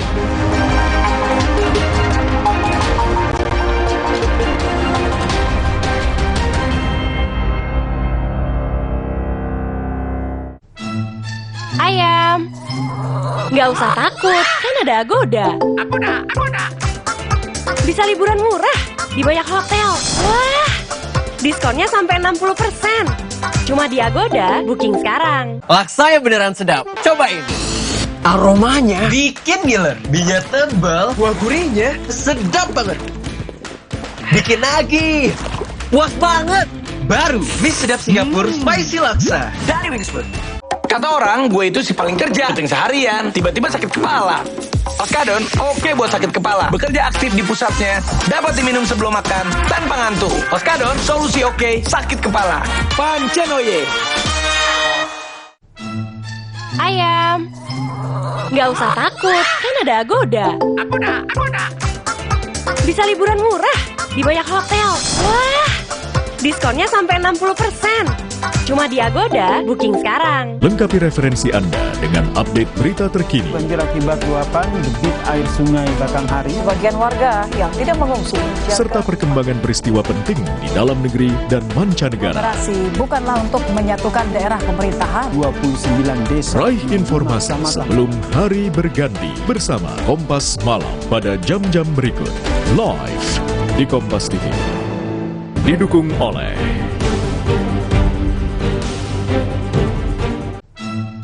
Ayam. Nggak usah takut, kan ada Agoda. Bisa liburan murah di banyak hotel.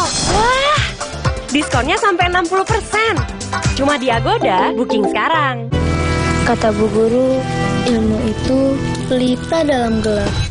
Jangan biarkan semangat mereka padam karena sekolah yang rusak. Rp1.000 yang mungkin kecil buatmu berarti besar untuk mereka.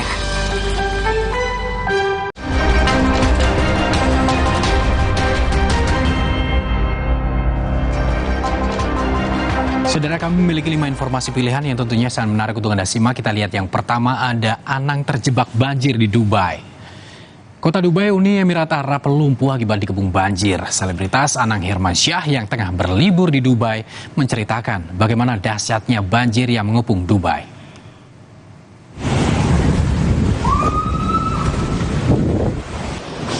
Hujan ekstrim melanda Dubai, Uni Emirat Arab pada Selasa kemarin.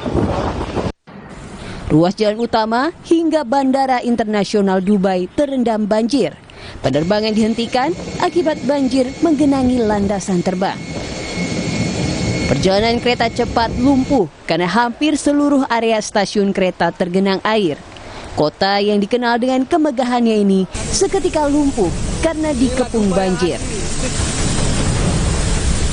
Selebritas Anang Hermansyah yang tengah berlibur di Dubai bersama keluarga menceritakan saat harus menerjang banjir di basement sebuah mall. Bahkan di salah satu video yang diunggah menunjukkan kondisi pusat perbelanjaan yang digenangi banjir.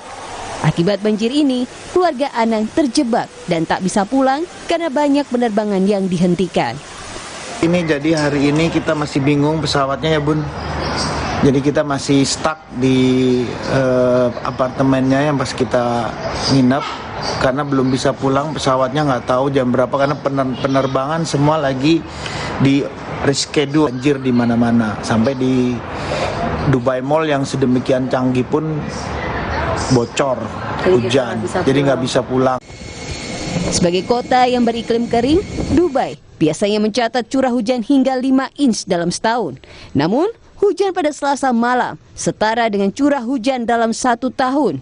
Ini adalah curah hujan terbesar dalam 75 tahun terakhir. Berikutnya, saudara, sopir Fortuner arogan ditangkap. Pengendara mobil Fortuner yang viral karena bersikap arogan di tol Jakarta Cikampek beberapa waktu yang lalu akhirnya ditangkap polisi. Pelaku telah ditahan beserta barang bukti berupa mobil dan plat dinas TNI. Polisi mengamankan pengemudi Fortuner yang terlibat cekcok serta menggunakan plat dinas TNI. Ia ditetapkan sebagai tersangka dan dilakukan penahanan. Direktur Reserse Kriminal Umum Polda Metro Jaya, Kombes Wirasatya bilang tersangka berinisial PWGA ini ditindak dengan pasal 263 KUHP tentang pemalsuan surat yang dapat menyebabkan kerugian. Hasil penyidikan polisi, pelaku diketahui merupakan karyawan swasta dan bukan anggota TNI. Ia bahkan sempat membuang plat nomornya untuk mengelabui polisi. Namun usaha itu sia-sia karena polisi menerima laporan dari Marsda Purnawirawan Asep Adang Supriyadi yang mengaku bahwa plat dinas itu digunakannya untuk keperluan dinas dan berakhir tanggal 30 November 2023. Plat nomor tersebut terdaftar atas nama Marsikal Muda TNI Purnawirawan Profesor Dr. Insinyur Asep Adang Supriyadi dengan nomor register nomor 1641-MA-11 Romawi tahun 2022 dengan unit kendaraan yang tercantum adalah Mitsubishi Pajero tahun 2022. dengan nomor rangka yang sudah sesuai dengan hasil pengecekan fisik dan surat-surat yang resmi dikeluarkan oleh Mabes TNI. Namun plat nomor Mabes TNI tersebut dengan nomor 84337/00 atas nama Asep Adang Supriyadi aktif hingga tanggal 30 November 2023. Polisi masih mendalami pengakuan pelaku mengenai sang kakak yang diakui merupakan pensiunan tinggi dari Korps Wanita Angkatan Darat sekaligus pemberi plat TNI. Sebelumnya, pengendara mobil yang ditabrak melaporkan pelaku ke Bareskrim Polri Selasa kemarin. Dalam insiden itu, mobil pelapor mengalami kerusakan di bagian depan setelah pelaku menabrak mundur mobil korban saat hendak kabur. Tim Liputan, Kompas TV. Selanjutnya, saudara, ambulans di stop paksa. Sebuah mobil ambulan di stop paksa oleh polisi lantaran menerobos jalur one way di persimpangan eksit tol Bocimi Senin lalu. Meski begitu, sang sopir hanya diberi teguran dan tidak diproses hukum. Dua mobil ambulans ini terpaksa dihentikan polisi. Iya, peristiwa yang terjadi di persimpangan eksit tol Bocimi ini pun langsung menarik perhatian pengguna jalan lainnya. Senin siang itu, polisi yang tengah menerapkan one way di jalur arteri Sukabumi Bogor terpaksa menghentikan dua ambulans yang melaju dari arah Bogor menuju Sukabumi. Saat diperiksa, ambulans pertama diperbolehkan pergi lantaran tengah membawa pasien kritis. Namun ambulans kedua di-stop karena tak ada pasien dalam kondisi kritis. Janjian sama anaknya di jalan Bayangkara. Sakitnya sakit mas, saya mau pulangin pak, karena takut parah gitu aja sih.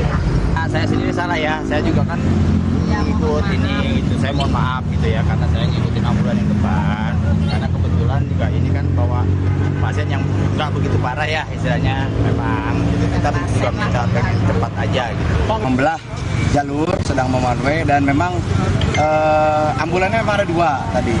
Satu kita periksa memang betul memang membawa yang sedang kritis dan satu lagi memang mencurigakan nempel terus dan setelah kita berhentikan kita periksa ternyata hanya ikut-ikutan. Polisi telah memberikan teguran keras kepada sopir ambulans agar tak mengulangi perbuatannya. Meski begitu, mobil ambulans dipersilakan untuk melanjutkan perjalanannya. Insan Maulana Firdaus, Kompas TV, Sukabumi, Jawa Barat. Informasi pilihan berikutnya, saudara, pembunuh peserta sahur ditangkap. Saudara, pelaku pembunuhan peserta membangunkan sahur yang sempat buron beberapa waktu lalu akhirnya ditangkap polisi. Pelaku ditangkap saat bersembunyi di rumah keluarganya, Pulau Kelapa II, Kepulauan Seribu, Jakarta.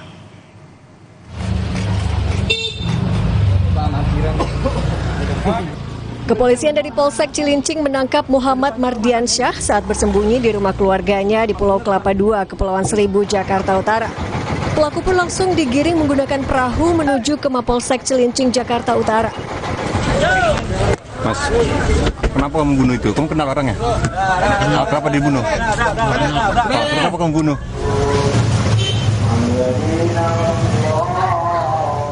Namun sebelum dibawa ke Mapolsek, pelaku diminta menunjukkan barang bukti berupa senjata tajam jenis golok yang disembunyikan di tempat tinggalnya di kawasan Kalibaru, Cilincing. Barang bukti yang disimpan di dapur rumah pelaku ini menjadi alat bukti kuat untuk menahan dan menjerat pelaku. Di mana bang? Dia sembunyi di mana gitu bisa diketahuan? Jadi satu pelaku ini kita amankan di Kepulauan Seribu. Nanti untuk keterangan lebih lanjut di Polsek aja dengan Pak Polsek ya. Berarti ini penggeledahan apa bang? Tadi kita atas pengakuannya alat yang digunakan. Sebelumnya, gerombolan pemotor yang merasa terhalang rombongan sahur terlibat bentrok pada 9 April 2024 lalu. Dari rekaman CCTV ini terlihat peserta membangunkan sahur digeber oleh sejumlah pengendara motor.